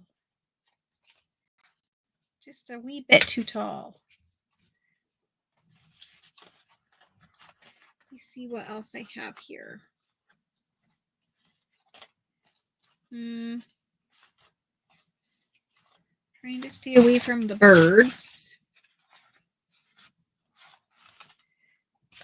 I mean, I could just do that.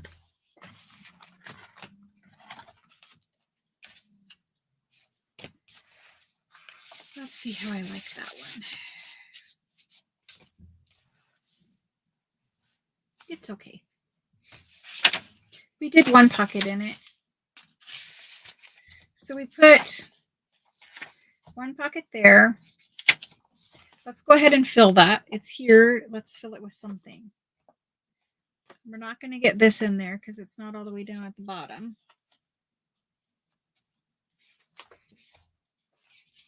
I really would like this one to go in here. She is too tall though. I made these really, really big because the biggest one of these journals is taller. And this journal is tall enough. The cover is tall enough. The pocket is not, because the pocket is up off the bottom of the page by like a half an inch or an inch.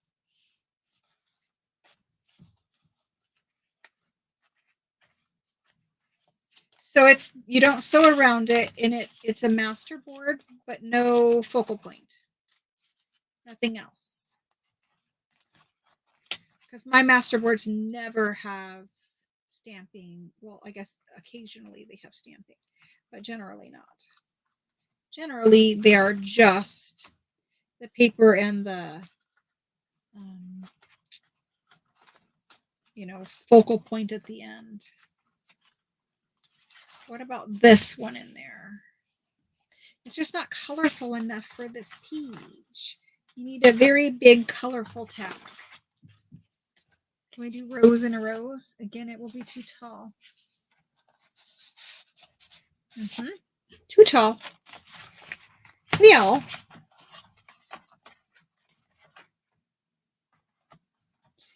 I think we're just going to stick one of these in there and call it good.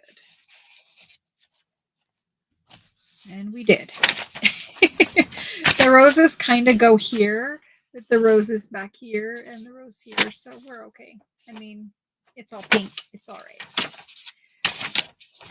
So we still need another pocket on this side. I like making franken paper too, but I do it with a sewing machine. I'm very curious to learn a new technique. So we did a pocket there. And we have a pocket here. Can we get a cluster? That's getting bent right there. So in that case, if it's going to bend, we're going to have to snip it.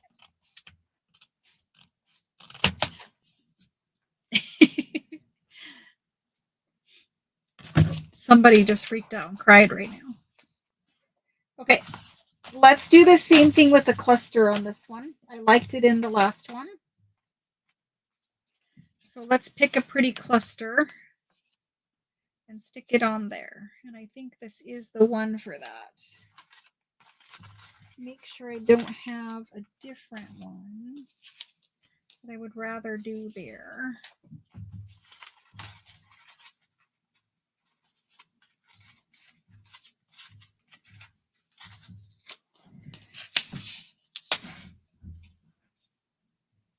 That's a tough decision.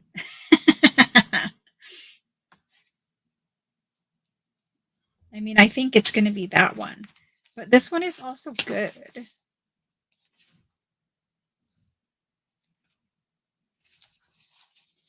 I'm going to do this one. Let's glue this one on, fill this pocket.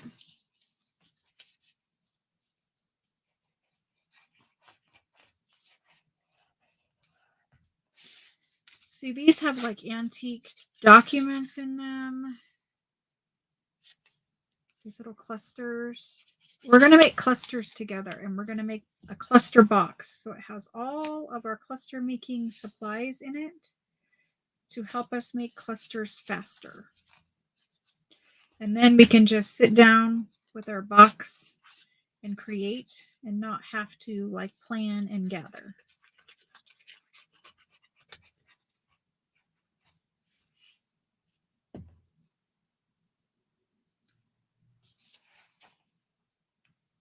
Are you on Facebook?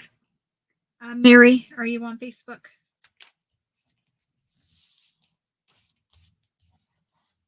Not everybody is on Facebook. I get that.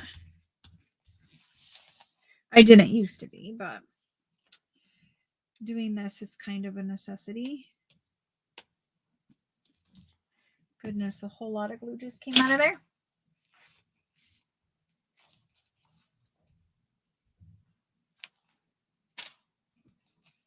I'm just tacking some of this down. It's just a little too loose to be put in a spot like this without being tacked down. Okay, there's that one. I love it. I think it's really, really cute. For this one, because it's braille on the edge, it's different. I don't want to just wrap it around because it's bumpity bumpity. So ideally you would have cut this before you put it here, but you know, it works.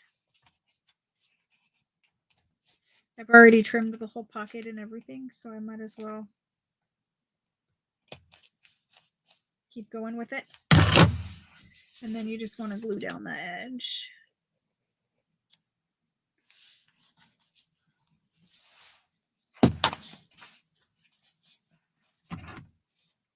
And I never use my fussy cutting scissors with gluey stuff, except for when I do.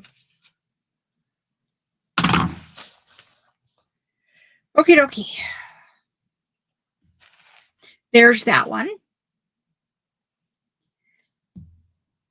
Well, you should join the Facebook group so we can see your picture. Either that or just post it somewhere and we'll have to like friend you and find it. Or better yet, you could do a tutorial. Show us. If you know, feel inclined.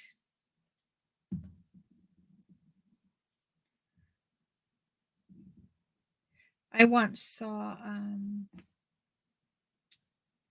a woman and she took all of her favorite like magazine images, or she had clipped out of magazines a whole bunch of pictures that she liked, and then she took those pictures and she glued them all down to one page and then sewed around all of the edges of them, and it kind of looked like little window panes or something. It was really cute. And so she called that Frankenpaper. So we have those tags. We have little tags. This is a big pocket, so we need to put a really, really big element in here. I love this tag, and I have been trying to find a place for it. I think maybe we put that in there. But we also have these big ones. Let's do this guy in here. He looks better.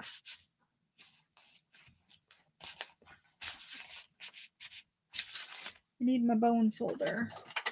If you have a bone folder that has this little flat edge on it, sometimes there's glue that sticks. Be careful when you do it. But sometimes there's glue that sticks. I think it's okay. I'm going to stick this one in here, I think. Unless he sticks up too high. I think he's okay. I just kind of like the way the bird was hanging out the end. I know the other one also looked pretty in there, and I keep bending this up. And it's because it needs tacked down. These little fiddly layer things from Tim Holtz.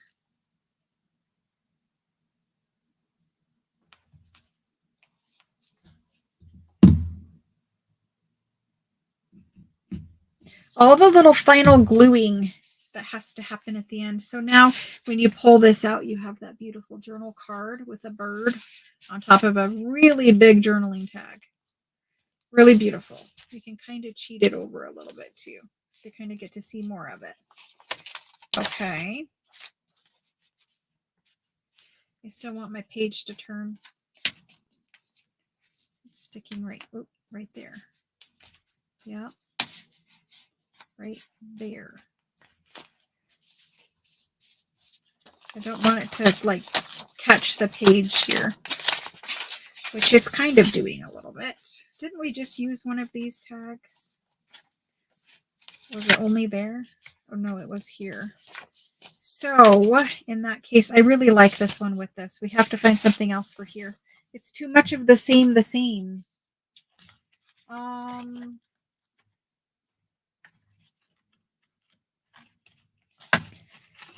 There's this one. I mean, it's just okay. I'll come back to that here in a minute. We're back with this guy. He needs the little ones in him. And honestly, I probably could have just made something for this one.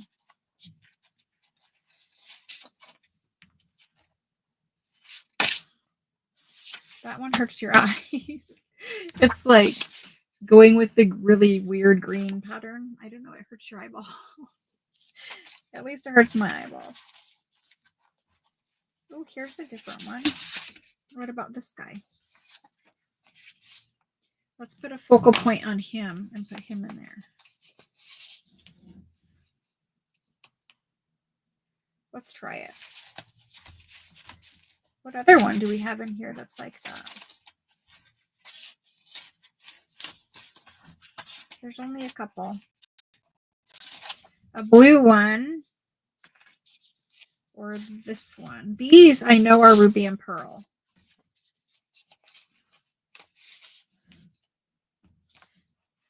The blue, I'm feeling the blue. But this is also nice. With the focal point that matches these. I'm feeling the blue. Let's do the blue. So if we do the blue, I don't really want to decorate this one. I think it's beautiful. I'm just going to leave it. I know I said I wasn't, but I just am. I might add something else in this pocket, but for me, that tag is too beautiful to cover up what is already there. We have blue here in the pocket. We have blue in the bird. We have blue in the back of the page back here. We're going to do that. It's not like it doesn't have to be the only thing in there, I guess, but for now, it's fine. We need to go back to that one that we were just at.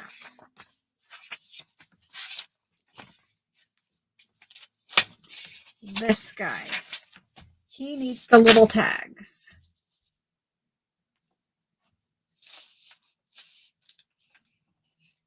Yay, Mary. Okay, so there's this one, which might kind of compete with that one. There's this little one, which again kind of competes. What about this blue one? The blue one right there. We could do it. What else do we have? We have the little embroidery one.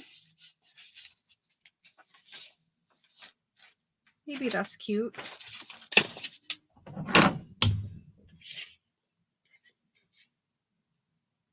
Oh my gosh, I never finish what I hope that I'm going to finish, Mary. It's always like, I'm like, oh, you know, we're going to get some journals done. I don't know what happens. I really don't. It just takes a long time. It's different than just sitting down and crafting, you know, on your own. It really is. So I think we're still short a pocket on this side, guys.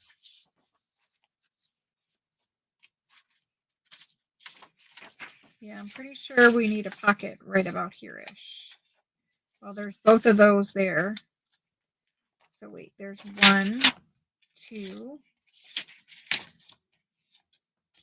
3,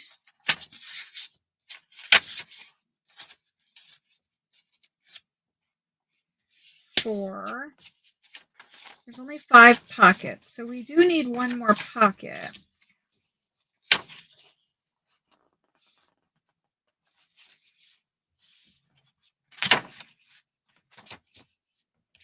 This one just had a pocket. You could put a pocket right here, or we could put a pocket like right here-ish. I hate to cover up writing space. Let's put a pocket right here. For this pocket, we have a blue bird. We have a pink one, and that is kind of a pinkish page. So maybe we do the pink one. Or we have this multicolor one. Honestly, it's not bad there.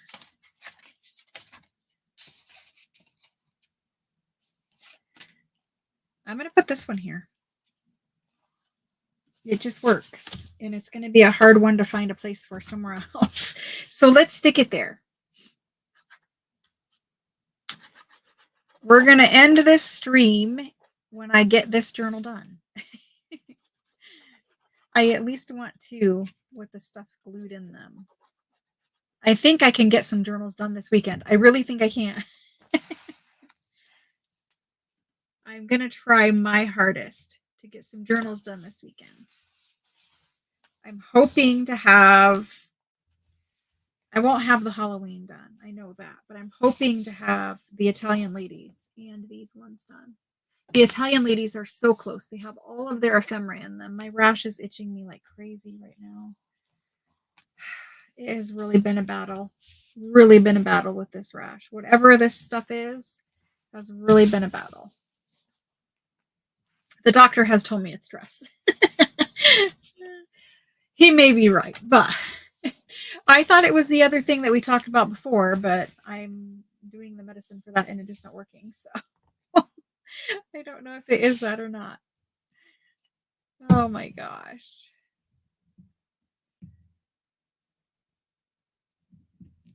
I don't know. Let's see about this tag in here though, because it's kind of a pretty pink background.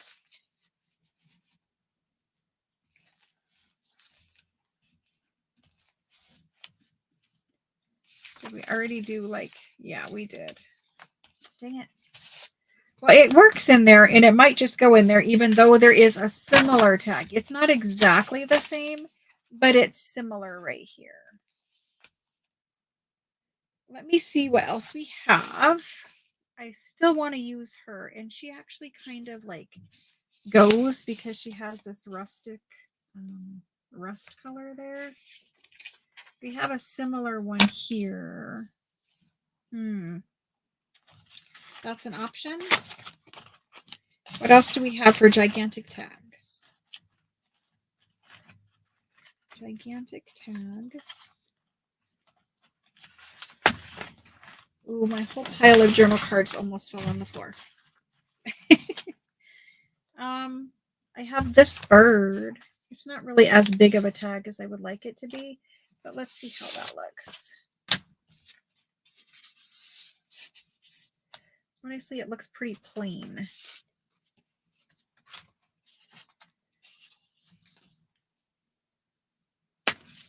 Maybe.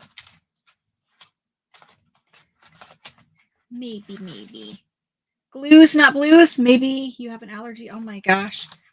I probably have an allergy to like antique paper.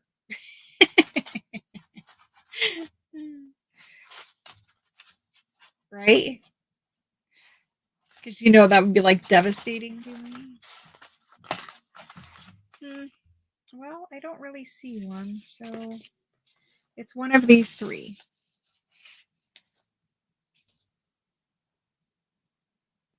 That one's pretty.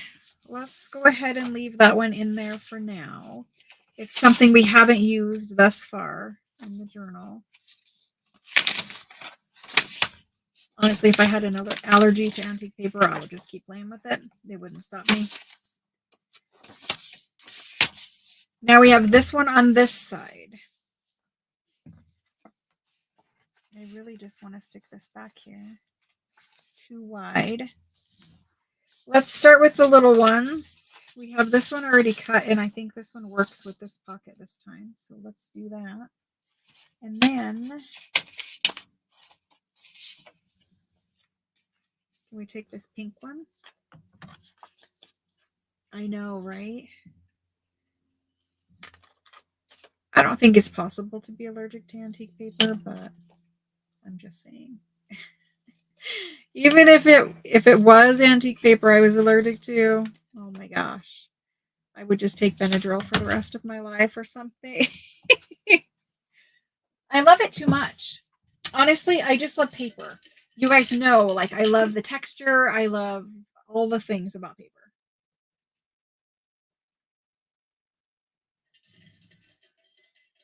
The smells,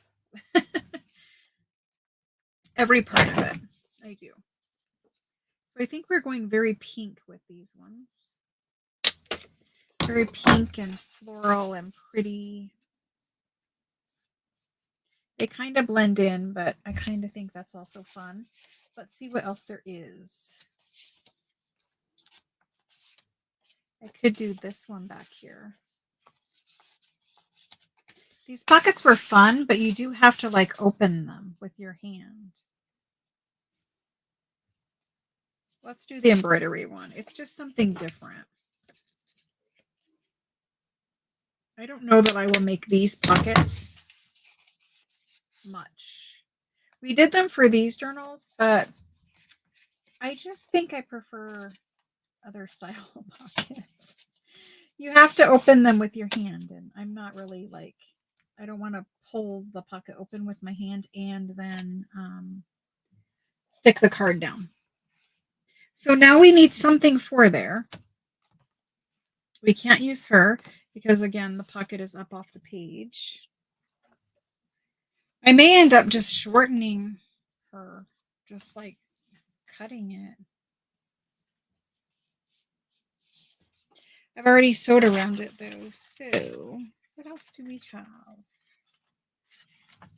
Could do this one back there.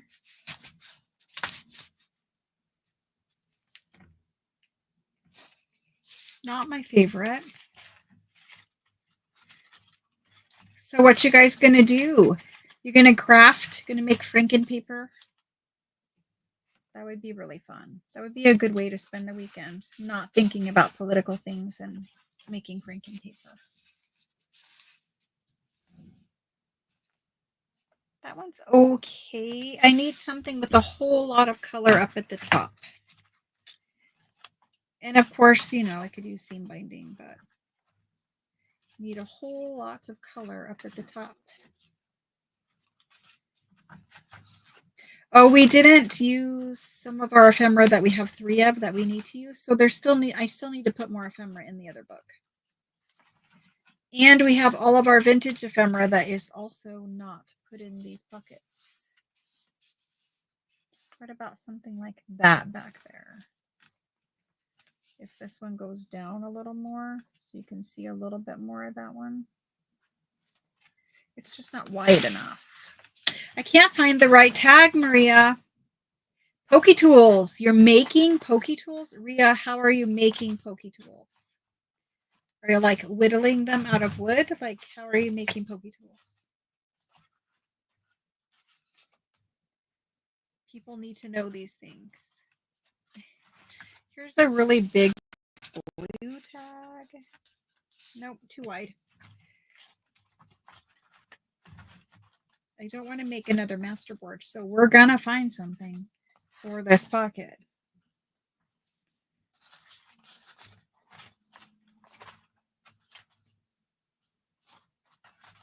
Are you gonna sell pokey tools? You're making pokey tools. If you're selling pokey tools, you should sell them in the Facebook group. Hardly anyone has listed anything for sale in the Facebook group. I think they're like afraid to do it. I'm just saying. All right. I need another tag for back here. And I guess it's going to be a Tim Holtz one. These ones are very, very thick. They were made for something thick. Whatever, I guess. I don't really have anything else to try out in there. She's okay. She can go there, I guess. It's not my favorite, but it is, you know. It's either, okay, can you guys vote for me for real this time? Because I really need an answer this time. The lady one, which is Tim Holtz, which I don't have any Tim Holtz in these journals at all. I mean, not people. Or one of these two. I like the width of this one. If I can get it in there. And it has a flower at the top. I think I'm voting for this one. However, there's also this one. I mean, I could pull it out a little more. Nope, you don't sell. I know, Rhea. I was literally talking to someone who was doing my hair the other day, and I was saying to her, you know how I used to just make junk journals and it was just fun, and you know, I really enjoyed it, and now like it has become a life of its own, and I hardly ever have time to craft anymore. You know how you can like tell your hairdresser thing. Yeah. So anyway, now what I used to love to do, I don't really have time to do anymore. And I have other things that I like to do now. So that's okay.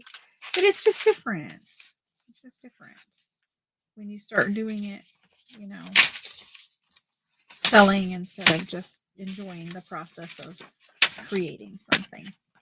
Okay, so we have a pocket here that has nothing, and it's a right, right. So it's a double pocket. It has a pocket in the back, way back here, and it also has a pocket right here in the front. So we need one of the pre-made tags back here in the very back. And that one's fine right there because there's pinky, beautiful things over here. And then we need something for inside of this one, and we need to decorate this a little bit. Honestly, just like a little label. Maybe a piece of Tim Holtz ephemera, if I had any, would be great right there.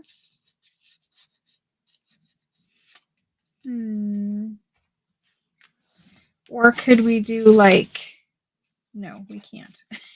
We could put some book page on it and then put that there. Do you want to play with that? And I ask you guys, like, you know, you guys are playing with it, but I cannot find a place where this looks good. I just can't. And you know why?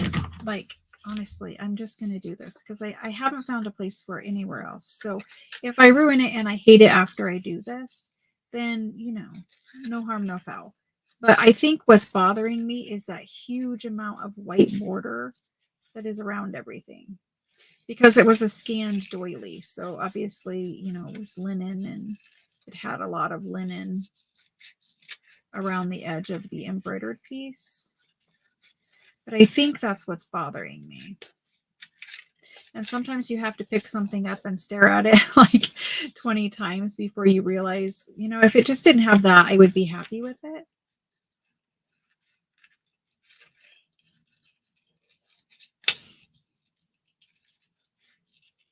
So I still love making junk journals, obviously. And I just wish I had more time to make them. But I think that we have plans in place to make that happen for me. So I don't want to like complain about it or anything because it's definitely something I still enjoy, and I have a plan in place to make it better to where I have more time.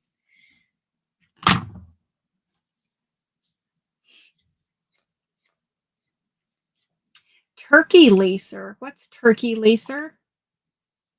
With beads, of course, on scribe tool and turkey pin thingies. On scribe tool and turkey pin thingies. Turkey lacer.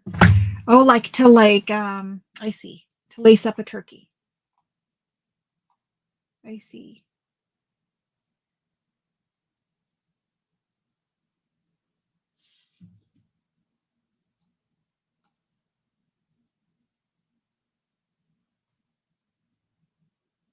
Rhea, I didn't see them. I'm so sorry. If I did see them, I don't remember seeing Oh my gosh. When you guys posted it in Throwback Thursday, I try to pay attention and to see them all. However, sometimes I don't.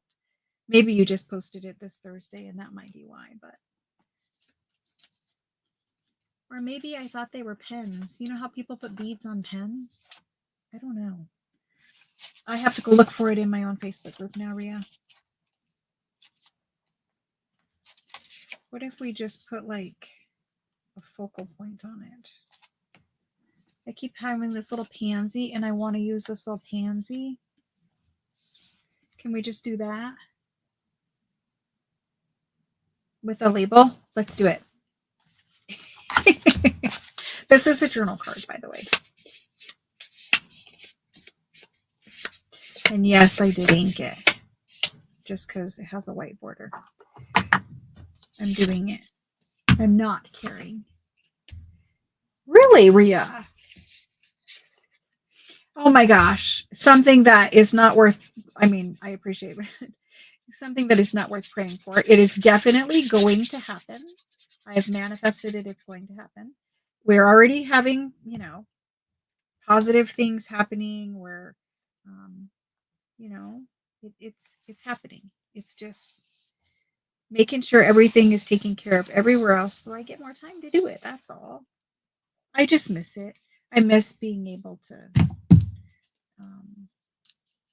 you know, make more journals and be more creative in that aspect. I get to be creative in other aspects though. So it's not like, you know, I don't get to make other things. I get to make journal page packs and journal kits. I get to make those journals every month with you.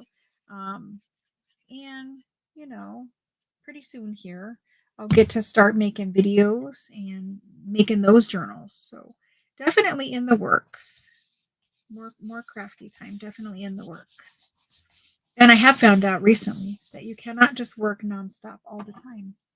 Because whether your mind wants to is one thing, but your body, it has a mind of its own, and you cannot work 14 hours a day, 7 days a week. I take one day off every 2 weeks. That's the honest truth. And that day I spend the whole entire day running errands. But unless something comes up and like, then I'm, you know, have to take a day or whatever. But you hear me like have to take a day. I like doing what I'm doing, and there is enough work to keep me busy for sure.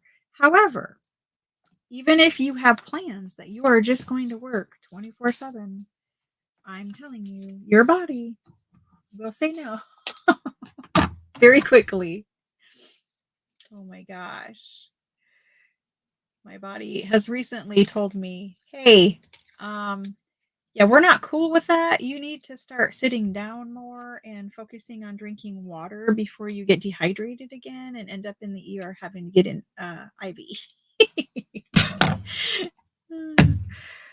Yeah, you know, things happen. I need to pay more attention to my body and not, you know, just try to get stuff done all the time. I don't like being behind, and I don't like having to stress about being behind. And while there might be 100 customers who are perfectly happy, the one customer who is griping about something really bothers me. And I, you know, don't mean to say it like that, but like everyone has told me, don't let the one take away your joy. But it doesn't help me because I do let the one take away my joy. I need to stop doing that. I know. None of you guys are the one, obviously. What you saying that? Anyway, I'm work in progress. I think that came out really cute. It's super basic, but we had this like overly floral botanical page, and I just tied in the purples, used a journal card as a backdrop. And this was from that little, I'm still using those things out of that little thing. Oh my gosh, let me turn on autofocus for a minute. So I'm still using those little label things. This is one of them. Look how cute that little thing is. So cute. Anyway, I guess it was better with autofocus on, even though it drives everyone crazy. There's that. And I'm just going to leave this as a pre-made because this is just one single book page. So there's that one. There's that. We need to add another pocket back here. We have way too many pages without a pocket. And this is pineapple upside down cake. I remember my mother making pineapple upside down cake or dump cake, one or the other. I think it was maybe both, but my aunt gave her a recipe for dump cake and she made that and she liked it. I did not like dump cake and I did not like pineapple upside down cake. We have another one of these pockets to fill and one of these back here. Goodness, I can't stick a cluster on it because we stuck a cluster on the other one. So we actually have to decorate this one. Last time we used a big piece of German scrap, and I don't think we have any more large pieces of German scrap in here to play with. They're in that bin right there. So I don't think we have any more of those. The scribe tool makes a really good tool for poking the holes in journals. I see.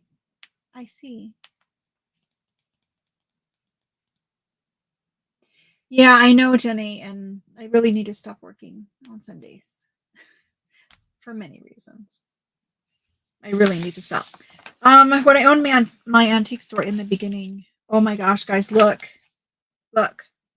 It finally found a home. In the beginning, I was closed on Sundays, and then I couldn't afford to be closed on Sundays, which is sad, but true. So then we were open on Sundays.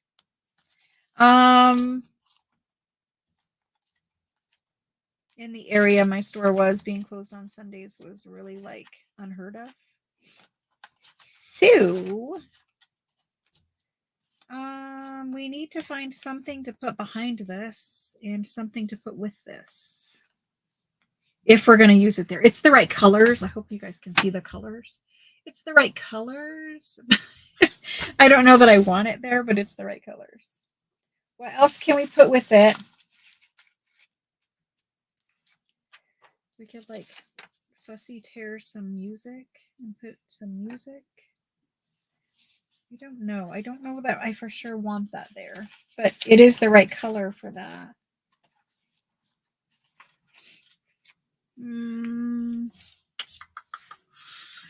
Let me see what we have to play with. There's a million other things, and I have like 10 out on my desk, and I just keep using the same 10. A bird would work there too. And I'm for sure not being able to get all of this on here, right? Because I kept trying to combine the two earlier. I don't think so. I think that was a bad plan.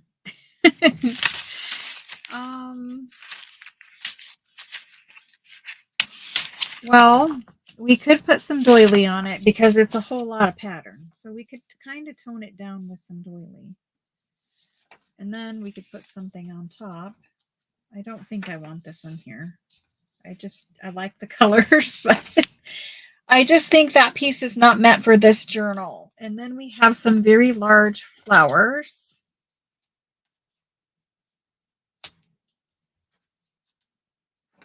We have some very large flowers. Those could go there. I think we're going to do that. So let's kind of mark where we need our doily torn.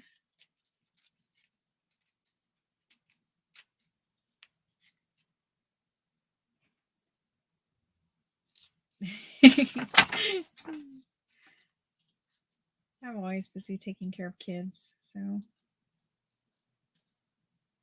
I think we're going to put it here and kind of at a weird angle, and then maybe we'll put like a label or something covering up the stem.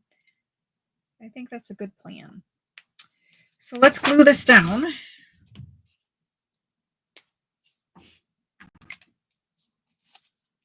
Looking forward to Maria posting pictures of her cats.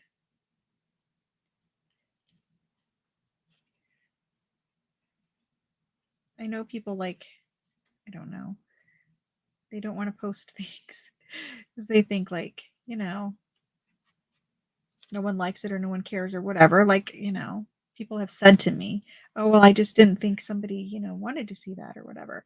People like seeing stuff. They just like to look at Facebook and scroll through and see what everybody's doing, up to, what they made for dinner. I don't know, all kinds of things.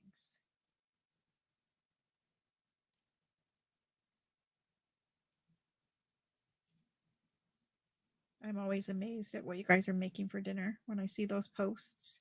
Usually I don't see them in the Facebook group, but I see them other places. And I'm like, oh my gosh, where did you have time to cook that for dinner? I don't know.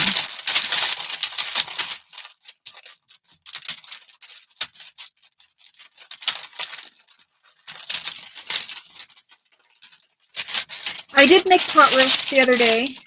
I don't know when, but a week or so ago. Last weekend, I think. I don't know. But I did make pot roast. That was like the first time I had cooked in a long, long time because it is just, my son and I, and he's a vegetarian. So I still eat meat. Yeah. I think if you were raised on it, it's harder to give it up.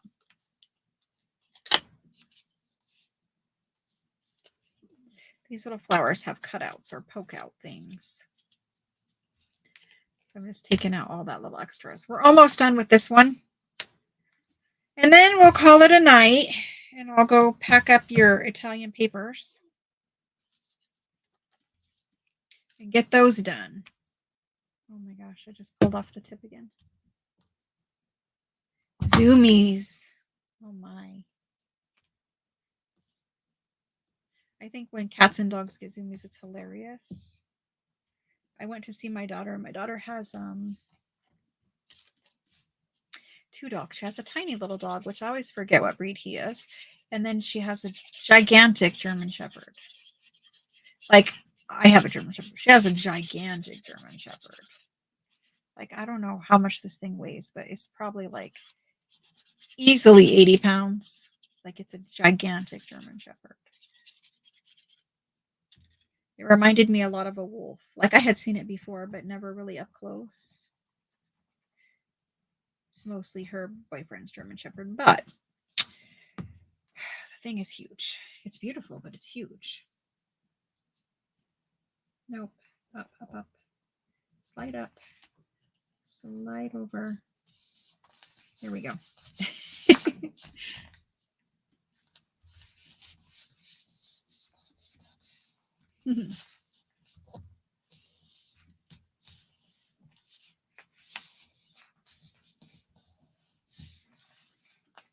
Robin Jordan has cats. A lot of ladies in the group have cats. Okay, so we have a little trimming to do from the doily and the flower edge. So I'm just going to do it right here in the journal.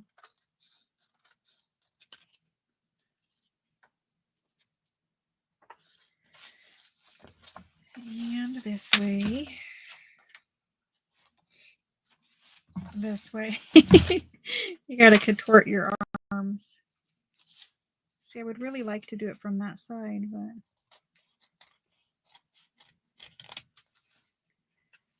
perfect.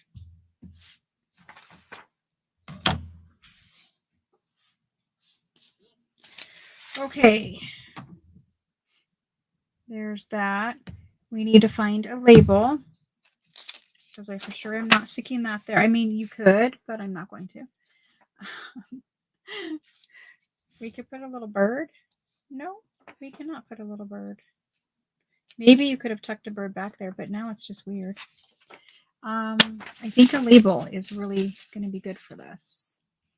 I am kind of running low on the larger labels. That's a possibility.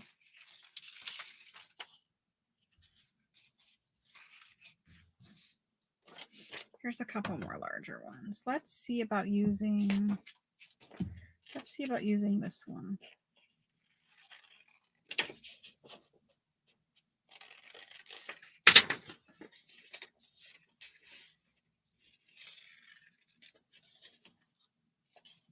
There was a little black cat at my daughter's house, and he was hanging out in the neighbor's front yard. He's not her cat. She saw him when she first moved into that house, and they're renting this house before they get married and buy one. And I'm not sure if somebody left the cat when they moved or if the cat just belongs to someone around there or something. But the cat's just kind of always been there. And he was out in the neighbor's front yard when I came over. And I tried to call him so I could pet him because, it's been a long time since I pet a cat and I would like to pet a cat, And I was trying to get him to come to me, and he would come all the way up to me, and he would scream the entire time he was coming up to me. And then he would get right there, and then he would turn away and not let me touch him. Of course, I didn't advance because I didn't want to scare him. But that actually came out pretty cute. Pretty cute. For simple stuff. Yeah, so I got close to petting a cat. But he was like not screaming, like not angry, hissing, just like kind of like crying the whole time. He would come up to me and then he would get really close and then right out of like hand reach and then just go away. And it wasn't like I reached my arm out to him. I was waiting for him to come close enough. And I kind of motioned for him, but he didn't come. So anyway, I got close to petting a kitty cat, but didn't actually. Okay, so we have some journal cards. I need to use some larger journal cards back here. We have this one that I have been trying to find a home for. She actually kind of fits right there. I think we're going to do her there. Wasn't she cute? Look at how cute she is. She's so cute peeking out right there. Let's put her there. I like her there. Okay, guys. So, did we get everything decorated? I think we still need another pocket back here, but let's count. We didn't get everything decorated. But there's one pocket. There's two pockets that still needs filled.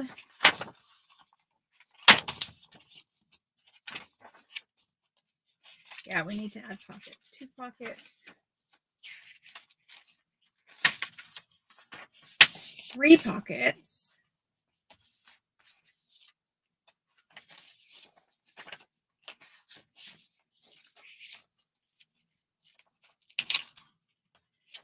4 pockets. There's only 4, so I need 2 more in here. 2 more. There's 1. We need 1 here. I mean, there is 1 right here, but this is kind of like bothering me. It's a little too something. Where's the other top thing? Let's put the other top thing there. We can't put it there again. We have to do it the other way, this way. Look how nice that looks together, though. That was like meant to be for these. I'm just doing it. We're just doing it. Third baby named Sage. Yay! That's awesome. Okay, so I'm going to add a couple more pockets. Just because. And then we're going to call it. Ooh, I decorated both sides of this one, though. See, the other one wasn't decorated on the other side. Do I want to stick it here then, since it's decorated? I could. I think that would be okay.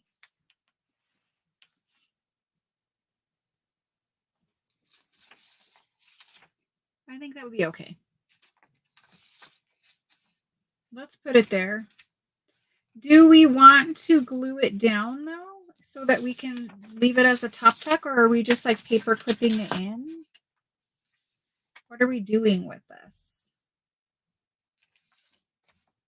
Are we paper clipping it?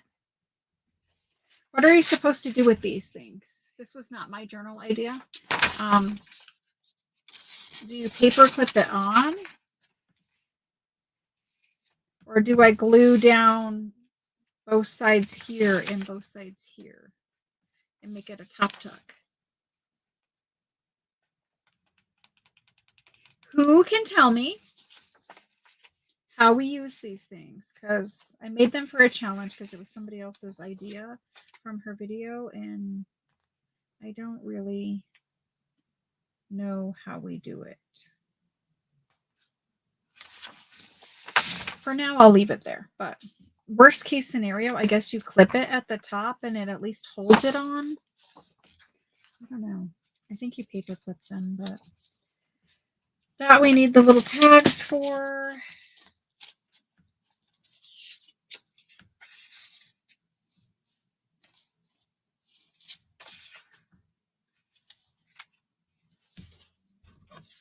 You can put a paper clip over the top. You could put magnets. Magnets are something I've been meaning to order more of. I don't have any little magnets at the moment. I need to get some little magnets. Magnets would be cool. I think we can paper clip it because a decorated paper clip would also have plenty of room to have like a cute little tassel thing coming off or a charm coming off.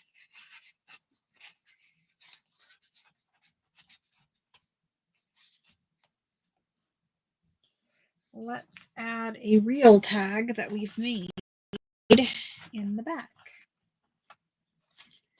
We had the blue one, but I don't like the blue one. Do I like the blue one? Is this? Oh, this pocket doesn't have a back. That is the biggest part of that one. I see. I forgot what kind of pocket we had. Let me find a tag for it. We haven't used very many journal cards either. I need to put some more journal cards in these, even though we don't want them extra thick. They do need some more. I really just do not like this flower on this one. It doesn't work for this kind of a journal. It just doesn't. I have this one. That one's kind of cute. And then we'll change up the bottom. So this one, it's glued down. The points are not a pocket. So let's leave this one in here. You could paper clip, they could remove and right inside. True, very true.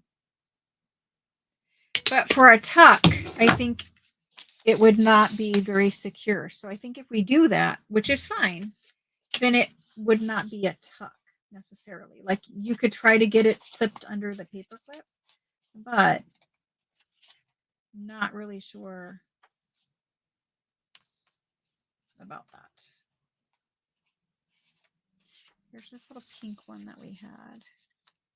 I think the pink just blends in too much.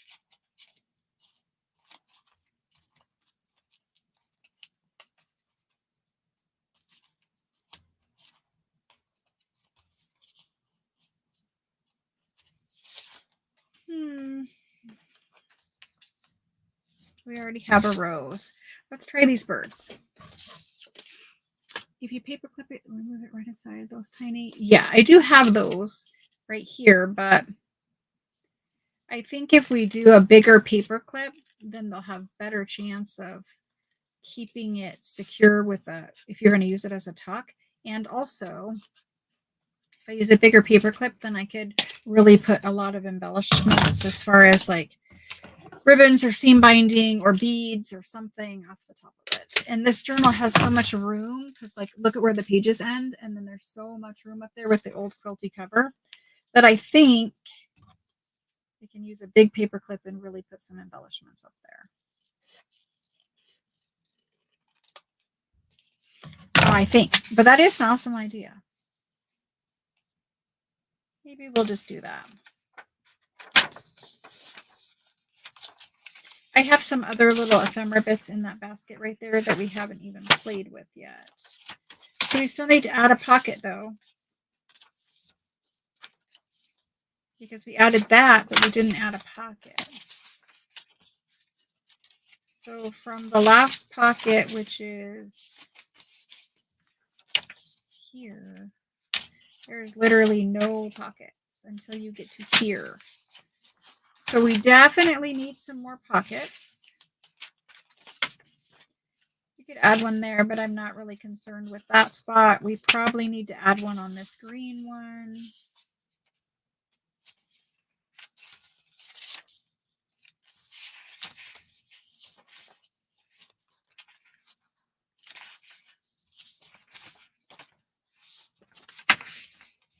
This is like a whole big bunch of color there.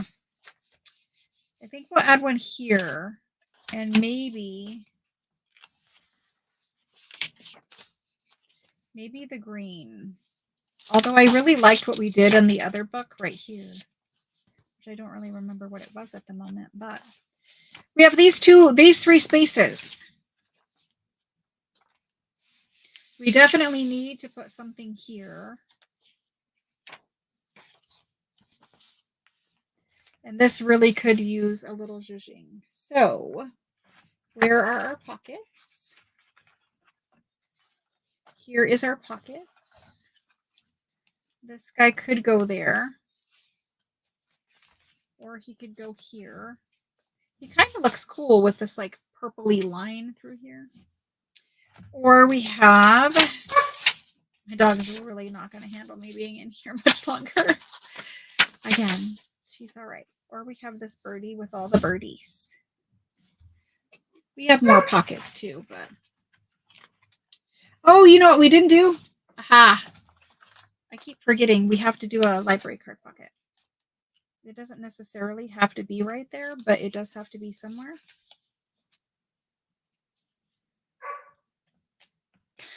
Sorry. Sorry about the little barking.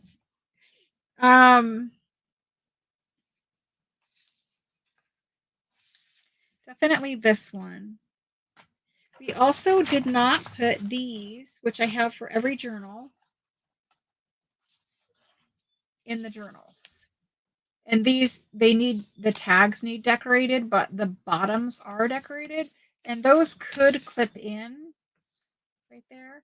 Like maybe we will clip him right there because he kind of looks good with all the colors that are there. So let's clip him in there. Let's find out. I usually like to put the library pockets in the back of the journal. So he will just clip in. I'm going to put her there. Oh my gosh. You know, she gets a treat every day around this time. And sometimes, you know, she forgets that I gave her treat early so that I could come in here and do that. Or she just doesn't care and she just wants a double treat. It actually looks really nice right there too. Although I think we need to cover up. I don't know if we need to cover it up, but there are a whole bunch of options, guys. A whole bunch of options. I'm going to put the library pocket here. Let's put the library pocket there. I like that the best. Good night, Rhea. Midnight. Oh my gosh. Thanks for hanging out with me. Thanks so much. I will see you either Tuesday or tomorrow morning. I don't know. We'll see. Whatever your schedule is and mine. Or not Tuesday. Oh my gosh. Monday. See, I'm already forgetting. Monday live sale this week, guys. Monday. Okay, we'll put her there. And we just put her flat down because we didn't need extra. Yes, your tailbone, your poor tailbone. Sorry, Rhea. Goodness.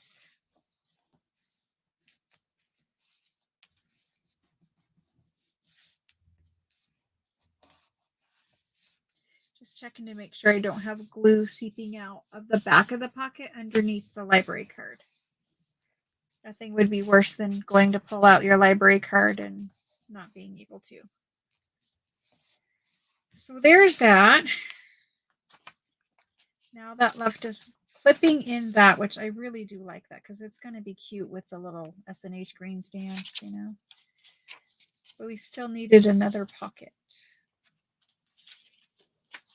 And I think we're either going to cover up this, which I really kind of think it's cute because it's vintage, but I don't know. Or putting a pocket here. And if we put a pocket here, it's opposite of this, which I have been avoiding. It's a whole lot of color right there. A whole lot of color. And that's really the one that we have for that spot. So I guess we're going to do it. Because I don't know what else we're going to do there. Okay, that's the one. My son got up to take the dog. He's probably tired of her chirping. Anyway, we'll be done here in just a minute. Just trying to get my 6 pockets in the front and my 6 pockets in the back in this one.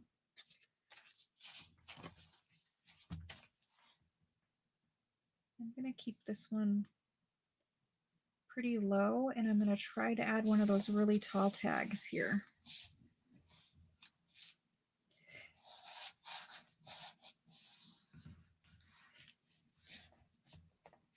Sometimes you got to hold the corners of your pocket down. Like this one right here wants to come up. That's actually really cute, opposite of all of that color. Okay, now is this the home for this tag? Because of the orangey colors over there?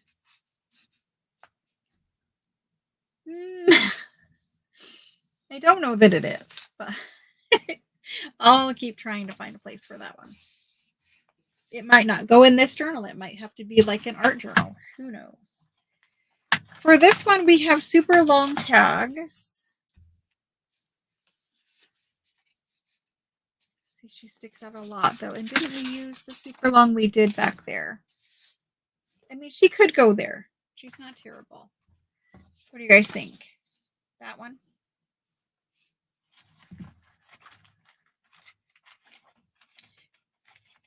We're wrapping up here in just a few. There's also this one that's really colorful.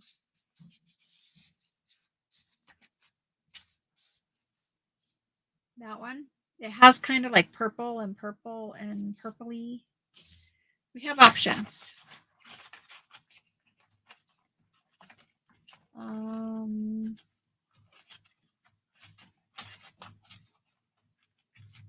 I think that might be the one.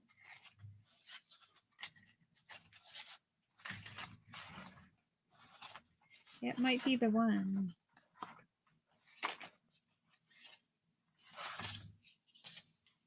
It's really big, but it doesn't hang out too much.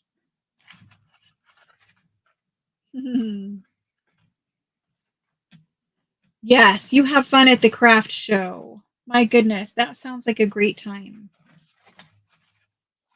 It really does. Or if we didn't do that, we could do that, but I kind of think that competes with everything that we have going on. I really like this one here. I think we're going to do that one. Because we can stick it out the top and still have some fun seam bindings or laces or something. We'll hole punch it.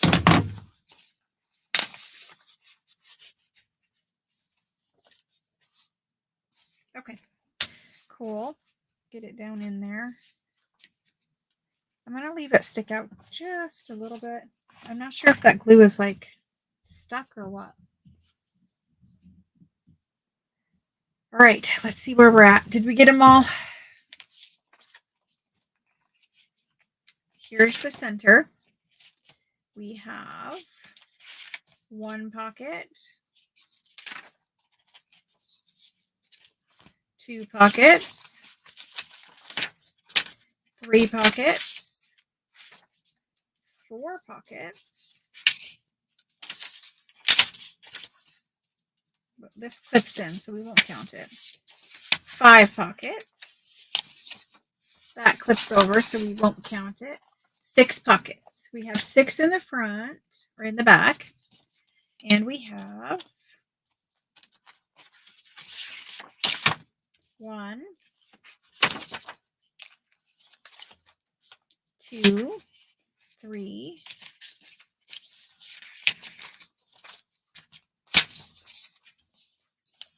4,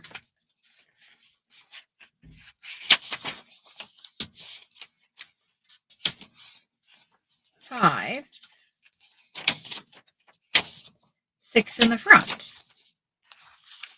This one might use another pocket here or there. It might. And it's not as full of ephemera for whatever reason. So I think we could do a little more in this one.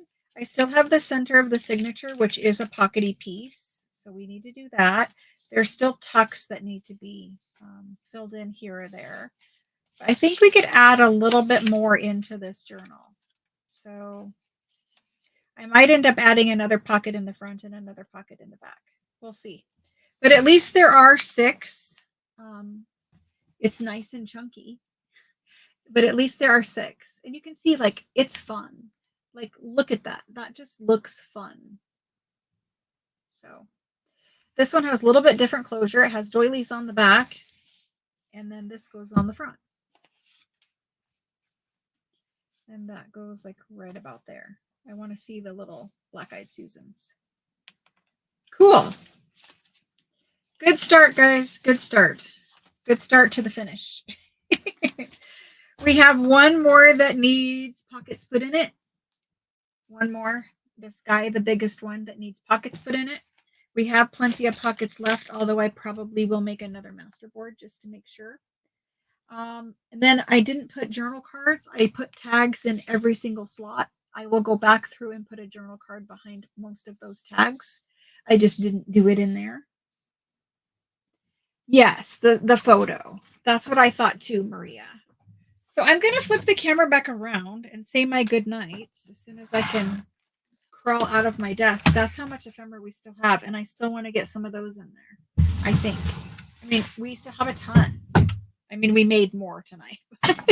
We still have a ton. So I'm not going to stop with those until they're crammed full because they have quilt covers and I can get away with it. And sorry, I got to pick up everything I dropped so I can get out of my chair. I'm going to stuff them full because I think people can have fun taking stuff out, moving it around, playing around with it all, etc. So let me flip the camera back around. And where am I? Right there. Cool. I'm going to be super close. The camera's like right in front of my face. When I move the monitor back and forth, and then all my chair and my craft stuff is behind me. Yeah, I get stuck. So, guys.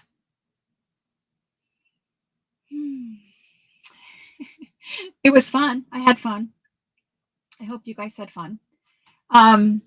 So just checking. It doesn't look like I was on live there for a minute. I'm going to wrap up. I might be back in the morning, but I might not. I will be crafting either way. I might turn the camera on and I might not. I want to do a little bit more work in the journals before I have to clean up this room so that I can invoice people. I cannot pack your orders until this desk is cleared off because this is the desk that happens on. So I can't pack and I can't invoice. So I really need to pack and invoice in the morning. So I'm not sure what's going to happen, but there might be craft with me really early for just like an hour or two. And then we might a Sabbath day. I know, Jenny. Bee journal. There's definitely a possibility for that because I'm backed up pretty deep in journals and we're starting Christmas journals. So definitely a possibility of that. We'll have to see how that goes. Yeah, we'll see. I will definitely keep that in mind though. I appreciate you letting me know. Yeah, I do like themes. Like there's times where the theme is literally just vintage or whatever, but my brain works in themes. It's easier for my brain to organize. That one doesn't. It has a very loose theme. The quilty ones have a very loose theme. But anyway, thanks so much for joining me. I hope whether I see you guys tomorrow morning or not, I hope you guys have a great weekend. Don't let all the political stuff that you see everywhere get you down. Try your hardest not to. If you start feeling like it's getting to you, go in your craft room and find your happy place and chill out in there until it's all over. I often think of like, like the Y2K stuff. This will be quick. The Y2K stuff where everyone was like, this might be the end of the world, and like they're bunkering down like in bunkers or whatever. Like if that ever happened and I could just bunker in my house, I could keep myself busy for eternity with crafty stuff, right? So anyway, I think about that often. I'm like, I could just craft for the rest of my life. I'd be fine. Anyway, I will either see you guys tomorrow morning or I will see you on Monday. I will see you Monday for sure, hopefully. If you guys can join me, I will be there Monday. And Monday will be at 6 p.m. just like normal. And I don't know what we'll be doing yet, but we have a lot of things to get through. So one or the other, we'll be doing it on Monday. And yeah, so I don't know. I wish I knew whether I was doing it on Saturday morning or not. I really need to clear out this room if I'm going to, though. And it would be nice since I already have made the mess just to get a little more done. So we'll see. We'll see. Thanks so much, guys. I really appreciate you hanging out with me on Friday. Go enjoy the rest of your Friday night. Some of you are just going to bed because it's late, but go enjoy the rest of your Friday night. And if I don't see you in the morning, hope you have a happy weekend and find that crafting time and keep things peaceful. And I'll see you on Monday otherwise. Okay, guys. Thanks so much. Bye, guys.